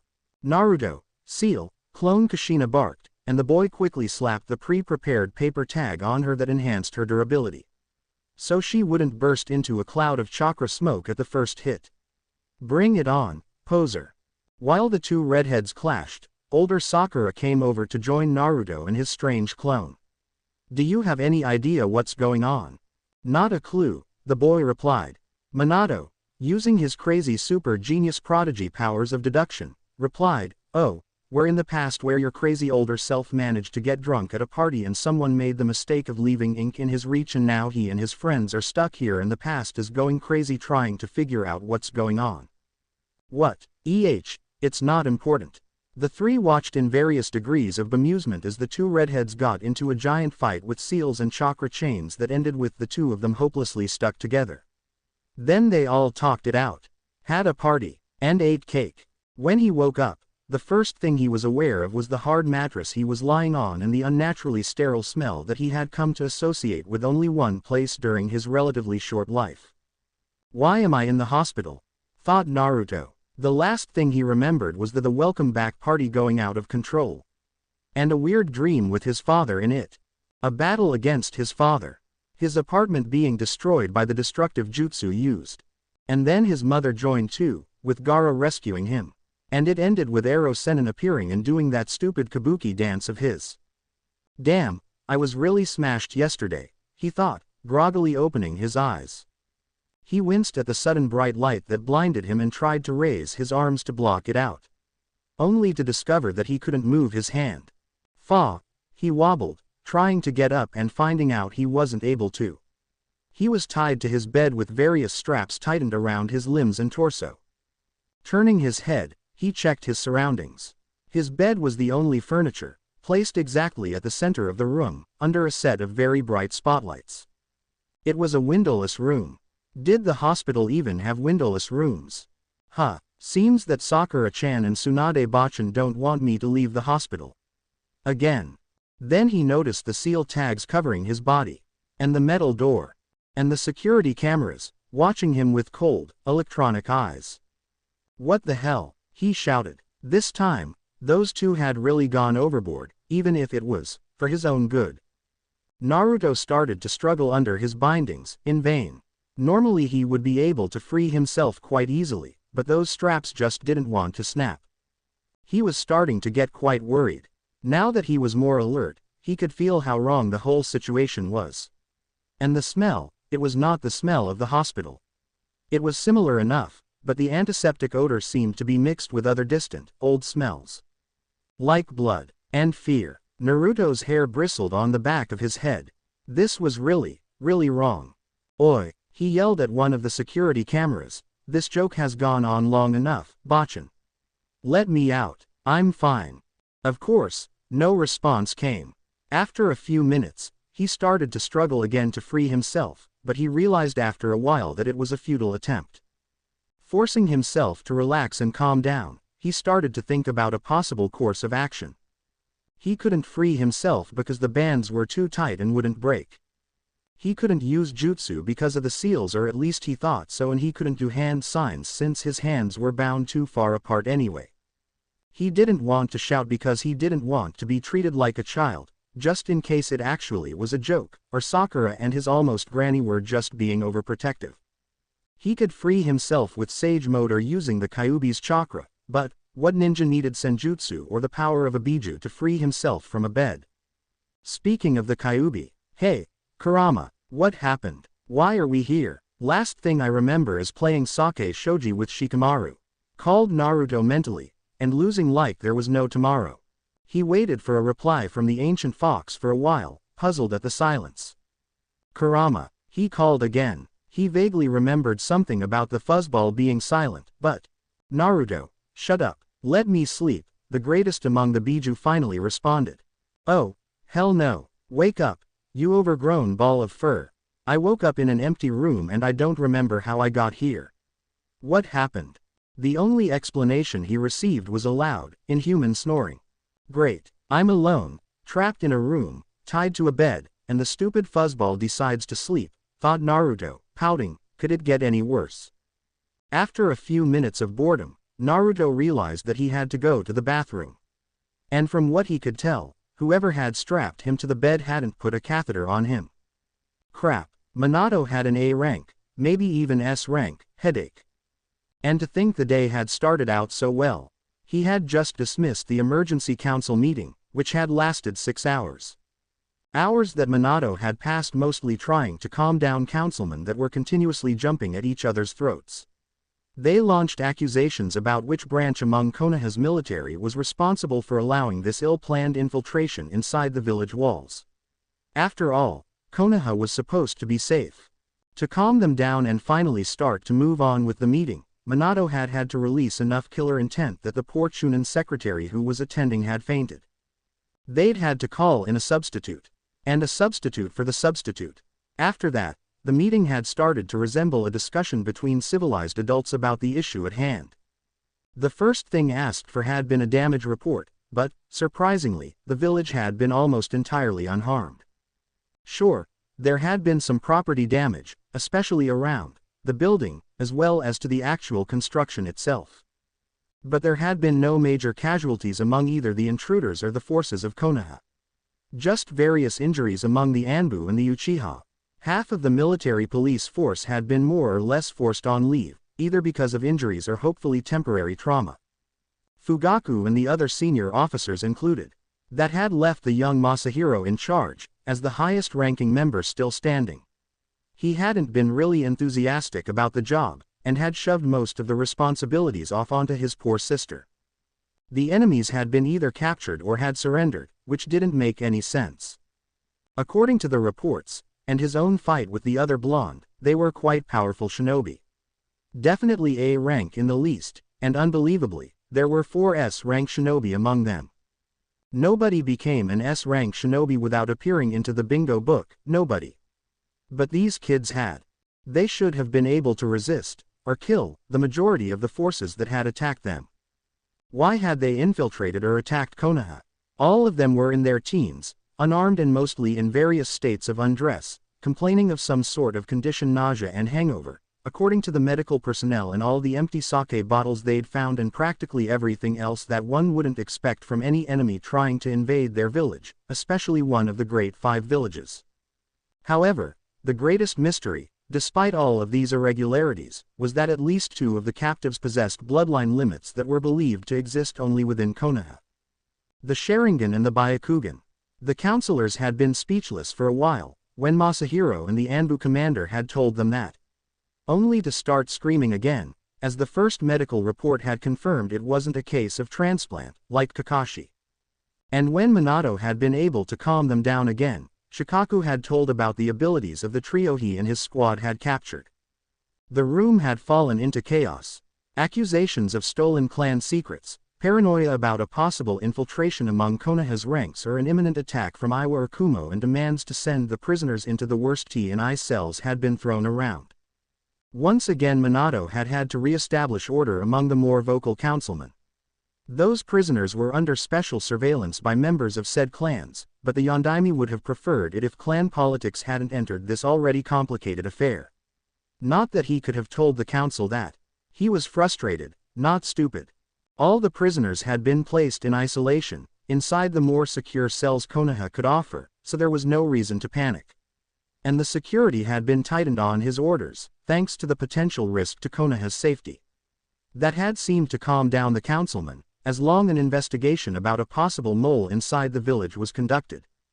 Once that matter had been settled for the moment, Minato had brought up the topic of the seal found by one of the Anbu teams sent to scout the building. Its purpose, unknown, but it was powerful, that was sure, and unstable. Minato had tasked Jiraiya and Kushina to examine it, being among the best seal masters the village could offer.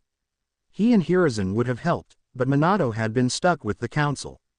And the Sandaime had asked to start his own investigation for a possible root involvement. That had been one of the things he hadn't told to the council, in mutual accord with the ones aware of the intelligence recorded by the Anbu teams. The same was about the possible involvement of Tsunade Senju. That was just a big can of worms he wished he didn't have to deal with. Minato wouldn't have ever doubted the self-exiled Sannin. Even for given all her bad history with the village, she would never betray it, he was sure of it. But that didn't explain why some of the prisoners had mentioned her name. Or how an unknown kunoichi who, for now, had received the codename Pinky from Kushina's report had demonstrated abilities identical to that of the only female Sannin. The only explanation was that Tsunade had taught her, and even then, Pinky would have had great chakra control and a talent for medical jutsu to have learned it. No wonder she was in one of the most secured cells, with the seals Kushina had planted on her still in place. If Tsunade had really betrayed Konoha, Minato didn't want to imagine what kind of damage could be done to Konoha if one of the Sannin had gone rogue. Tsunade had to be found and taken back to the village for questioning. Willingly or not, he just hated thinking about who, of all people, he would have to send to catch her. His thoughts were interrupted by an ANBU that appeared in his office and gave him a quick report. Blondie woke up, was the simple message received. Blondie, the codename Masahiro had come up with for the infiltrator that Minato had fought, who right now in the deepest cell of the highest security facility in the whole village. Oh good, a distraction, thought the Yondaime. He really needed one right at that moment, and interrogating the guy that had stolen and inexplicably improved his technique would be quite a welcome distraction indeed. The walk to the facility that held the prisoners was quite uneventful. Immediately after their capture, the invaders had been placed in separated cells, buried deep under the surface and secluded from each other. As Minato strolled its hallways, he ignored the other levels and immediately went for the deeper one, where the S-rank prisoners were being held. He had qualified personnel to interrogate the inmates, just a simple questioning for now, even though he knew that Inoichi had asked permission to prepare a Yamanaka special, but he wanted to speak with the younger blonde personally. As he finally passed the last security check, he noticed something unusual. One of the doors on the last floor was covered with seal tags of various kinds. Said door was guarded by quite a lot of Anbu who looked tense, like they were expecting an attack instead of just guarding a prisoner. They finally noticed Minato, giving him the usual greeting reserved for the village leader, without losing any of their wariness of the sealed metal door. Sandman's cell, Hokage-sama. We had to secure the door with seal tags, one of the team leaders said, answering the Hokage's unasked question. Sandman, oh right, the redhead that captured my hand in his sand technique, thought Minato, massaging his temples reflexively. He really shouldn't have let Masahiro choose the intruders' codenames until their identities could be verified. Why did you have to seal the door? He asked, already knowing that he would not like the answer. They won't stick to him, the tags just slide off, the Anbu said, gesturing to the seal's tags. Slide off? What do you mean, slide off? His sand, sir. The tags can't adhere to it, the grains just shift and the seal tag falls off, the Anbu responded apologetically. Are you saying that one of the S-rank shinobi that attacked the village is not restrained? Asked Minato, eyes widening. We couldn't restrain him, sir. That's why we sealed the door. Minato's headache came back in full force. This was not good at all. Open the door, I'll do it, he commanded. Hokage-sama, you must not risk, the Anbu started, before being interrupted by the Yondaime's cold glare. As Minato got closer to the metal door, the Anbu started to peel off the seals. With the last seal tag removed, he entered the antechamber of the high-security cell. It was a small room, little more than a broom closet, with two doors. The one that Minato had just opened, and another one that led to the actual cell.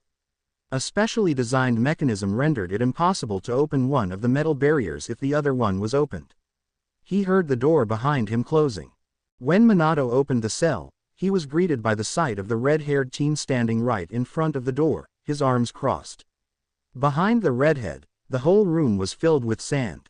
Yondaime Hokage-sama greeted the teen, seemingly not impressed by being in the presence of one of the leaders of one of the strongest hidden villages. My Anbu report that they're having difficulties placing restraining seals on you, Minato stated succinctly. I dislike seals, the prisoner replied simply. No expression was readable on his face. Well, you're a prisoner of Konoha now. Let those seals be placed, or I will find something stronger to keep you here, the Yondaime said with a steely tone in his voice. The two shinobi stared into each other's eyes for almost a minute, engaged in a battle of wills. Very well, the red-haired captive finally replied. Minato hadn't been expecting him to give up so easily, but didn't show it. He quickly placed the seal tags and, when he was sure that they were set in place, left the room to attend to what he'd originally come down here for. Put those seals on the door again, just to be sure, he ordered the Anbu as he resumed his walk towards Blondie's prison. He never saw the specks of sand that had entered into his pockets. Gaara could hear the Anbu on the other side of the metal doors replacing the seals used to keep him inside. Not that they would have been enough if he'd wanted out, but for now it was better if he played the part of the good prisoner. When he was sure the Yondaime Hokage was far enough away, he let Shukaku's chakra run along the sand covering his body. The surge of Biju chakra overloaded the seals, making them fall off. He had agreed to let the seals be placed on him. He hadn't specified for how long. Raising a fist to his face, he started spying on the Yondaime's surroundings, forming the third eye with the sand he had planted on him. Minato finally reached the final ward of the lowest level in the holding complex. The place where the most dangerous shinobi and criminals were put until they needed to be interrogated in a more specialized room. And where they were executed. He nodded to the Anbu posted outside of the door. One of them knocked on the metal surface. A spy hole opened for a good second before shutting quickly. The door finally moved, welcoming the Hokage into a room filled with security monitors. As the operators saluted him, he started to study the figure visible on the screens. How long has he been struggling like that? He asked without looking at the guards. Since he woke up, Hokage-sama. Any unusual behavior? Well, started the guard, hesitating, he screamed towards the camera. That's actually normal for a prisoner, interrupted Minato.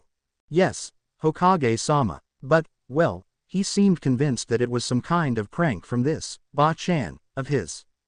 Minato would have been surprised, normally, but he had already received quite a few surprises in the last several hours and he was pretty sure nothing else could surprise him ever again. Meh, kid's probably putting an act. No way he can really believe this is a prank, he thought. I'm ready to go in. Open the door, ordered the Yondaime. The guards immediately started the procedure to open the pressurized door that could only be controlled from this station. Seals in the passage. Disabled, the first guard said after a flurry of hand seals. Traps. Disabled, his colleague added, pushing a series of buttons on a console. There was an hiss and the entrance slowly opened, revealing a long perfectly lit corridor behind it. Here, Hokage-sama, the older warden said, passing him an earpiece, we'll close the door behind you. Once you're inside the cell, the traps and the seals will be reactivated. Minato nodded, putting the earpiece on. As he entered the hallway, the 6-inch thick door started closing behind him. He knew that, should the defenses have been active, he would have immediately found himself unable to mold chakra, injured or killed by various traps and or poisoned by a chemical agent that would have dispersed itself 10 minutes after his demise. Sadly, this was the only cell of its kind in Konoha, created during the last years of the Sandame's reign. Had it been otherwise, he would have put the other prisoners into similar ones. They hadn't been able to build more during the Third War, for budget reasons. Minato had proposed to add more, but the motion had been voted down by the council since it hadn't been not a priority, and those resources were instead used to expand the Ninja Academy program to help replenish their numbers. He hoped they saw the irony of it now that they had 4 S-rank shinobi as prisoners after just a few months into his Hokage-ship. Karma was a real. As he finally arrived at the end of the hallway, he signaled the guards to open the door. All right, Namikaze, you're the Yondaime Hokage. Put your scary face on. You have to interrogate a prisoner. Nothing different from the usual, he thought as the pressurized entrance emitted a hissing sound. He waited for the door to open itself completely before entering the room. Minato knew the noise had attracted the prisoner's attention. The Yondaime deliberately waited at the cell's entrance, while the specially arranged lighting gave a more theatrical effect to his appearance. It was a simple psychological effect designed to increase the cell occupant's anxiety. Judging by the prisoner's expression, and the fact that he had stopped struggling, it was working. With every single slow step Minato made, the prisoner's eyes widened a little more in recognition. And incredulity, if the Yondaime interpreted his facial expression right. Minato stopped a few feet from the side of the bed, never breaking eye contact with the captive. Then the mysterious S-ranked shinobi teen that was strapped to the bed emitted a girlish scream. The echo of a high-pitched scream could be heard throughout the whole facility. When it reached Orochimaru, he stopped for a moment before brushing it off. Screams and other similar noises were not uncommon in the underground complex, so why bother? It wasn't like he actually cared for the prisoners. Well, that wasn't true. He cared about one prisoner, the boy with the strange chakra construct jutsu, who apparently also possessed the Sharingan. As he approached the ward guarded by the Uchiha clansmen, he passed through them without even giving them a passing glance. They just let him by. It was good being a Sannin, and probably the most feared of the three. It had its perks. It was probably one of the last things he still had, after the Namikaze brat stole the title of Hokage from him. Finally entering the antechamber he was looking for, he stopped once more, but this time it was for an unusual and unexpected reason. In addition to the guards placed to secure the prisoner's cell, there were also 3 Uchiha shinobi, all sprawled on the floor, unconscious. A medic nin was tending to them, so concentrated on his work that he didn't sense Orochimaru's presence. Orochimaru-sama greeted one of the guards with a small, polite bow. "What happened here? Is the prisoner secured?" the snake Sannin asked. The captive used some kind of genjutsu. By the means of his, the Uchiha paused, gritting his teeth, by means of his eyes, Orochimaru-sama. "You mean his Sharingan, correct?" asked Orochimaru, smirking. Every Uchiha in the room tensed at that, with the exception of the 3 passed-out ones, of course. Touchy subject, he thought, amused. "Yes, exactly, Orochimaru-sama," the guard continued stoically. These 3 were tasked to interrogate the eye stealer. They each tried, but the result was the same. So far, they have yet to regain consciousness. "I see," whispered the pale shinobi. "What measures have been taken?"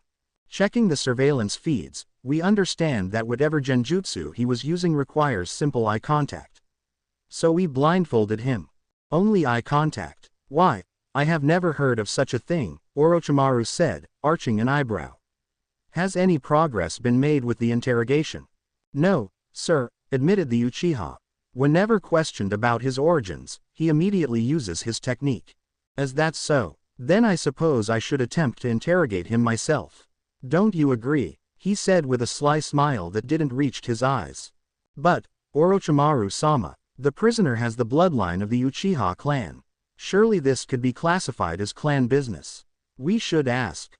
The prisoner is an enemy of Konoha, who attacked Konoha shinobi," Orochimaru interrupted without changing his tone even a bit. "Which means that he's Konoha's business, not just Uchiha business, even if he has your bloodline. Am I wrong?" "No, you're not wrong, Orochimaru-sama," the guard admitted with a frown, "but this is not exactly standard procedure. Have you asked permission from Hokage-sama for interrogating the prisoner? I had hoped to spare him this triviality in the midst of this very eventful day. I am sure that I, Orochimaru of the Sannin, can be trusted to interrogate one of the infiltrators. Or must I really bother Yondaime-sama to obtain permission?" The guard hesitated one more moment, before shrugging it off. Orochimaru knew that he had a point, after all. And being a Sannin really had its perks. Finally, he was led inside the prisoner's cell. The prisoner, tied to a metal chair, looked exactly how Orochimaru remembered him from when he and his allies had surrendered suddenly, resigning himself to his fate after having saved Fugaku's life. For some reason he couldn't really discern. A shinobi of such a caliber should have put up more of a fight. Surrender meant death, even more so if caught during an invasion against another village. But in this boy, powerful as he was, there was little logic, if his reaction after stabbing Fugaku was an indication. Or how he saved the Uchiha clan head's life, minutes after almost ending it. That was a very illogical thing to do. Madness, maybe. His behavior so far has been disturbing enough to indicate something like that, though the pale shinobi as he silently sat in front of the prisoner. The teen raised his head, and he could see the improvised blindfold the guards had placed on his eyes, hardly more than a strip of bandages tied around his head. Orochimaru, the prisoner whispered in a stony voice. Orochimaru narrowed his eyes slightly. Had this boy really recognized him so easily, even if they had met only briefly during his capture? He really is an S-rank shinobi, even if he is so young, such potential. I see that I am at disadvantage here. You know who I am, but I don't know anything about you. What is your name? He asked, sounding genuinely curious. Sasuke, the strapped captive responded after a while, his face donning a slight frown. He seemed very careful, guarded even. Very well, Sasuke-kun, continued Orochimaru, without changing his tone. Let's have a chat, you and I. Where are you from? The prisoner seemed to flinch at the honorific, but responded without hesitation. Somewhere very far away. As that's so. And tell me, please, does this faraway place have a name, perhaps? At this, the young Sasuke remained silent. Not that Orochimaru was expecting him to actually respond to that question, but he'd had to try. I want to speak with the Hokage, Sasuke demanded. Orochimaru's jaw tightened slightly. I'm afraid Hokage-sama is busy right now. That's the reason I'm here, you see, he responded, managing to keep his voice calm. He was a professional, after all. You can say to me what you have to say to the Yondaime. The young duck-butt-haired boy frown deepened. No response came after that. Very well, let's change topic, Orochimaru conceded. After all, you will be able to answer that question later, during a more strict interrogation from our specialists, he added, with a sly grin.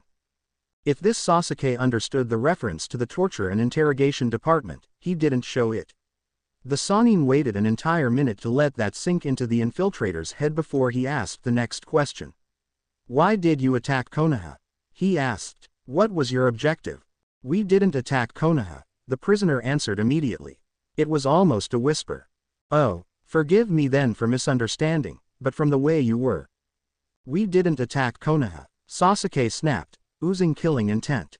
Orochimaru was not impressed. It was an accident, he whispered once again. You honestly think you'll fool anyone with that? Who do you take us for? Replied the Sannin in a low, dangerous tone. There is no way you could transport an entire building into the village by accident. Yours has probably been the most successful, and at the same time, least efficient invasion Konoha has ever faced. It was an accident, the captive repeated once again, like a mantra. An accident, like when you stabbed Fugaku Uchiha, or when you devastated the military police force with your chakra construct that was impervious to all forms of attack used on it. Speaking of which, wouldn't you like to know? Sasuke snorted. It was Orochimaru's turn to remain silent. His frown deepened. The boy was not taking him seriously. Time to push a little harder. You could tell me about it, or I could wait to read the reports from your interrogator. Or of one of the Yamanaka clan, I'm sure you've heard of them, he mused for a second. One of their more advanced procedures is to wipe the subject's personality completely clean, you see. In the end, the prisoner is little more than a puppet willing to spill all his secrets, if asked. It's rarely used, most of the time a simple mind-walking session is sufficient. But sometimes, it's not.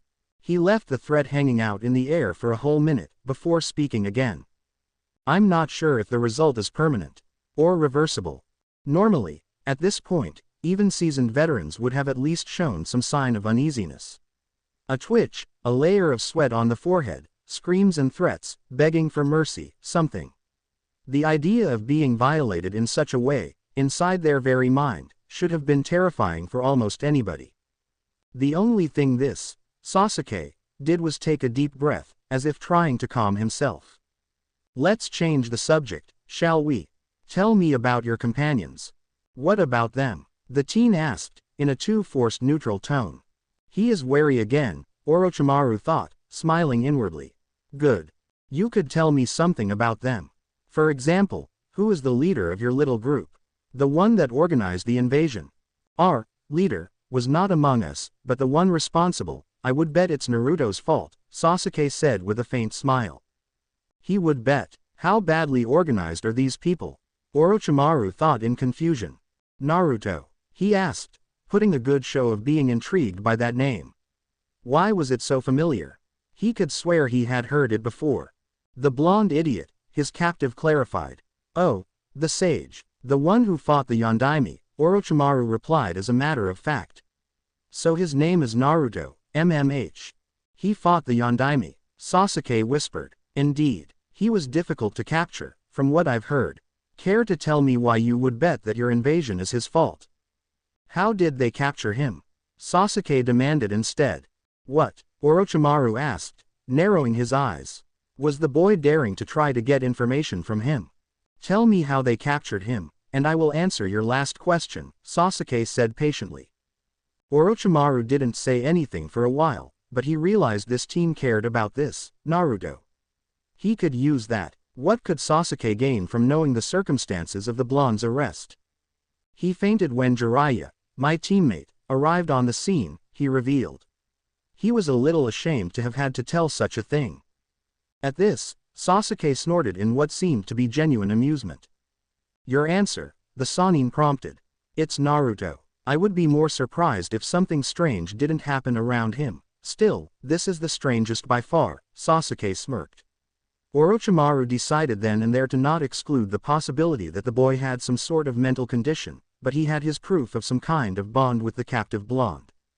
Time to use his hard-gained leverage. You know, Orochimaru continued, maybe I could have this Naruto go through that Yamanaka practice I told you before. Gritted teeth, clenched fists, small tremors, finally, a reaction from this stoic raven-haired boy.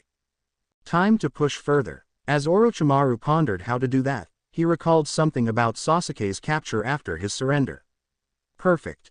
What about that red-haired girl? Maybe she could go through. Don't you dare touch them.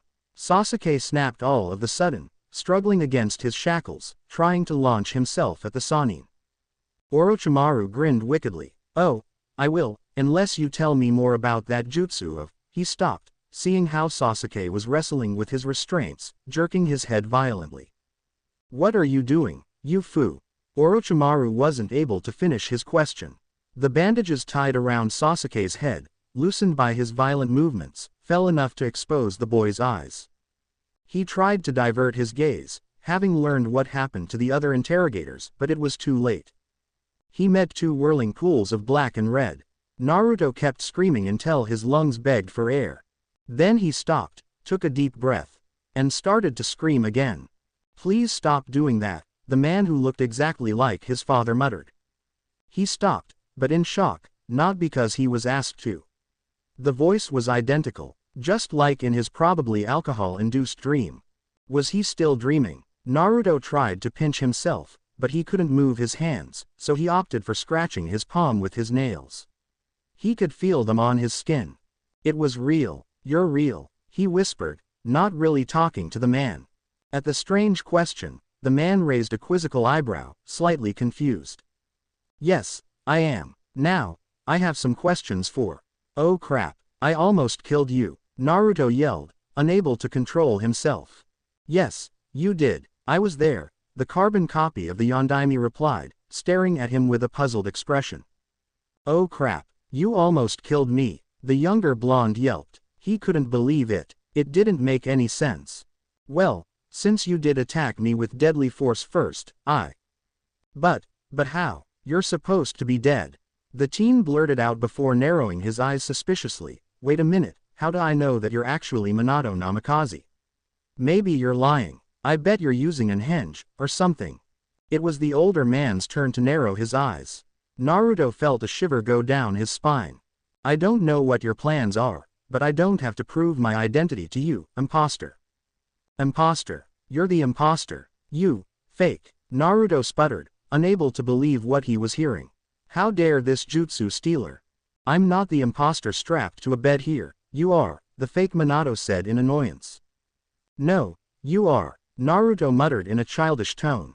That doesn't make any sense, the Yondaime impostor said with the same voice that one would use to reprimand a child. You are, Naruto insisted. Who cared if it didn't make any sense? He was right.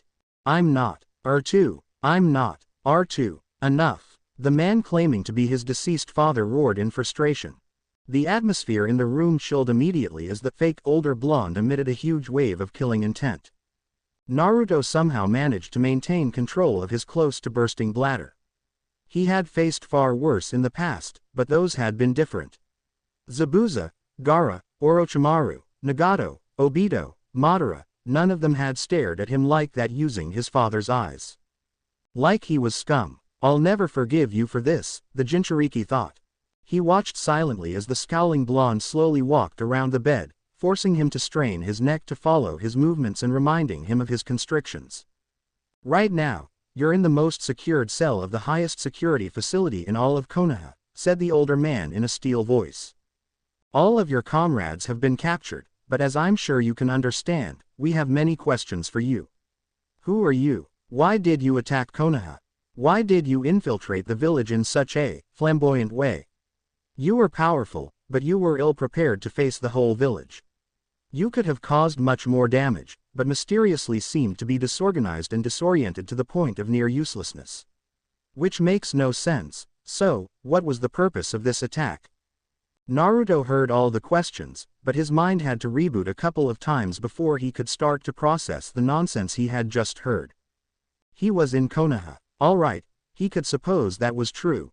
He was in Konoha and someone who looked like his father was interrogating him, telling him that he and his friends had attacked the village. Are they okay? He whispered. At his question, his interrogator arched an eyebrow. My friends, he specified, are they okay? They're all in custody, the man replied evenly after a bit. That didn't help Naruto relax one bit. In custody didn't mean unharmed. So, he was in Konoha, being accused of attacking the village, by a man who had his father's face for some reason. What else? What about Tsunade Bachan? What did you do to her? Tsunade. What's your relationship with Tsunade? His interrogator asked. Naruto decided to remain silent. He wasn't sure why the guy insisted on the disguise, but he was sure that he was not a Konoha shinobi.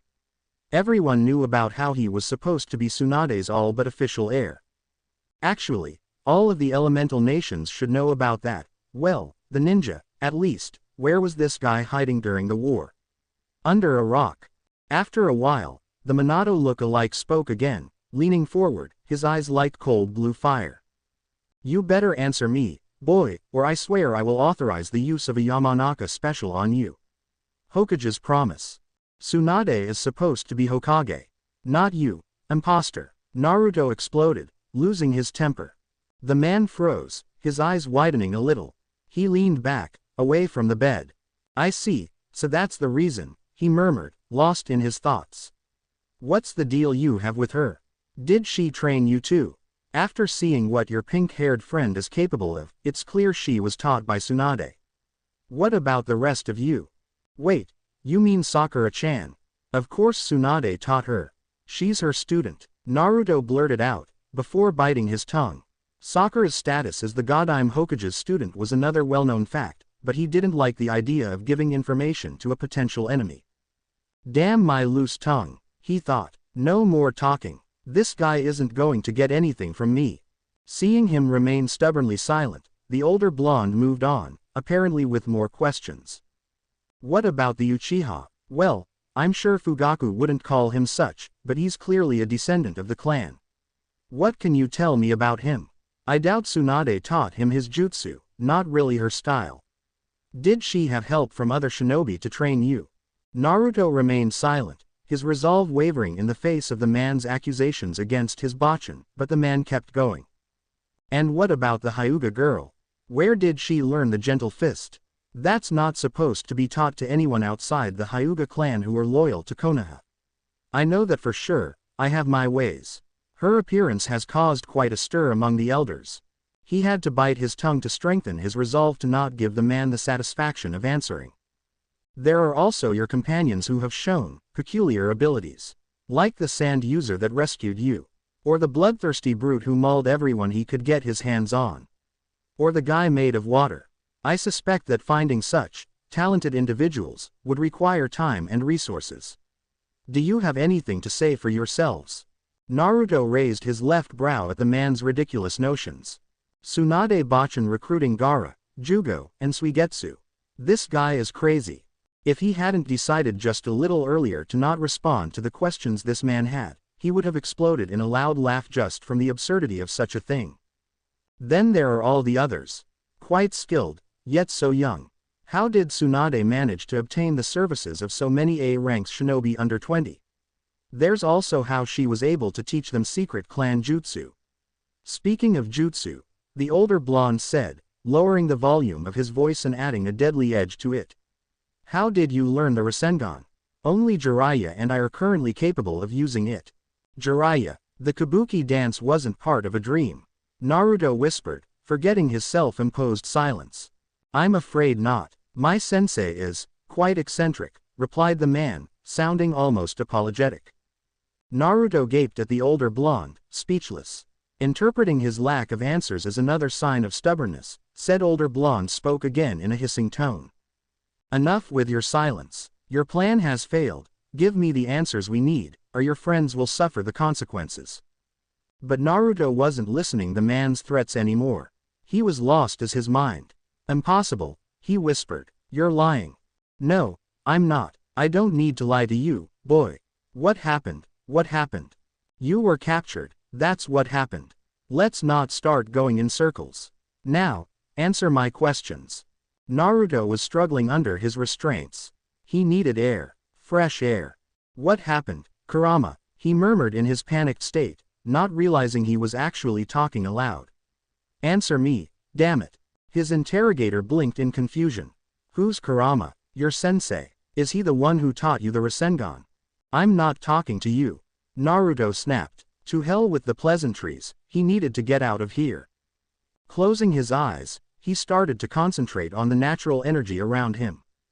Only to feel his body convulse like he was having a seizure. The scraps of energy he had started to absorb dispersed throughout the room. What the hell? You revealed you were a sage during our fight, remember? We took precautions. Special seals made by Jiraiya, the Toad Sage, his interrogator replied calmly. Anytime you try to mold natural energy, the seals activate, forcing your muscles to contract randomly. That way you can't concentrate enough to enter sage mode. Naruto stared at his father's look-alike. That was actually a pretty clever move. And only a sage would know about the details of how the natural energy worked. Which reinforced the claim of Jiraiya being. Kurama, answer me or I swear I'll shave off all your fur. He screamed mentally. The universe didn't make sense anymore, so who cared about not ticking Kura-chan off? Finally, from the deepest part of the seal, he felt an answer. Tired, so tired. What do you want, kid? Finally, Kurama, what happened? Who is this guy, and why are you sleeping so much? The mighty fox grumbled, closing his eyes again.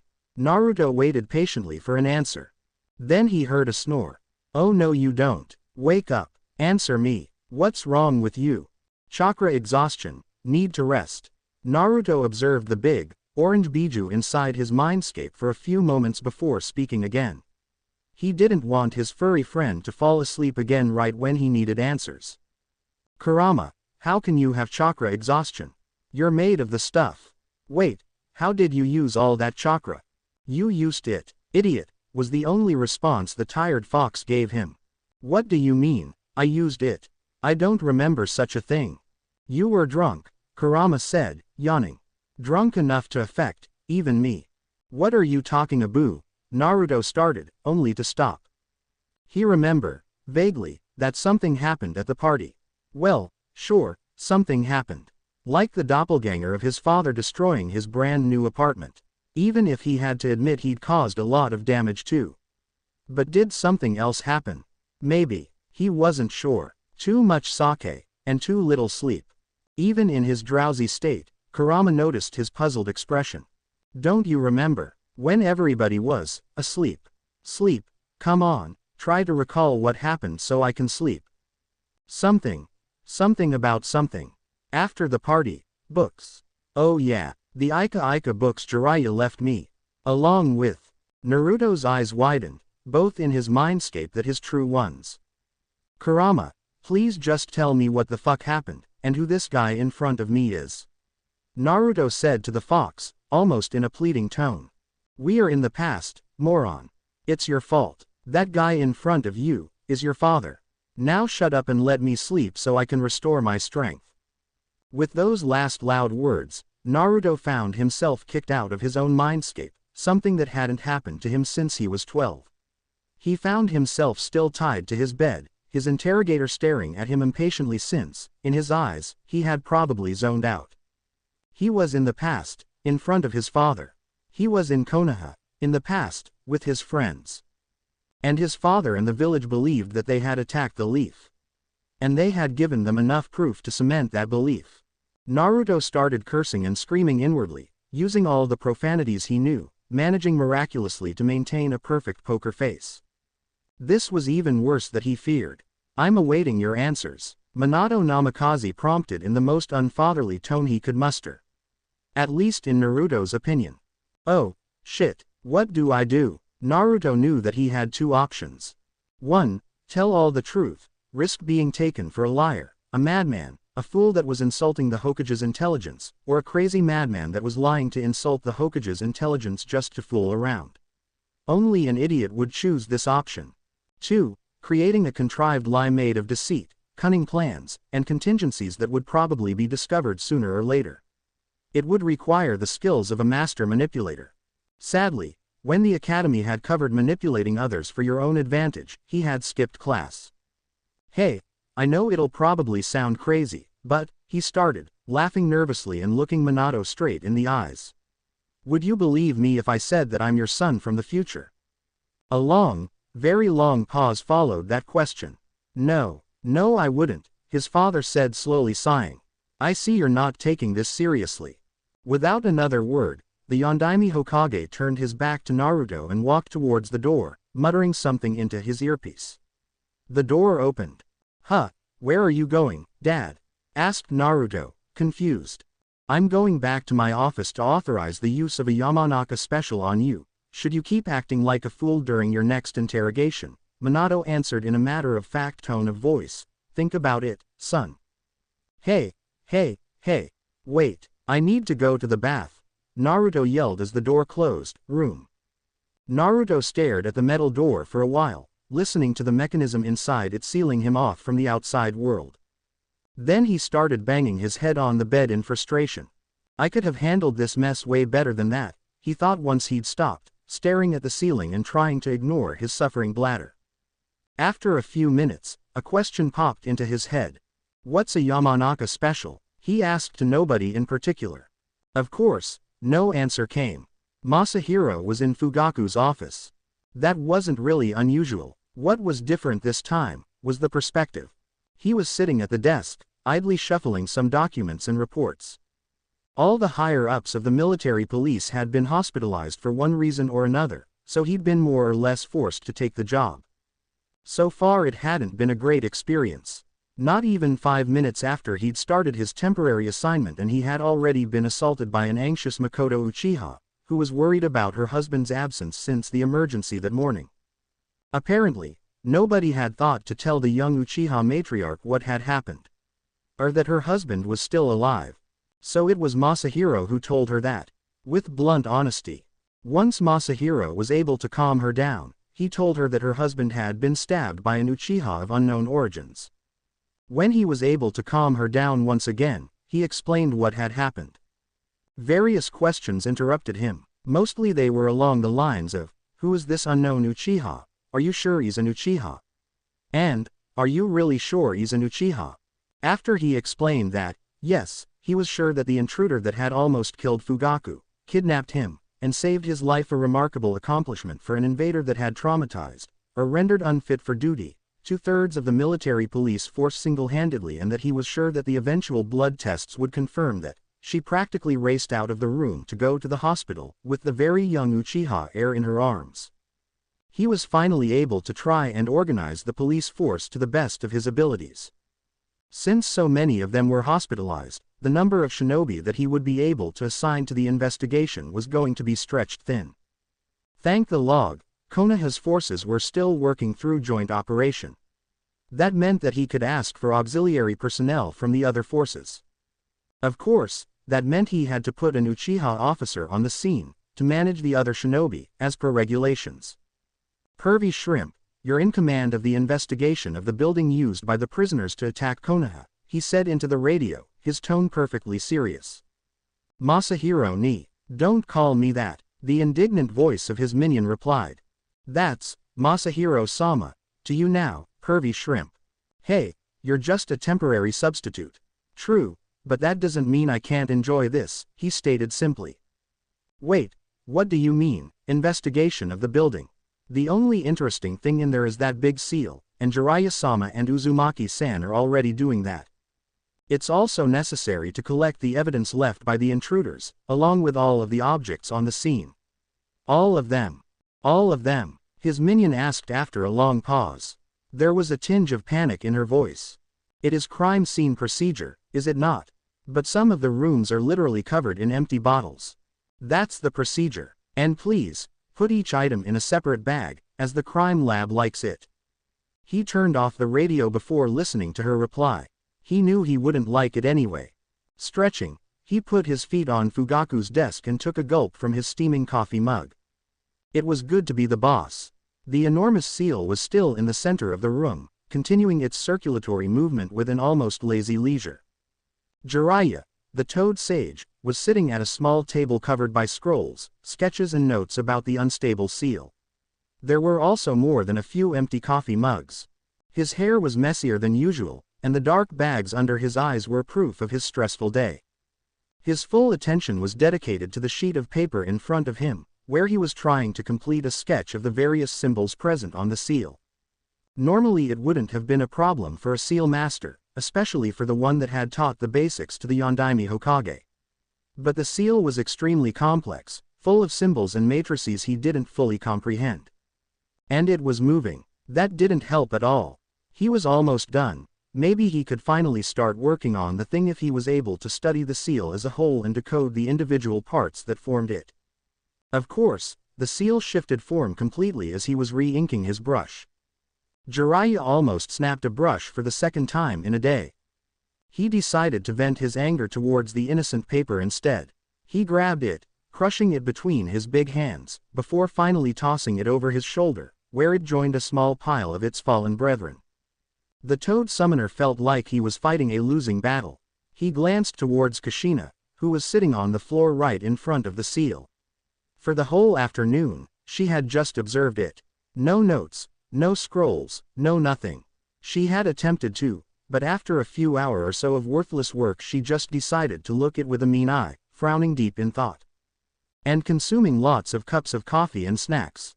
Jiraiya was sure that behind her concentrated expression, there was an incoming sugar and/or caffeine rush. She probably felt his gaze on her, as she turned her head to stare at him. Her bags were almost as bad as his own. So, she asked. There was a challenging tone in her voice, and he passed his hand through his white mane, thinking of how to answer the simple question. I've got nothing, he had to admit after a while. I have no idea what this thing is supposed to do. Really, you're going to give up, just like that? The redhead asked, taken aback. I'm not, but, it's so unstable that it's impossible to make head or tails of it, he tried to justify himself. Kushina raised a red brow at him with a smirk, apparently enjoying his frustration. If he had to be completely honest with himself, Jiraiya had not been completely focused on the task at hand. His mind had somehow drifted to the mysterious prisoner that had fought with Minato. According to Minato, the youngster was able to use the Rasengan. That could be explained. It was one of the Yondaime's signature techniques and it was based on chakra manipulation. So a rival village could have just gained enough intelligence and figured out something similar, a whirling sphere of chakra that tore everything it come in contact with. Such a task would have required a well-versed genius in all aspects of chakra manipulation. Shinobi of that caliber, even if rare, were present in most of the hidden villages. Completing it, on the other hand, was another matter altogether. Still possible, highly improbable, and that kid, or his master, had done it. The Sannin had seen what effects that jutsu had had on the roof of the building. They had been lucky the whole thing exploded high in the sky, after Kushina had disrupted the enemy's throw, otherwise the Yondaime would have been destroyed, and a good chunk of Konoha with him. The Sage Mode, However, he knew, on an academic level, that other summons granted some of their summoners the possibility to go through the difficult training to become a sage. Few tried, and even fewer managed to complete it. It was probably one of the biggest reasons Jiraiya had never met another sage until that morning. So young, and such power, that brat had incredible potential. Then there was the frog kata, which could have only be learned on Mount Myoboku. When his former student had told him that, he'd immediately checked the summoning contract. No names besides his own and Minato's were present on it. All the other people that had signed the scroll had been dead for decades, or even centuries. So how in the Six Paths was that invader able to use a taijutsu style created by the toads? He had summoned a messenger toad and written a letter to Fukasaku-sama, but no answer had arrived yet. He would have gone to talk with the toads in person, but his presence was required in the village. "You're thinking about Mini Minato, aren't you?" Kushina said, interrupting his musings. "What?" the toad sage asked intelligently. "Come on, you know, that intruder that looks a lot like him. The one who fainted when he saw you." "Oh, right, him. You know, you would think that," he started, only to stop abruptly. "Kushina-chan, are you poking the seal?" "It helps me think," the woman pouted, using the tip of a brush to nudge the edge of the seal array. "I believe I'm onto something, here." After a few more seconds of her prodding the seal with her brush turned to stick, the arrays changed disposition once again, with the complicated motions of lines, symbols and matrices, much to Jiraiya's consternation, who was on the verge of starting his futile attempt to copy it again. "I've got it," the younger seal master shouted, jumping to her feet, fist raised into the air. The sudden motion almost startled Jiraiya, even with all the training and experience in his career. "Wait, you understood something?" he asked after the initial surprise from the redhead's outburst. "Don't keep me in the dark, spit it out." "It's not one seal array, and it's not unstable." "No wait, it is, but," she said, interrupting herself when she saw Jiraiya's puzzled expression. "Hear me out, pervert. This mass of chaotic lines that resembles a seal is actually made by multiple seal matrices, put on different levels. Each of them individually are totally unbalanced, some probably even unfinished. And some are really, really unstable. Don't you get how awesome that is?" she asked finally, grinning. "I don't see why that would be a good thing, Kushina," Jiraiya said flatly, starting to worry about the red-haired woman's sanity. Or at least about her ability to work under partial exhaustion, with her system full of sugar and caffeine. "What kind of seal master are you?" she questioned with an incredulous tone. "The single parts, taken on their own, would be useless. Are dangerously unstable, as in, explode in your face as you drew them, unstable. I'm the seal master that taught the Yondaime Hokage, thank you very much," said Jiraiya indignantly, unconsciously taking a single step away from the potentially dangerous ink lines. "And still, I'm the one who has to explain this to you, since you can't understand it," Kushina said proudly, pointing a finger at him. "Where was I?" "Dangerously unstable," Jiraiya reminded her. The Sannin made a mental note to tell Minato to hide coffee and sugary products from Kushina for a while. At least a few months would suffice. "Yeah, right, that, as I was saying, on their own they are useless or dangerous. But together, they balance each other out. No explosions in your face, and they start to do what you want them to do. The seal shifting form is just a way to have the whole thing keep going without, you know, exploding," she exclaimed, very excited by the whole idea for some reason. Jiraiya blamed the caffeine, because it would do some serious damage, like half of the village gone, if it exploded. "Oh, don't make that face, I doubt it'll happen.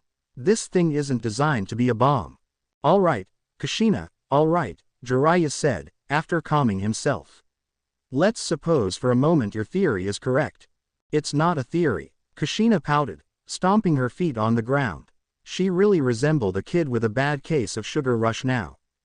"Fine, fine. If what are you saying is true, how would the intruders manage to create such a thing without it taking out a good part of their own village? The unstable seals would have remained dangerous for the whole creation process." "I thought that too, but then I realized that a team of seal masters." "You think the intruders are seal masters?" Jiraiya interrupted. "They're too young, Kushina." "So what, you old toad?" It's not like there's an age requirement, and they probably have allies that help them pull this off. They could be the seal masters. Sure, the calligraphy is a little off, but maybe they just don't care. Where was I? Team of seal masters, Jiraiya murmured. Yes, definitely. No more sugar for her. Period. Oh, thank you. A team of seal masters, moving in unison and with perfect coordination, could manage to pull this off with few problems. Especially if they had access to large chakra reserves to actually activate it in time. Before parts of it started to explode, you know. Jiraiya remained silent for a few minutes, pondering about that. How much chakra are we talking about, here? You tell me. The whole thing is still active, she said, pointing with her thumb to the seal array. Are you saying that whoever our enemies are, they managed to draw this overcomplicated monstrosity, activate it with a large portion of chakra, somehow teleport a whole building inside the village walls, and their damn seal is still active? As in, it could do more stuff when we least expect it. Jiraiya remained silent for a few seconds, before realizing something. The enemy had a sage among their ranks. The chakra source used to power up the seal was him. Heck, maybe he was one of the seal masters that traced it. In that precise moment, Jiraiya realized what an idiot he was. Huh, more or less, yeah. Not really good news, I know, Kushina mumbled, apologetically. Oh, and it's not exactly a teleportation seal, you know. What? He asked, flatly. The seal parts, it's difficult to read them because they always shift position and they are kinda concealed among the unnecessary lines, but I'm sure that the stuff about space is just a small part of it. So, the Sannin asked finally, what does this seal do, exactly? I have no idea, Kushina replied, with a fearsome grin.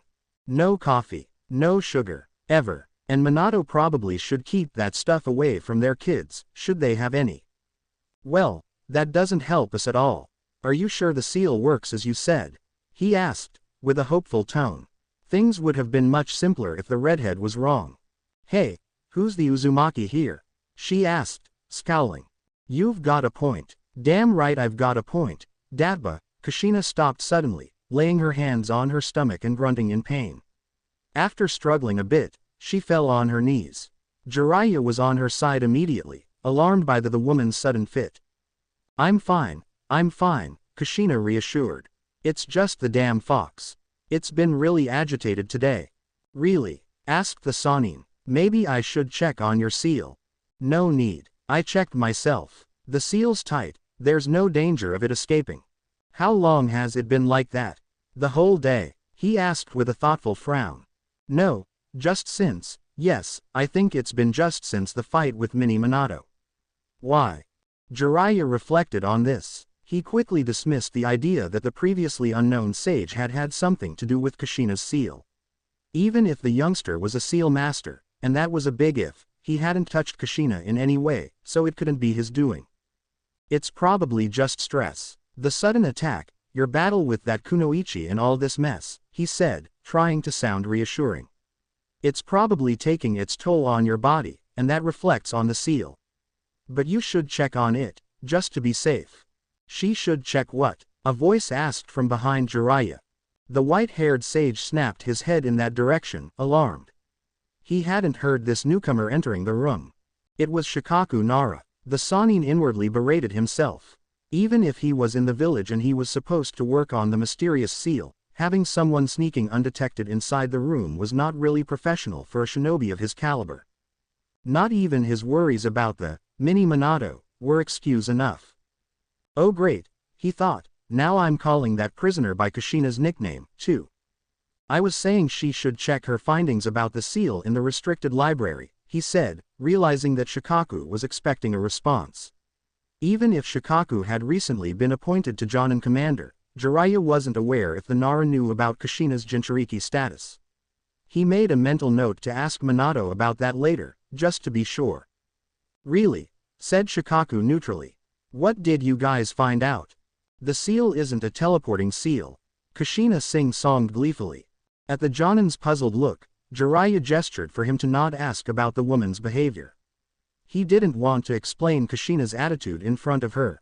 She packed quite a punch, even if it wasn't quite as bad as Tsunade's. So what does it do, exactly? The Nara asked, probably deciding it would have been too troublesome to ask about Kushina's strange, and hopefully temporary, manners. We don't know yet, the woman sang again. What she means is that the teleportation of the whole building was just a side effect, or a secondary purpose of the seal. We are still trying to understand its main function, Jiraiya explained in an apologetic tone. He thought that his way was more elegant, even if it said the same thing. Troublesome, muttered the Nara. Jiraiya was wondering how Shikaku had been able to talk to someone for so long without saying it. Why are you here, Nara-san? The Sannin asked courteously. After all, if the Jonin commander had come, there had to be a reason. I wanted to examine the building. I didn't have a chance to before, and I was hoping to find some leverage for the prisoners' interrogations. Leverage, yes, by examining their personal effects. Have they been collected yet? No, there's a lot of evidence and only one team, he replied. Most of the evidence was actually garbage, but apparently young Masahiro had given special instructions for that task. I'll speak to them, then, Shikaku replied, scratching his hair. Oh, one more thing, Jiraiya-sama. Hokage-sama has asked for your presence. He needs to speak with you. Really? About what? Jiraiya asked, confused. After all, Minato knew that he was examining the seal. He hoped that his student wasn't expecting a report about it so soon.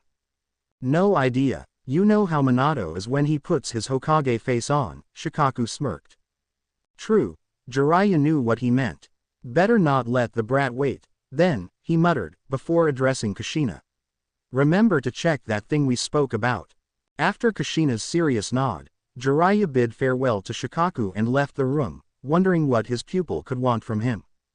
His world had lost all color, and been replaced with suffering. He knew, on some academic level, that it wasn't real. Not for the first time over the past few hours, he berated himself for having been caught in the prisoner Sasuke's genjutsu. You seem to be accustoming yourself to this, his tormentor's voice said. Should we change scenery again? After all, it has been almost half a day since the last time. Strangely, his captor's voice wasn't Sasuke's. Since the genjutsu was so powerful, he shouldn't have been surprised. Altering a voice was nothing compared to making him feel pain like it was real. It seemed that Sasuke's control on the illusion was total, which was extremely impressive. Orochimaru wasn't even able to move his body if the bastard Uchiha didn't want him to. Such a shame he wasn't born in the village. Such potential. Orochimaru absently wondered if it was possible to replicate the genjutsu without the Sharingan. Unlikely. Eye contact had been the trigger, so the Uchiha clan's dojutsu was obviously necessary. Additionally, genjutsu wasn't the field he was most proficient in, but formulating theories about how to create a similar illusion, even without a Sharingan eye, helped distract him from the excruciating pain of the torture as the metal instruments worked on his skin. Suddenly, the world changed once again. It was still dominated by black and white, but he was strapped to a metal chair, shirtless. Moving his eyes, Sasuke probably wanted him to see the new surroundings. He saw various medical equipment. There's not much time left. Better make the best of it, right? His captor said, passing just barely out of the corner of his eye. He couldn't see a face, but he was sure that it was Sasuke using some sort of fake appearance. But for what reason? You know, Sasuke-kun, the Sannin said. This genjutsu of yours would really be useful for interrogating a prisoner. Very advanced. Very real. Too bad you aren't even asking. Silence, the voice told him coldly. He felt a small pang of pain as a syringe punctured his neck. A burning sensation followed as a liquid and illusory one, he reminded himself, was injected into his veins. This is new. Maybe he is trying to be more Origina. His thoughts were interrupted as his body convulsed violently when the illusionary substance started to make his blood boil from the inside, cooking his muscle tissue. It was extremely unpleasant, and slow, on purpose, of course. Orochimaru decided to distract himself by formulating a few hypotheses about the liquid's composition. When the time of his death arrived, he had already discarded half a dozen and filed a couple of possible brews in his mind, to test later on some lab rat. It helped somehow with his agony. For the whole time, he could see Sasuke's hand scribbling something on a notepad. Let's move on, said his captor. Orochimaru found himself restored once again to perfect health. The pain of the last ordeal was completely gone. Just like all the other times. And once again, he was denied the sight of Sasuke's illusionary face. Had it not been for the pain and the experiments that exceeded any scientific ethic, he would have defined it a monotone experience. Are you even trying to accomplish anything with all this? He asked, sounding smug even if he was inwardly grateful for the small pause. Funny, snorted non-Sasuke's voice after a while. I could ask the very same question to you. The black and white world shifted again, and now the snake Sannin was tied to an operating table. A set of surgical lights was shining above him, illuminating his prone form completely, partially blinding him and hiding from him what lied beside of his new restraints. It was strange because in this genjutsu, the bright was black and the dark was white. Are you ready to begin? Asked the voice, whispering. Orochimaru heard the familiar snap of latex gloves somewhere in the whiteness, but he couldn't move his eyes. Then he felt pain in his torso. Even if he couldn't see, he knew what was happening. Sasuke was slicing his skin with a scalpel. Another invasive surgery without anesthetic. You are really out of ideas, are you not, Sasuke-kun? No, I saved the best for last, the voice once again replied with annoyance. As he said this, his improvised surgeon started to traffic inside his ribcage with some other tool. Let the boy have his fun. Orochimaru was one of the Sannin. He had endured much worse wounds in the real life outside of this illusion. He and his teammates had fought against Hanzo the Salamander and survived. This was nothing. Then he heard the sound of flesh being cut, unutterable agony, and the feeling of having something extracted from his abdomen, all in rapid succession. Not screaming required all his willpower. What had his idiotic friend, Jiraiya, said all the time? Something about how a shinobi is one who must endure. And endure he would. He would endure the pain, knowing it was just a trick of his mind. He would ignore the humiliation of being powerless, because outside of this fake world, he was in charge. He would repay the illegitimate Uchiha spawn tenfold for this. He felt discomfort as something was introduced inside him. The sound of medical machinery could be heard, roaring to life as his torturer turned it on. Life support equipment, I assume. He croaked. The sensation of having another part of him removed was the only answer he received. Ah, I see. Vivisection, he simply stated. Cuckoo. No, I'm just making room. That was not what Orochimaru was expecting. A transplant then. Room. For a new organ, perhaps. Oh, don't be silly, now, his captor said. Something was thrown on the floor, with a squashing noise. I'm making room for me. The tone made Orochimaru stop his line of thought. There was something in that cold voice just now. Something terrible. He felt himself forced to move his gaze towards his captive-turned-captor, which he hadn't been able to do before. The black and white started to fade, and the world was given a much more mundane coloration. He briefly wondered why it happened just now. As he thought, the man beside him was not Sasuke. It was Orochimaru himself. But this snake Sannin was different in appearance. His hands were covered by blood-stained gloves, that were still tightened around his sliced innards. He was wearing a plain garb with black pants, which made stand even more the strange, rope-like purple belt around his hips. The smirk plastered on his face. Instead, that smirk made him the real Orochimaru. He had to remember that feel like a lab rat rather than a human. It reflected no pleasure at the pain its owner, only the cold, hard satisfaction that Orochimaru himself felt after many a successful experiments. And the eyes, Kami, those eyes, they were like those of a predator, who had cornered his prey. And he could see his own reflection in them. What's the meaning of this? He demanded of his double. The anger he was feeling for being mocked like that had helped to snap out of his surprise. Instead of answering, the second Orochimaru's smirk morphed into a full, maniacal sneer. Then the illusionary Sannin's pale skin started to twitch and bloat, like if something inside wanted to be set free. And it did, tearing the body from within, discarding it like a useless, shredded husk. Orochimaru was staring at a monster. A twisted parody of his own face was the head of the creature, whose body was covered by white scales. Said scales were constantly shivering and moving, and it was then that the Sannin realized that those were not scales. They were snakes, a myriad of white snakes, that were composing this abomination. The giant, composed snake coiled his bleached body, hissing, and then sprang towards him. Into him, disappearing into the gaping hole in Orochimaru's pale frame. Orochimaru screamed. He could feel that thing moving inside him, slithering in his body. Merging with him, absorbing him. His consciousness was starting to fade, and he could feel another presence replace it, making his body its own vessel. The Sannin's screams stopped only when he ceased to exist, consumed by the creature that was now inhabiting his body. When Orochimaru opened his eyes, he was staring at Sasuke's horrible, terrifying eyes. Sasuke was sitting on his metal chair, unable to move because of his restraints. Orochimaru himself was sitting on a chair, but he was not restrained. He was in the cell. The genjutsu was over. It was over. Right. Was the cell real? You're awake just because I want you to be, Sasuke said in a voice that was not a prisoner's.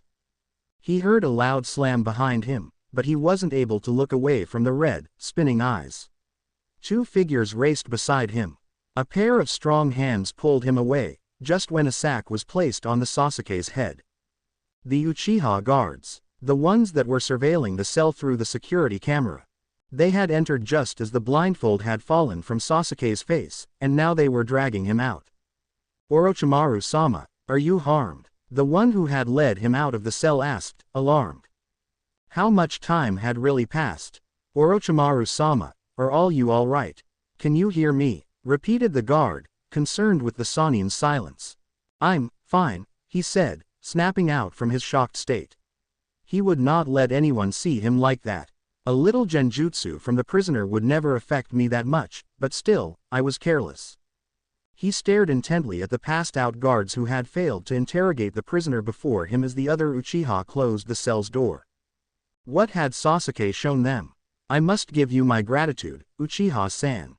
Even if I was not in real danger, you two intervened promptly, he stated.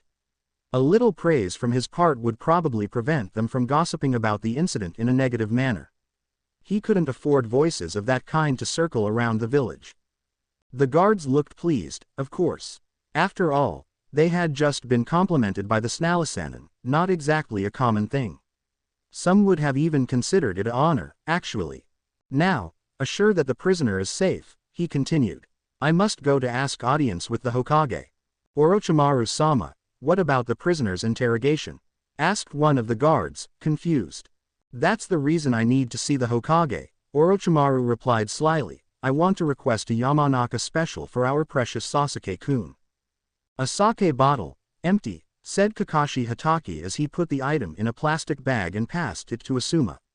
The young Sarutobi immediately put a tag on the item and passed it to Kurenai Yuhi, who placed it on the top of the pile of junk that, per Masahiro's orders, had to be considered evidence. Evidence of what? Ayumi didn't know. She just wrote the item in the inventory where she had already signed all the previous evidence. Which was mostly composed by empty sake bottles. Or smashed sake bottles. Another sake bottle, empty, said Kakashi again, in a bored tone. Ayumi didn't know how he could maintain at least a facade of professionalism.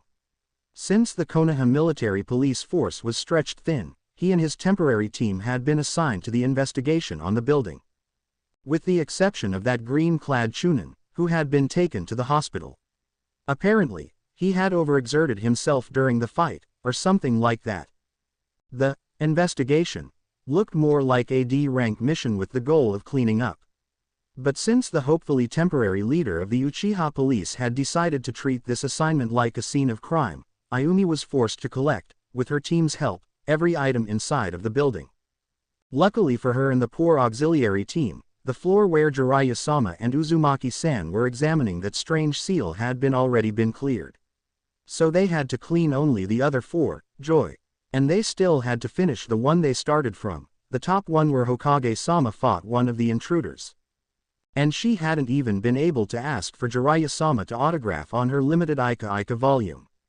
Stupid Masahiro ni, she whispered. Another bottle, the silver-haired Jonin said, once again passing a plastic-wrapped item to Asuma. This must have been one hell of a party. Too bad these guys are enemies, the Chunin said. Come on, Asuma. That doesn't make sense. Who would party hard before an attack?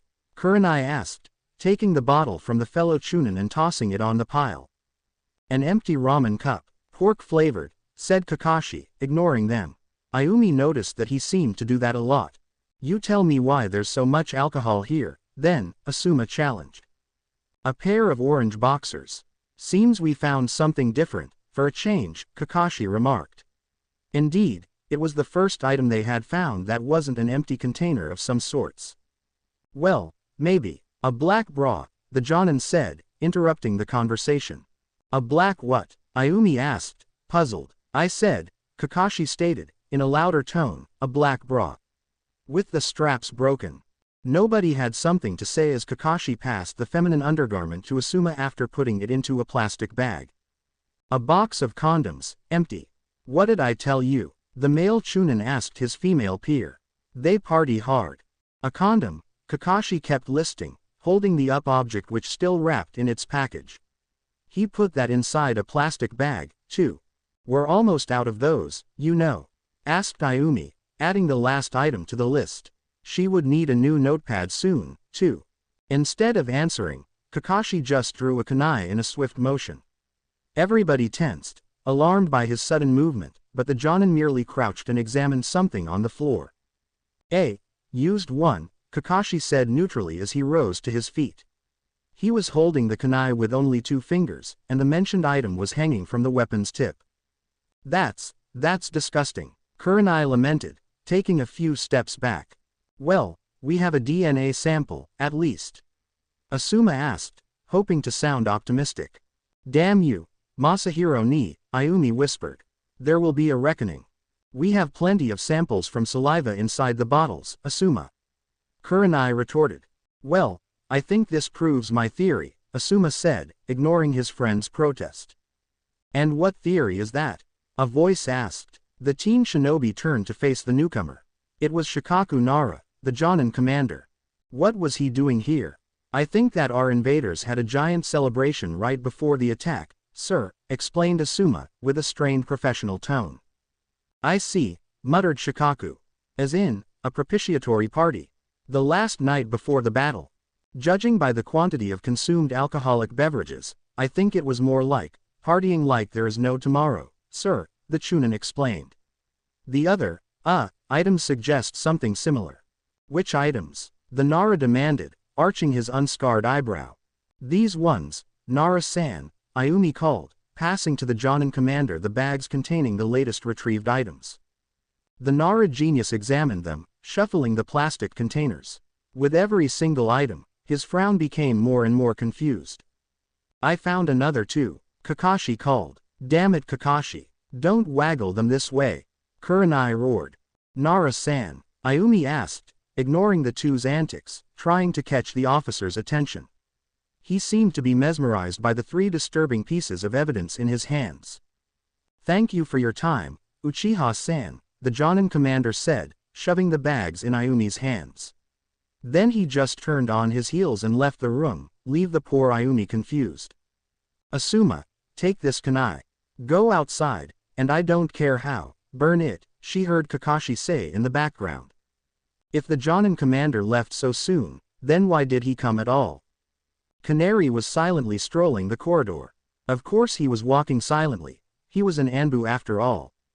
But his stride was slightly different from the usual Anbu gait, more like a convicted felon walking towards the execution room on his own than a warrior of the shadows. He sure felt that way. The item in his left hand felt so heavy. Open the door, he said in his communicator.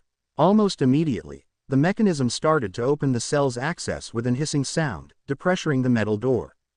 Once it was completely open, the prisoner was already staring in its direction with a hopeful expression. But once he actually saw him, hope quickly gave way to disappointment. Who was he expecting to see? Canary ignored the strapped prisoner's questions about his identity and just approached the seal-covered blonde teen. Hey, I'm talking to you, jerk. Do you know how long I've been holding it in? The prisoner asked. That's exactly why I'm here, Canary replied in a sad tone. He let the bag he was carrying fall to the ground with a loud thud. That silenced the prisoner. The sound of the zipper intrigued him. The items Canary got out of the bag, they terrified him. What do you think you're doing with that? The captive literally shrieked. Trust me, prisoner. For me, doing this is far worse, the Anbu said, rising the bedpan. It was a dirty job, but someone had to do it. Just like that very morning, Hiruzen Sarutobi was sitting in his porch. But unlike some hours ago, he was not alone this time. I see that Bawako's tea is delicious, as always, his guest stated in a monotone. Of course, he had checked the hot beverage for poisons before sipping it. As always, you say. How long has it been since the last time we enjoyed tea together, Danzo? 20 years, Hiruzen asked of his old comrade. 30, the crippled shinobi said, flatly. Why did you invited me here, Hiruzen?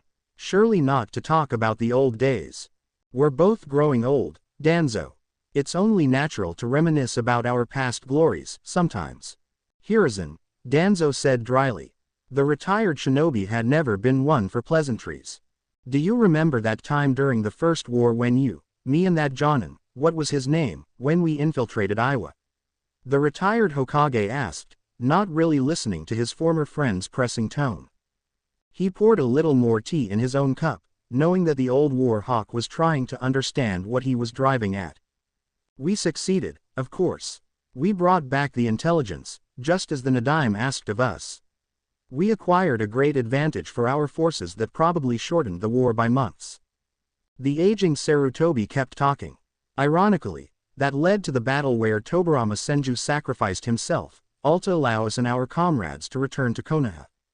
The Nadaim's last stand, Danzo said, putting down his own cup. It was the night you were named Hokage. I remember it very well. Hiruzen nodded, drinking a long swig from his cup. You will also remember how we pulled out the infiltration inside Iowa's walls, he said dramatically. We had inside help. Both men stood still in silence, without breaking eye contact. It was only thanks to help from inside Iowa that we managed to enter inside the Tsuchikage's archives. And it took months of preparations, too. Are you accusing me? Danzo interrupted, with a voice so cold that it could have frozen fire. No need to be smooth about it, apparently. With Danzo, it rarely was. An Anbu operative has found evidence about one of your personal agents amongst the enemy's ranks, Hiruzen sighed. At that, his guest tensed. Even if officially Root had been disbanded, he was aware of its current status. For the sake of the village well-being, he had avoided to confront his former friend and rival about it.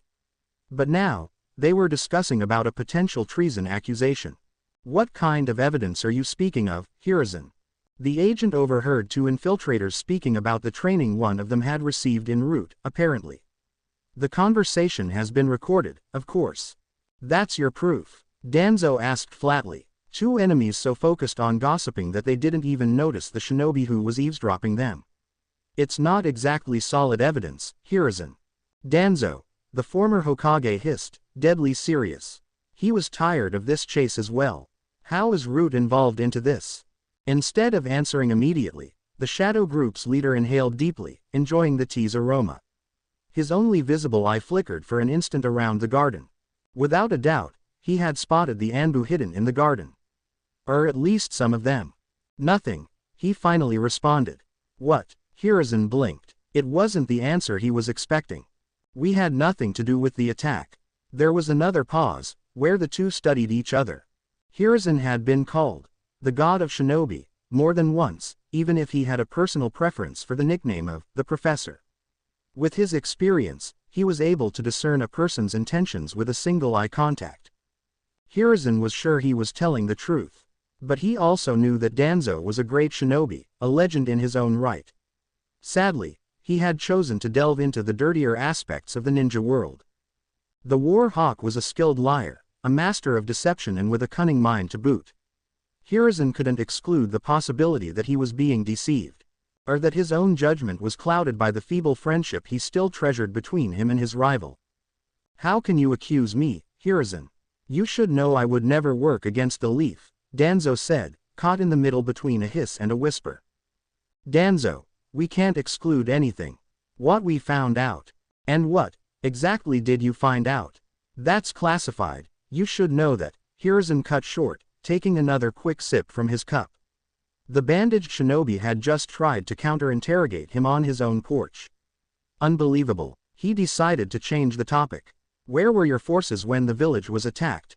The attack caught us completely by surprise, Danzo said, a hint of shame and irritation in his words. Since Root is a secret splinter group of Anbu who is involved in Black Ops, I ordered them to stand back as the other shinobi joined the fray. And of course, helping your fellow Konoha shinobi would have exposed the existence of your personal force, Hiruzen muttered dryly. Of course, Danzo said. When will I be able to interrogate this agent you speak of? Why are you asking me? He snorted. I'm not the Hokage anymore, Danzo. Minato is. You will have to ask his permission to see that prisoner, and I doubt he will agree to your request. Then he is a fool. Just as I always thought, his former friend stated simply, with no animosity in his voice. I still don't understand why you chose him as your successor. I had my reasons, and you know it, he said with a little mirth in his voice. A small smile formed on Hiruzen's lips, almost against his will. Please, Hiruzen, don't start with your will of fire speech, Danzo protested. We're not here to discuss of philosophy. Indeed, we are here for your informal interrogation. You're still under suspicion, until more evidence is found, of course. Danzo made a ghost of a snort. You mean, until you find out that I'm completely unrelated to this incident? I truly hope so, my old friend, Hiruzen said, taking out his pipe from his kimono. He really felt the need for a drag. I'm sure that Hokage-sama will summon you in his office, sooner or later. For another informal talk between you and him. You will be able to hear the recorded conversation then, I think. In that case, you will pardon me if I take my leave, Hiruzen, the Warhawk said, rising slowly, using his cane to support himself. Hiruzen didn't move to help him, as he put his favorite tobacco into the pipe. Danzo would have never forgiven him. Thank you for the tea, Danzo said, starting to walk towards the exit of the Sarutobi household. Hiruzen lit up his pipe and took a long drag. Things would sure be interesting in the next days. Absently, he wondered how the interrogations were going. Sai was a little confused about why an enemy interrogator would henge as a shinobi whose death was well known in all the ninja world. Aren't you going to answer to my question? The man masquerading as Shikaku Nara asked. It's impolite to not introduce yourself, you know. Sai just remained silent, his face completely devoid of any emotion. It came easily for him. After all, he had spent most of his life without even being able to feel them. All he had to do was switch them off, like a light bulb. Fine, I'll go first. I am Shikaku Nara, Jonin commander of Konoha's main military branch. So, what's your name? The pale shinobi ignored once again the question and just formed a small smile on his lips. That seemed to annoy his interrogator a bit. Good. Before the attack, our recon obtained intel suggesting your affiliation with Root. Tell me about it. At this new request, Sai formed his trademark smile, the one he used to do to annoy Naruto. Judging by the small tick on the enemy's frown, it was working wonderfully. Without his training, he wouldn't have noticed it. Do you realize how much trouble you're in? The man asked. Konoha is not merciful to traitors. Especially with Anbu going rogue, such as a former Root operative. If you want to be shown some kind of clemency, cooperate with me. Sai showed the fake Konoha nin what he thought about his clemency. He shrugged. You're not helping your case, you know, the now frustrated man said. The former Root agent formed his trademark creepy smile, the one that used to enrage Naruto and Sakura, and giggled. Fine, be that way, his interrogator said. We'll see if you'll smile when I'll send one of the Yamanaka clansmen to have a nice chat with you. As the man left the room, Sai's eyes widened imperceptibly. The man was not lying, he could feel it from his body language. But how had these enemies obtained the services of a Yamanaka? A group of them, too. As the pounding at the door grew louder, Masahiro decided that being the boss, sometimes, ed. Apparently, after the initial chaos provoked by the attack and the sudden evacuation of the area around the building, words about the enemy's capture had spread among the civilians, who had tried to return to their homes. But the location was still closed off to the population since the investigation was still ongoing, and their wishes had been denied. The problem was that the shinobi that stopped them had been a Uchiha of the police force, who was patrolling the perimeter.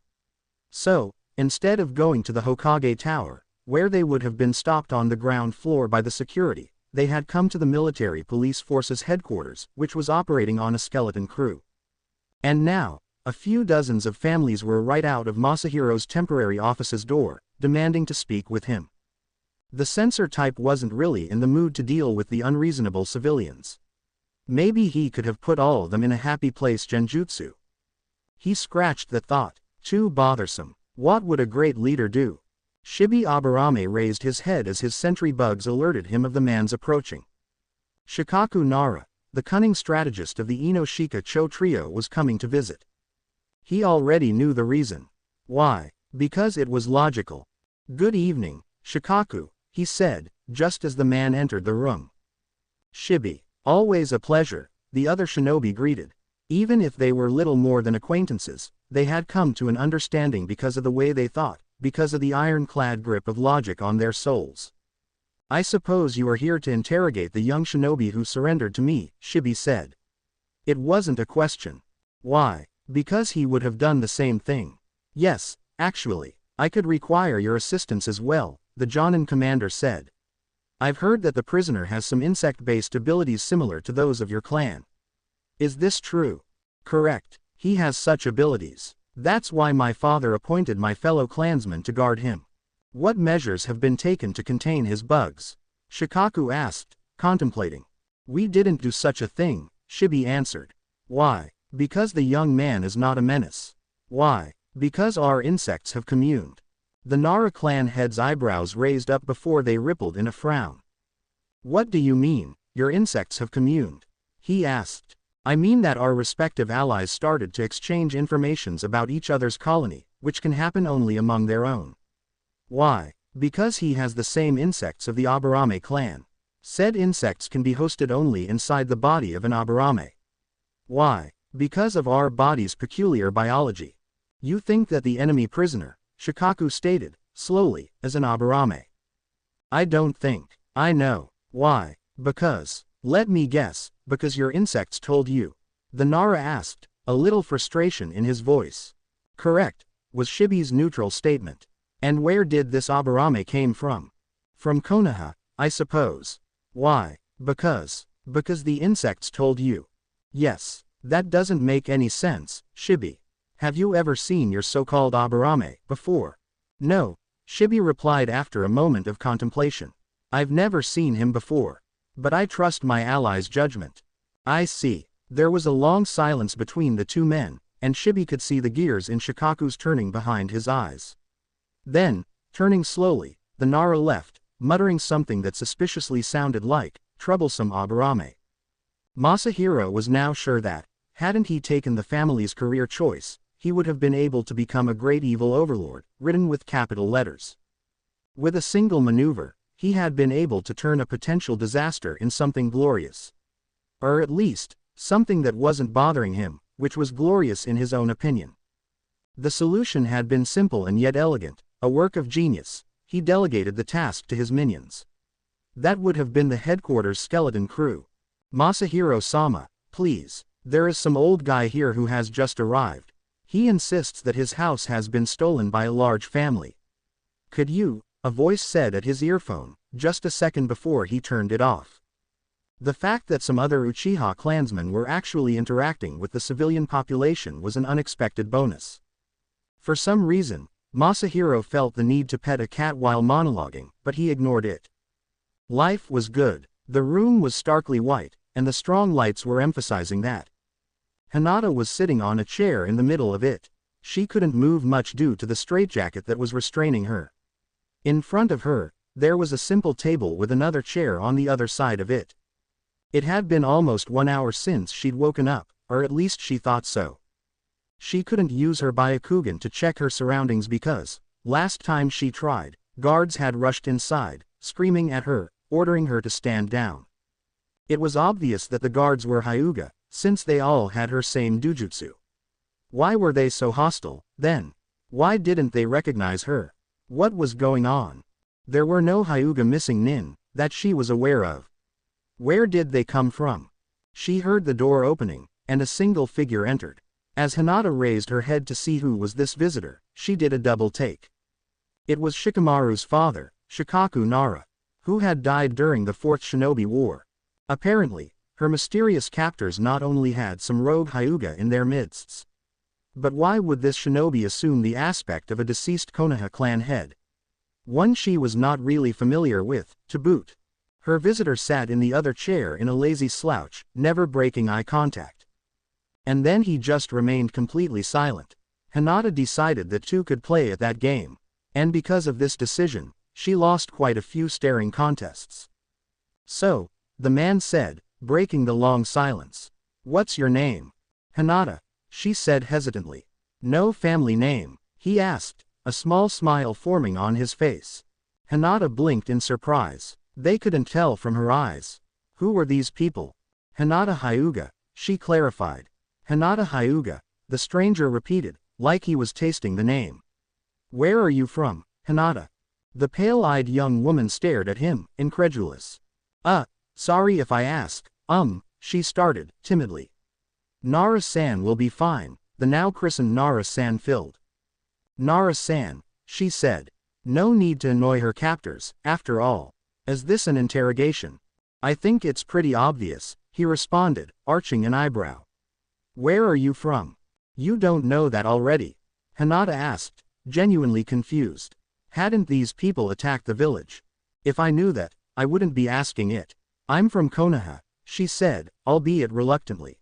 Even if she wasn't giving away sensitive information, she felt a little guilty responding to the man's question. At that answer, her interrogator's eyes widened slightly, the only visible sign of his surprise. I see, he said, reaching for the interior of his vest. Hinata followed his movements waringly. Not that she would have been able to defend herself efficiently, restrained by the straitjacket. Who is this? Do you know him? The man asked, putting a picture on the table, right under Hinata's nose. It was Hinata's turn to widen her eyes, but she wasn't able to hide her shock. This is Neji Ni-san, she whispered.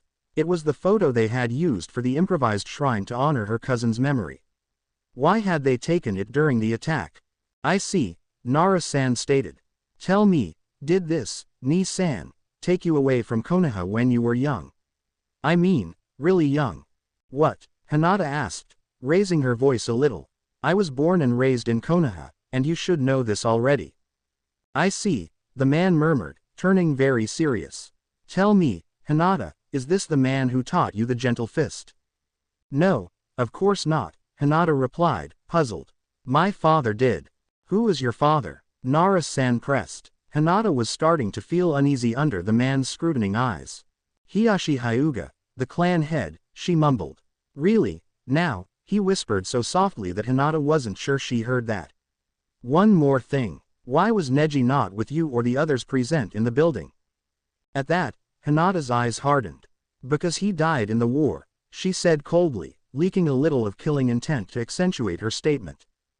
Did he? Nara-san asked, frowning.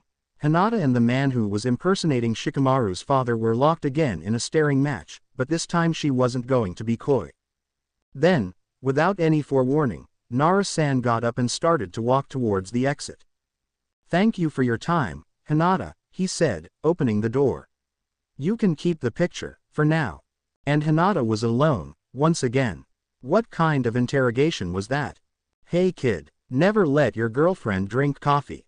Trust me, it's good advice, Jiraiya said as he entered inside the Hokage's office using the ever-open window. So, what did you need to ask me? Jiraiya, Minato said, uncharacteristically sullen. Take a seat. That was not a good sign. What happened? All right, Minato. Why the long face? He asked, leaning on the desk's edge. I spoke to the prisoner, Minato stated, resting his chin on steepled hands. Really? Which one? We have quite a few of them, the Toad Sanin snarked, hoping to lighten his former apprentice's mood. You know which one, Minato replied, growling. The sage who attacked me. Ah, you mean Mini Minato, the Sanin grinned. He was quite proud of his idea to stop the young blonde from gathering natural energy with those seals, especially because he'd had little time to design and plant them. Mini Minato, the real Minato asked, with a puzzled face. Kushina's nickname for your failed doppelganger, he clarified. The explanation gained a soft snort from the Yondaime. So, what's his name? Jiraiya asked. What? Minato whispered, slowly lowering his hands and finally meeting Jiraiya's eyes. The name of Mini Minato. Did he tell you a name? The Yondaime's eyes widened a little, like he realized something. Minato, are you all right? Jiraiya had to ask after a few seconds, with a worried tone. I forgot to ask him, Minato confessed. You forgot, the Sannin said, his face morphing from concern to incredulity at incredible speed. The blond man's response was simple. His cheeks became a pale red color. You forgot, Jiraiya repeated, real affront in his voice. He started screaming as soon as he saw me, all right. He didn't stop for minutes. He actually had to gasp for air towards the end. Minato, that's the first thing you ask for. Names. Oh, I got a name, actually. That's why I called for you, the Hokage said, mood suddenly reverted to his previous state. As for the prisoner, his interrogation has been taken care for. What do you mean, it has been taken care for? Minato repeated in a distant tone. The door creaked open and Jiraiya had to cut his inquiry when he sensed who just entered the Hokage's office. Orochimaru. Welcome, Minato greeted. I'm sorry to have summoned both of you with such short notice. Actually, Hokage-sama, Orochimaru said, taken a little aback, I've come here on my own initiative. There's something I need to discuss with you. Jiraiya winced at his friend's tone. It was no secret that he had coveted the position of Hokage and he was probably still burning in jealousy for having lost to a much younger candidate. Oh, Minato said, confused. If the Yondaime had noticed the slight malice that Orochimaru had put into the honorific, he didn't show it. He had probably had sent some messenger out to fetch his teammate, Jiraiya's thought. But apparently, his friend had come on his own. And he seemed a little off. Hey, Orochi, are you all right? He asked. You look paler than usual. Shut up, Jiraiya, the long-haired man said in a flat tone. Hey, don't be like that. The Toad Sannin whined. I was just concerned. You just look. Mind your own business, his teammate spat. I was worried for you, you stupid jerkass. A loud cough interrupted the two arguing men, as they were remembered that they were in the presence of the Hokage. For a moment Jiraiya had a sense of déjà vu as he remembered various similar scenes. Those times, though, they used to be younger, Tsunade Haim would have joined into the discussion, probably to chastise him, and behind the desk his sensei would watch them all with a scolding stare.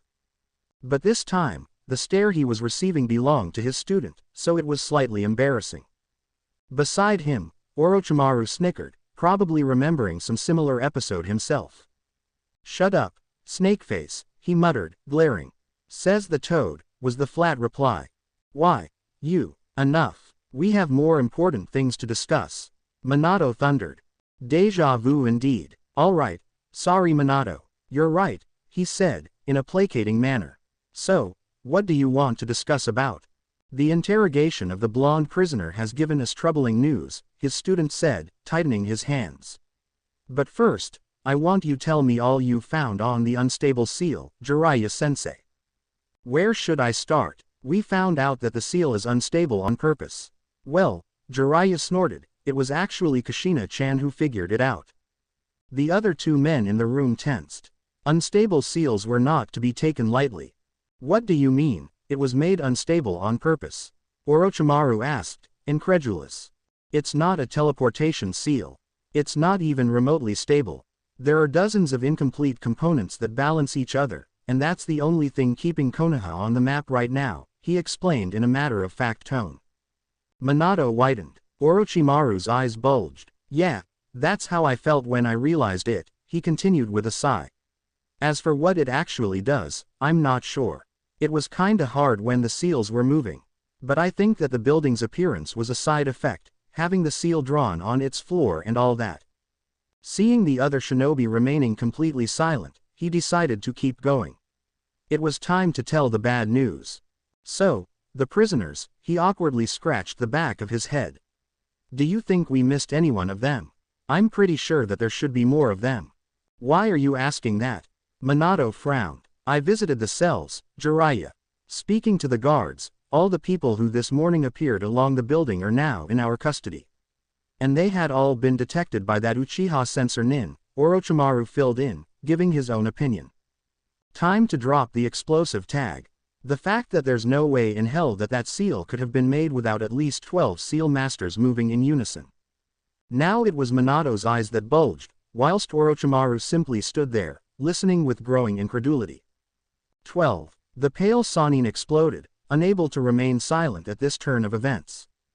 At least, he reminded.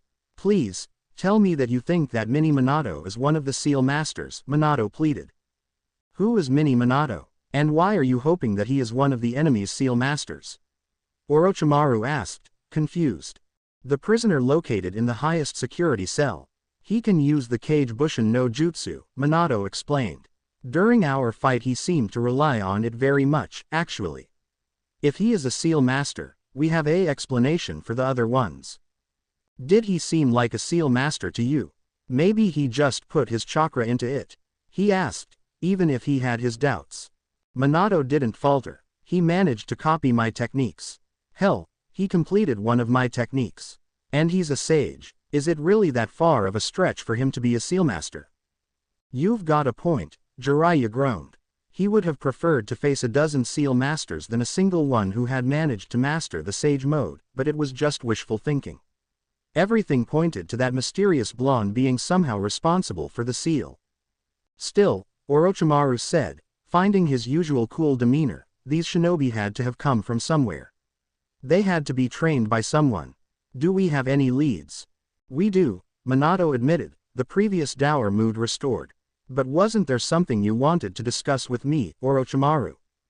I just wanted to ask for a special measure for one of the prisoners, but that can wait. This is a more important matter, Orochimaru said firmly.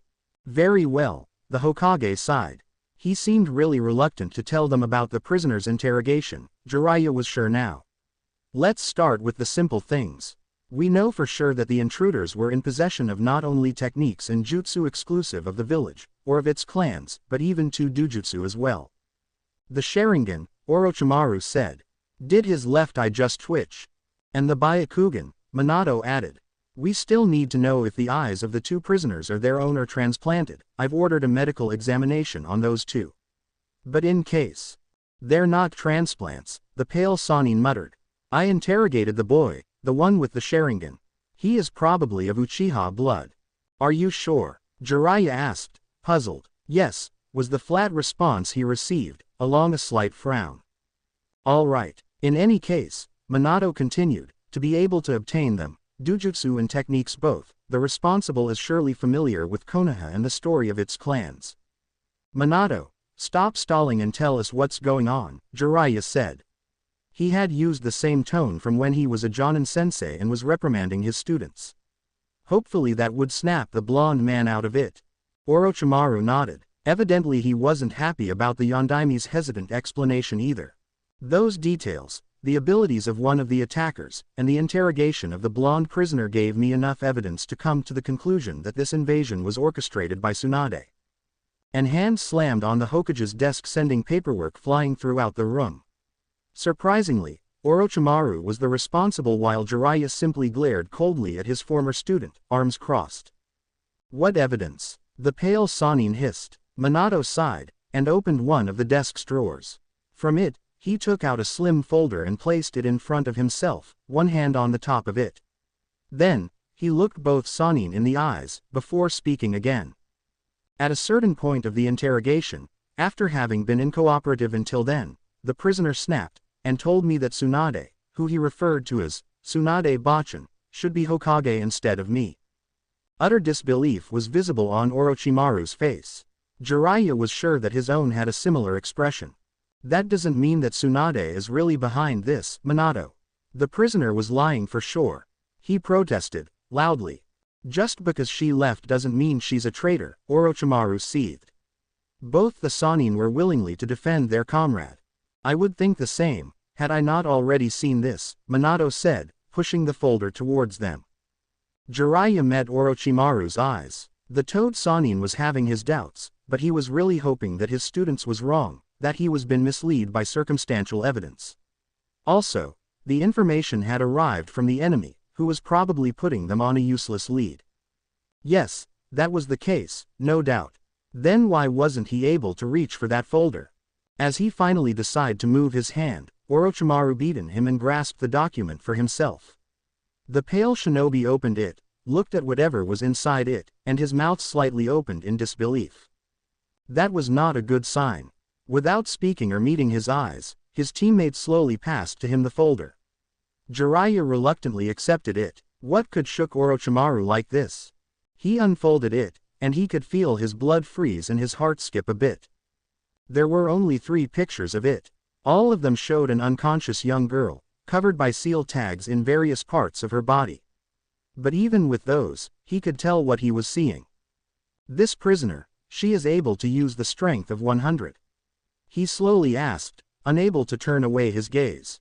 His head was spinning. Yes, those photos were made just after her capture. The seal eventually disappeared, Minato said, sounding hollow in Jiraiya's ears. Sensei, I know that you can't accept it, but she could have stolen her techniques, Minato. It's the only possible. Jiraiya, stop it. Don't let your emotions cloud your judgment, Orochimaru growled. Cloud my judgment, he roared, unable to contain the emotive hurricane inside himself anymore. This is Tsunade we're talking about. Her family founded Konoha. She's been our teammate under Hiruzen sensei. She fought Hanzo alongside us. She's one of the Sannin. Do you really think she would give away her greatest techniques against her will? His old friend said, meeting his eyes with a daring look. Besides, she has reason enough to resent the village. Orochimaru's tone was almost apologetic. Almost. But in his current state, Jiraiya wasn't able to discern that. What are you blabbing abo? Dan and Nawaki. Jiraiya's mouth snapped shut. Besides, Minato said, after a few seconds of tense silence, who else is this familiar with Konoha's clans?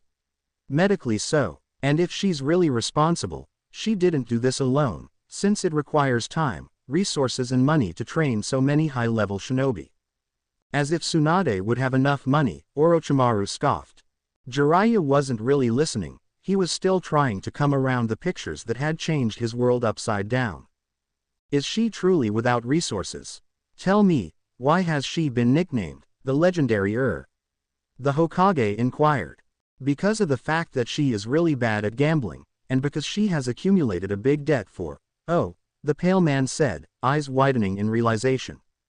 Exactly, Minato confirmed. Her debts could just be a cover for financing her operation. So, what happens now? We send a bunch of Anbu to track her down. What will their orders be? Orders? Assassination. And what of that girl who follows her everywhere, Shizune?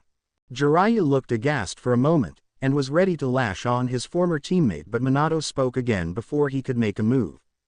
No, we need answers, so Tsunade must be captured for questioning. Should she cooperate, we'll be reasonable. But this will not be a job for Anbu, the blonde said. There is a reason I summoned you to my office. The older men looked at their Hokage, whose eyes had hardened and were staring at them, expectantly. When do we leave? Jiraiya asked, squashing the denial and confusion that had filled his heart.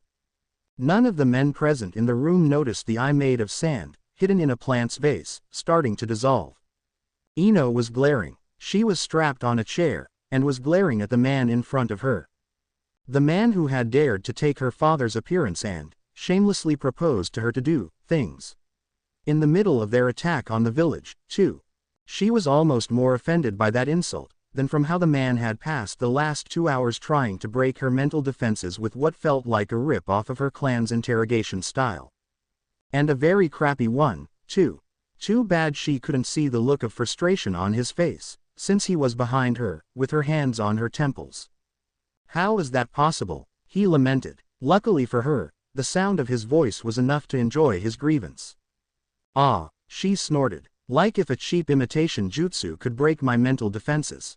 Imitation. I'll have you know that my family is quite renowned for our mental jutsu and techniques. So does mine, and you're not going to get anything from me," she said vehemently. "Look," he said, putting a hand on her shoulder. Ino had to refrain from the instinct to pull off. "If you don't give me something, the other guys of the T&I department will get more physical on you. And not the way I would want to." "Ugh, you're disgusting," she sneered. Didn't this guy realize that he was using her father's appearance?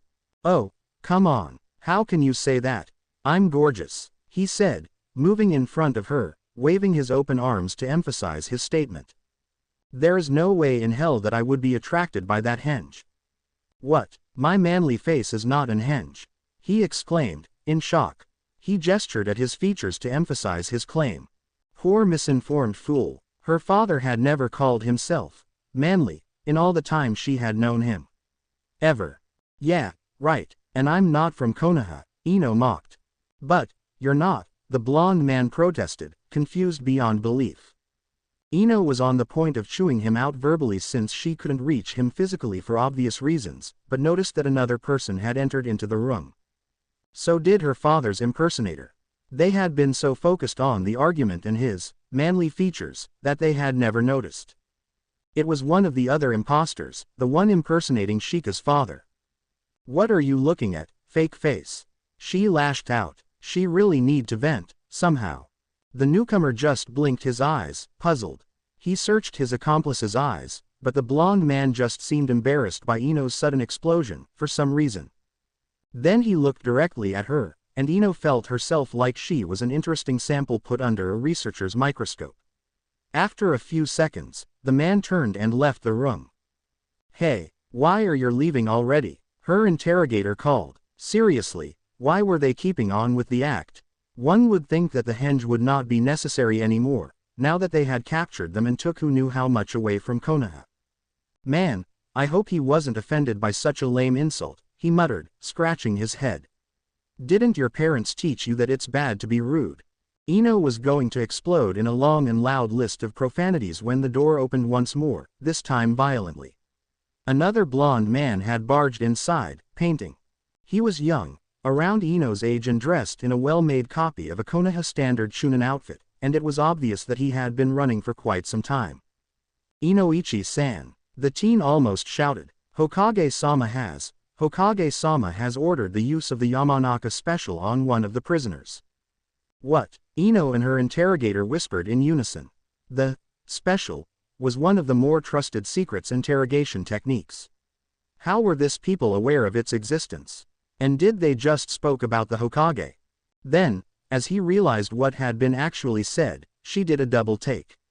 Had the young blonde called the older man Inoichi? Masahiro, the self-proclaimed benevolent dictator of the Konoha military police force, was enjoying another cup of coffee as he watched the village from his office's window. Technically that wasn't his title, and the office was still Fugaku's since he was just a temporary substitute, but it was the thought that counted. Under his enlightened leadership, the Uchiha had to open themselves to the general population. The ones that were still standing after the morning's trials, at least. True, they had complained about the fact that in addition to having to do the usual duties of the police force, they had to listen to a bunch of villagers lamenting about their problems. But as long he was in charge, they would talk to the villagers, at least. They weren't happy about it, and he had to dodge a minor fire jutsu or two, but they would. Whether they wanted it or not. He was distracted from his thoughts by a series of shouts and rackets just outside the door.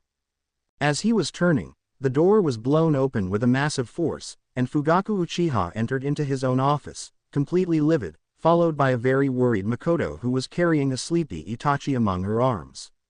"You," the Uchiha clan head thundered. "Get out of my office."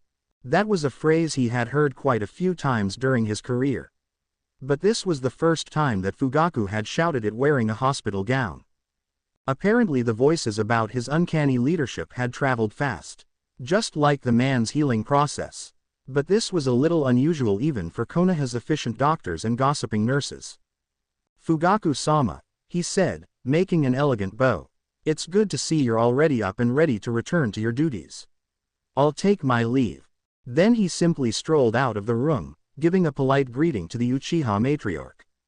As Fugaku finally realized that he lacked any sort of pans, Masahiro knew that his reign had been brief, but just. "We should do something, you know," the guard asked, without stopping to watch the one-way mirror. A crunching sound was heard in the silence of the observation room. "Like what?" his friend asked. "I don't know, take them away from him. Search him for other items." "What other items? He's almost in there. Where could he have put them?" Another crunching sound. "Then can you explain to me why?" Their bickering was interrupted by the Jonin commander entering the observation room. "Sir." The two saluted, receiving a nod in response. Instead of speaking, the newcomer just stared at the mirror, and the prisoner in the cell on the other side of it. Yet another crunching sound was heard. "Where did he get the potato chips?" Shikaku Nara finally asked. At the question, the two guards exchanged a look. They were obviously embarrassed by something. "We don't know, sir," one of the pair admitted, sheepishly. "We got distracted for just 1 second, and, well, he pulled them out from somewhere."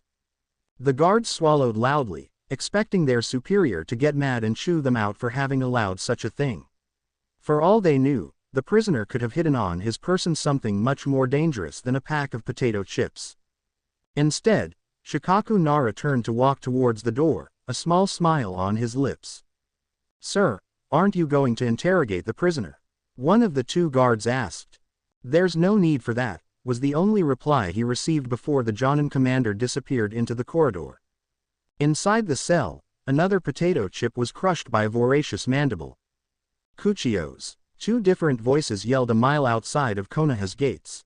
The smoke dissipated and the small clearing where Orochimaru and Jiraiya were standing was now evenly covered by snakes and toads, none of them bigger than a palm. Both sides tensed when they saw each other, because a long-time rivalry existed between both cold-blooded kinds. Thankfully, they noticed their summoners quickly and stayed put, waiting for instructions. If there was one thing Orochimaru didn't need, it was trying to stop a fight between slithering and jumping animal summons. "Listen now, all you snakes," he spoke. Orochimaru heard Jiraiya addressing his summons in a similar way. "I have summoned here for an important task, which could require some time to be accomplished. We are going to track down Tsunade Senju's whereabouts." There was an immediate reaction, with the small serpents coming closer, asking questions, demanding more details. Orochimaru slightly raised a hand to silence them, before continuing. "You will divide yourself in 2 groups. One will start to search at east, and the other will go south. The toads will go north and west." Various scaly heads nodded at that. Nobody of them wanted to be teamed up with the slimy overgrown frogs. Especially for a long time. "Stay hidden. You must not be spotted, even after the mission is completed. Especially not by Tsunade," he continued, emphasizing the last part. "Orochimaru-sama," hissed one of the younger snakes. "Why do we have to conceal ourselves from Tsunade Haim? Isn't she one of our allies? Just follow my instructions exactly, instead of asking useless questions," he seethed. The small snake retreated, lowering itself in a sign of submission. "Should you be in danger of being spotted, retreat immediately. Should you not be able to retreat, dispel immediately. Should you find any clue to Tsunade's location, inform me, or Jiraiya. Yes," he added before anyone could protest, "even Jiraiya, should I be unable or not in condition to listen to your report." At that, all the snakes stiffened, just as Orochimaru expected. "Is this mission really that dangerous, Orochimaru-sama?" one of the snakes in the first rows asked. "Aren't they all?" he responded sardonically. "Now, go." Moving in unison, the various reptiles slithered away, starting their search for the slug princess in their half of the fire country. The toad left too, directed to the other half. Orochimaru and Jiraiya were alone. After the discussion with Minato Brat, they had decided to depart immediately. Orochimaru had had barely the time to go back to his house or laboratory, depending on who you asked to grab the necessary supplies for the journey, before heading towards the village's gates. He frowned at the memory. Finding Anko still sleeping on the couch hadn't amused him one bit. Had the brat even woken up once in the whole day? He turned towards his teammate, who was standing motionless, watching the direction the toads had leaved off. "Jiraiya," he said, "are you all right? Are you worried about me, now?" The toad Sanin snorted, not turning to face him. Of course not, he replied. You're a shinobi. You will manage, with time. But you can't get distracted on this task. Do you understand? Yes, I do, Jiraiya said grimly as he started to walk. Come on, Snake Face. Let's go hunt down our old friend. We should ask the moneylenders of Tanzakugai first. Orochimaru opened his equipment pouch and checked once last time the item he had prepared. His ace in the sleeve, in case Tsunade proved to be hostile. A small part of him was still shaken from the experience of that afternoon, hoped that he would not be forced to use it. Hope had never been a shinobi's ally in his book. Are you coming or not? We're wasting time, Jiraiya yelled from afar. Orochimaru closed the small pouch and followed his teammate. No chance he would let that fat toad to lead the way. Shikamaru Nara was slouched in his chair, watching the ceiling of the interrogation room he had been conducted to exactly 32 minutes ago, after having quite a lot of chakra-suppressing seals placed on his body. He was bored out of his mind. By his assessment, at least 10 hours had passed since their capture in the morning. Nobody had asked him any questions yet. He imagined they wanted to interrogate the others first. Probably Naruto. He was sure that Naruto had caused quite a racket. But since Konoha was still standing, the troublesome blonde had either calmed down or he had been subdued. Or killed. That was still a possibility, no matter how powerful he was. Shikamaru was on the point of counting the room's tiles just to pass the time, again, when he heard the door opening. He straightened up, maintaining a bored expression. Inwardly he was struggling, but as Kiba found out at the party, he had a great poker face, just below Gaara in size. His father had just entered the room, carrying something under his arm. He was mostly sure that the man was indeed his father. During the attack he had made some different theories. The man was not an Edo Tensei, he knew the clan's trademark Kajimane no Jutsu, and it was impossible for the whole thing to be a genjutsu. Because it was too crazy. Genjutsu used to trick an opponent tended to make sense. So he decided to gamble, and surrendered. He hoped it would pay off. The man sat in front of him, placing the item he was carrying in the middle of the table and just stared at him. It was a shogi board. Shikamaru met his father's eyes, cocking his eyebrow.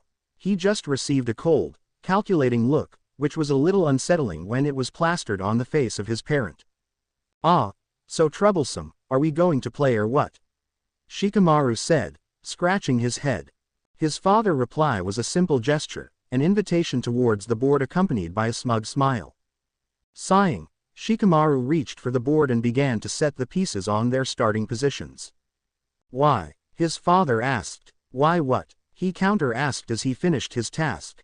Why choose black? Troublesome, muttered Shikamaru. It's just that my father used to play white all the time. Very well, I'll move first then, Shikaku said. He made his opening move, with the pawn at the center of his starting lineup. The prisoner countered with a similar move, but on the side of the board. Even the motion for relocate the token was done lazily. The sharp clack of the wooden pieces echoed in the cell. So, what's your name? He was asked. Shikaku moved another pawn, on the opposite side of the board. Shikamaru, he said, as he advanced on the center. Once again, it was a simple pawn.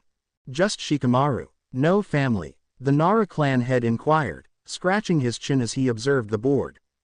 Shikamaru snorted. Last until the end of this game, and maybe I'll tell you my family name, he said with a challenging tone. Shikaku met Shikamaru's gaze, and for a while both shinobi ignored the board, locked in a duel of wills.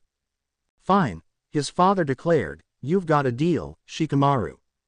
Another pawn was moved, forming a defensive line with its comrade. As the game progressed, the evening did as well, especially because the two players took their time between each move. For a while, the only sound in the small room was that of the pieces clacking on the board. So far they had both made the normal opening moves, nothing really brilliant or risky. You have some strange companions, Shikamaru, Shikaku claimed as he waited for Shikamaru's move. You have no idea, he said in a bored tone as once again he moved the pawn on his right side. Narrowing his eyes, probably irritated by having his unspoken question ignored, Shikaku moved a bishop. It was the first decisive move of the game. So far everything had been defensive, cautious. But this was an undeniable act of aggression. Are you ready to give it your all? Shikaku asked with fire in his eyes. He was grinning. Shikamaru's only answer was to straighten up his posture once again. And to move a rook. The white pieces countered with a rook of their own. A black knight followed. The game was now at a critical phase. The first real exchange, the moves where both sides would start to lose pieces, and strategies would change accordingly. But it wouldn't be Shikaku who drew first blood. His last move had been too evasive. Shikamaru knew that his father wanted him to attack first. It was a way to test him, to evaluate him. Well then, time to surprise the old man. A pawn rested in front of him, cut off from its lines and ripe for the picking. Shikamaru just ignored the blatant opening, moving his bishop into a strategically unimportant tile on the far end of the board. Shikaku frowned when his opponent deftly ignored the bait he had provided. He imitated him and made a move that didn't accomplish anything and didn't give him an advantage. For a while the two players didn't speak with words. They spoke with the pieces, every movement carrying meaning beyond what could be expressed out loud. The pawns should have already been decimated by this time, but Shikamaru was ignoring them, and Shikaku was as well. Rooks were completely dismissing vulnerable prey. Knights were bypassing the enemy instead of attacking. Shikaku's eyes met his own. Shikamaru was keeping a carefully blank face, while the elder man's eyes narrowed. His evasive maneuvers and careful placement on the board were sending a clear message. I mean you no harm. What were you and your companions doing before arriving in Konoha? Shikaku asked while stroking his chin, having observed the board for some minutes. We were celebrating the return of a friend, Shikamaru replied, caressing one of his pawns. Was he away? The Jonin commander questioned, raising an eyebrow and moving another piece. Troublesome, Shikamaru sighed. Yeah, he's quite important. A black bishop moved into a white knight's range. It wasn't an attack, right? The other man asked, ignoring his knight ready to strike and moving a pawn. It wasn't, Shikamaru confirmed. A piece slid into place. We have no idea how we got here. I would like to believe you, Shikaku replied. But there are too many coincidences, too many questions, and then there are the Uchiha and the Hyuga who appeared out of nowhere. A white rook moved at the center of the board. Shikamaru smirked. Draw, he said. His tone, however, was the one that would have been expected out of someone declaring, checkmate. Shikaku looked at the board, and gaped. The pieces at the center of the shogi board were arranged in a perfect Konoha leaf. The elder man could only stare, shock quite visible on his face. He had been outplayed, beaten at his own game. His opponent would have had to plan hundreds of different scenarios that changed with every move to pull this off. Who are you? Shikaku whispered. My name, his opponent grinned, is Shikamaru Nara. Utter silence, until Shikaku shook his head with a dumbfounded expression adorning his features. Where are you from? The older Nara asked, with a low voice. Depends. What year is it? Shikaku's head snapped up, meeting Shikamaru's bored eyes. But Shikamaru could see that glint in the man's eyes. Something had clicked, the puzzle pieces had come together. You're from the future, aren't you? Yeah. Are you my son? Yeah. There was a long pause as the older man digested that information. The blonde one is Minato's. Yeah. Troublesome. I know. This time, the pause was longer than the previous one. Judging from his father's expression, it was obvious that he was understanding the implications of what had happened. How did you arrive here? He finally asked. I have no idea, Shika replied, shrugging. So, what happens now? You realize that I will need more solid proof that your word for it, especially if I want to. Wooden box on the shelf, Shikamaru interrupted, smirking. Shikaku froze, staring at his son's amused expression. I'll ask for blood tests right away. That should be enough to persuade the Hokage, the older Nara said, trying to not blush. You need a better hiding place, you know. Kushina had passed some time after Jiraiya's departure to Minato's office studying the giant seal. Then she started to simply look at it. Then she started a game of noticing the funny forms the seal arrays assumed every time they shifted or morphed. She was bored. A bored Uzumaki was not a good thing. She was also suffering a slight sugar withdrawal, and she felt slightly bad for not telling Jiraiya about Pinky, that kunoichi who had fought her using Tsunade's signature techniques. She had informed Minato, of course. It was he who had asked Takashina to not tell Jiraiya, at least until more intel was extracted from the prisoners. She was sure that the reason Minato had summoned his sensei into his office was to inform him about the interrogation's results. She liked the old pervert when he wasn't acting like a pervert and had decided to practically adopt him in her future family. But he had better not try to organize a bachelor party for her future husband. She would ask Shikaku to do it, no doubt. Kushina prayed that Tsunade was not implicated in anything. There had to be an explanation. Yes, of course there was one. There was no way that Tsunade would have teached her secrets to an enemy of the village. Even if she had been away for years, rarely visiting at all. Not a chance she was a traitor. Because if that was the case, it would destroy Jiraiya's spirit. Great, she muttered. Now I'm in a bad mood, too. That was it. Since she was tired of being alone in a room with a gigantic swirling seal as her only companion, she decided to explore the building. Which was completely empty, save for sake bottles and the furnished attic where Minato had fought Mini Minato. Not interested in empty bottles at all, and interested in the invaders instead, she went immediately for the staircase. She had no idea how the interrogations were going, but there were too many incongruencies and jumbled facts about the prisoners that contradicted each other. It was really bugging her and she could only imagine how Minato was frustrated by the whole situation. Maybe with a little luck she could be helpful, and relieving her boredom was a nice bonus. As she finally arrived to the last floor, she heard a girl's screams. Damn you Masahiro ni, there will be a reckoning. Masahiro had a sister, who knew? Peeking inside the attic's entrance, she saw a giant pile of sake bottles. Each of them was wrapped in a plastic bag with a name tag on it. Besides that, the room looked like an ordinary apartment's atrium, occupied by 4 shinobi teens who were apparently really peeved by their duties. Well, the Uchiha girls seemed annoyed. Kakashi and his team, not so much. Kushina-ne, the young silver-haired boy greeted. What are you doing here? Hi, she saluted, feeling all the eyes on herself. I was bored down in the seal's room, and I decided to take a look. May I come in? Sure, why not? The boy simply shrugged. Hey, this is a crime scene. Masahiro's sister protested. What was her name? So what? She's part of the team investigating the seal, and this is still a joint operation, Asuma stated, adding his own 2 cents to the discussion. I suppose, the girl said, hesitantly. But, so, what's this pile of bottles? Kushina interrupted, not wanting to give the girl time to reconsider. Evidence, they all stated. Kurenai grumbled a little at that. Are these all the bottles that were on this floor? The red-haired woman asked. No, only the ones inside the attic, we have just finished cleaning it, Asuma clarified. You mean collected the evidence, the Uchiha girl proceeded. Yeah, that, anyway, we just finished collecting it. We haven't even checked for other stuff yet. Ooh, can I help? Kushina asked, grinning. But, let her help, Ayumi. Even if you said no, she would do it anyway. I know that look on her face, Kakashi interrupted evenly. Just for that remark, Kushina was tempted to pinch the boy's cheek and embarrass him in front of the other teens, but she was able to refrain from it. Barely. She could do it later, maybe in front of Minato. She wanted to check the apartment for clues. And a way to distract herself. Jumping over the bottle pile, she started to stride in the enormous apartment. Who needed such a big place, anyway? So, what's interesting around here? She asked to nobody in particular.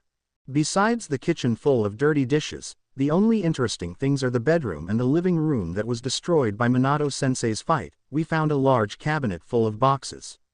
We could check them, and you. No way, I'm getting the mystery boxes all for myself. She declared. You can have the dirty dishes, Kakashi-kun.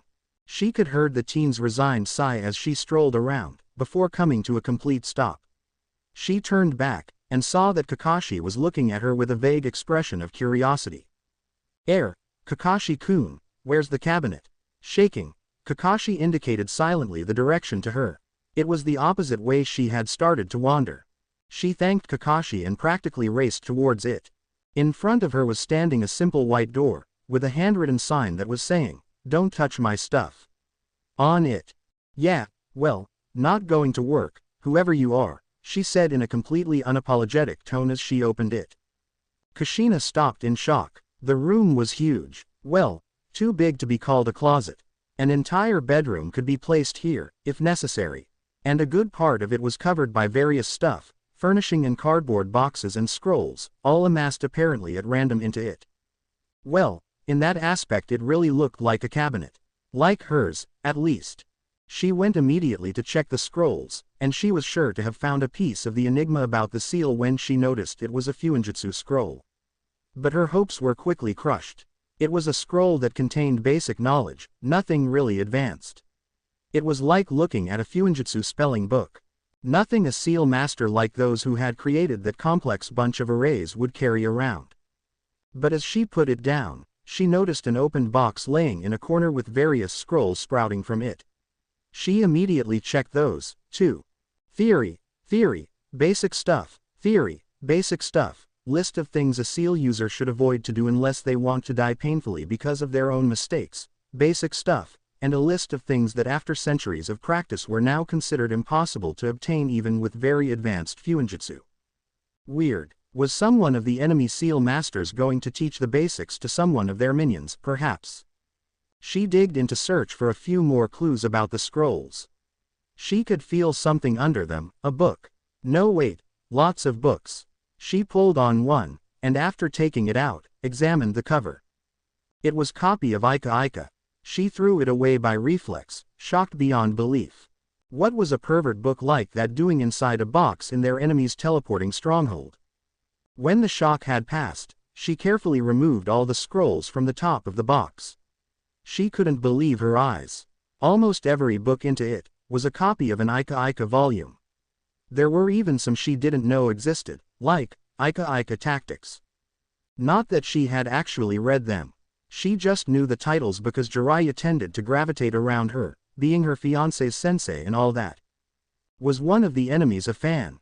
That would explain it. She reminded herself to tell the news to the pervert, maybe it would cheer him up. But not all the books were Ika, apparently. She took out a very old, and worn-out small booklet. Why was it here? Then she saw the title. Tale of a Gutsy Shinobi. Yep, that was it. Definitely a fan, and this was the favorite, if she had to judge by the state of the cover. Just how many times had the guy or girl read it? It looked like decades old. She put it back carefully, not wanting to damage it. It was probably the only book actually worthy of being called, well, a book, in the whole box.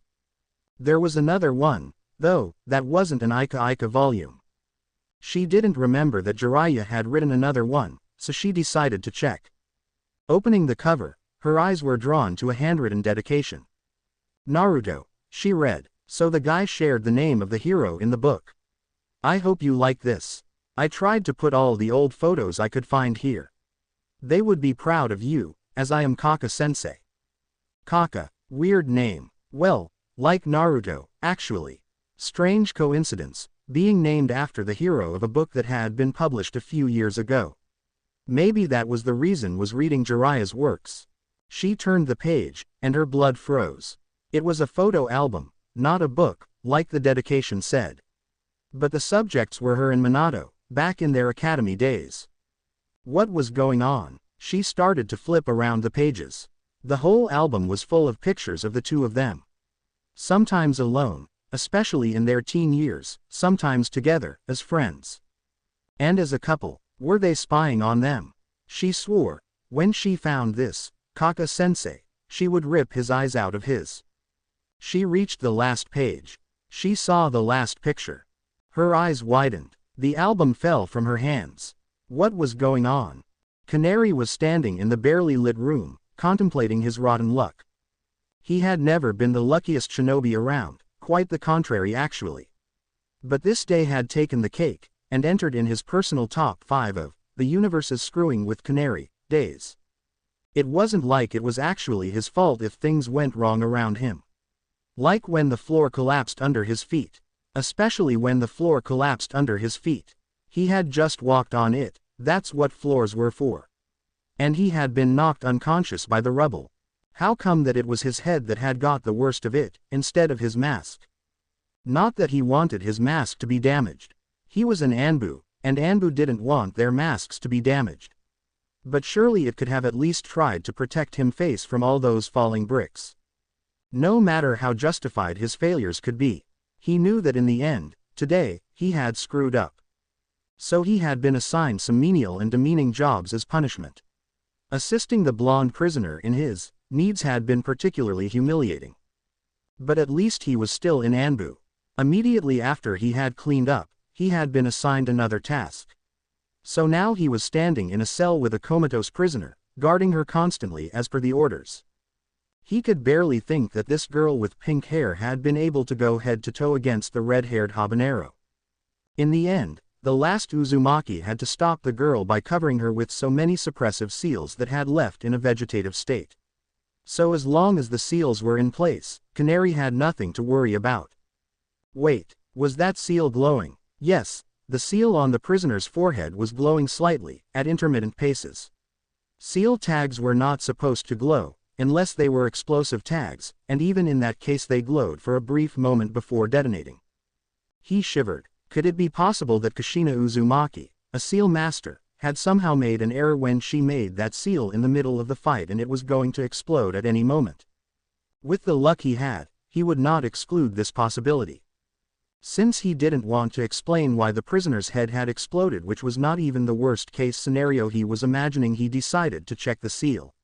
But he was ready to dive for cover, just in case. As he approached, the seal glowed again, brighter this time. He shrunk away, thinking he was done for. But the room had not exploded, and neither had the prisoner's head. Which was good. Finally checking the seal at a close distance, he could now feel a feeble chakra flare, that kept to be pushed down by the seal suppressor's seals. But it kept coming back. Was the prisoner pushing her chakra against the seal? That shouldn't even be possible. Maybe the seal wasn't properly placed. He reached the small tag and started to tap it in various points with his fingers, to be sure that it was actually sticking to the prisoner's forehead. It was then that two green eyes snapped open. The end. Now we will see you in the next video.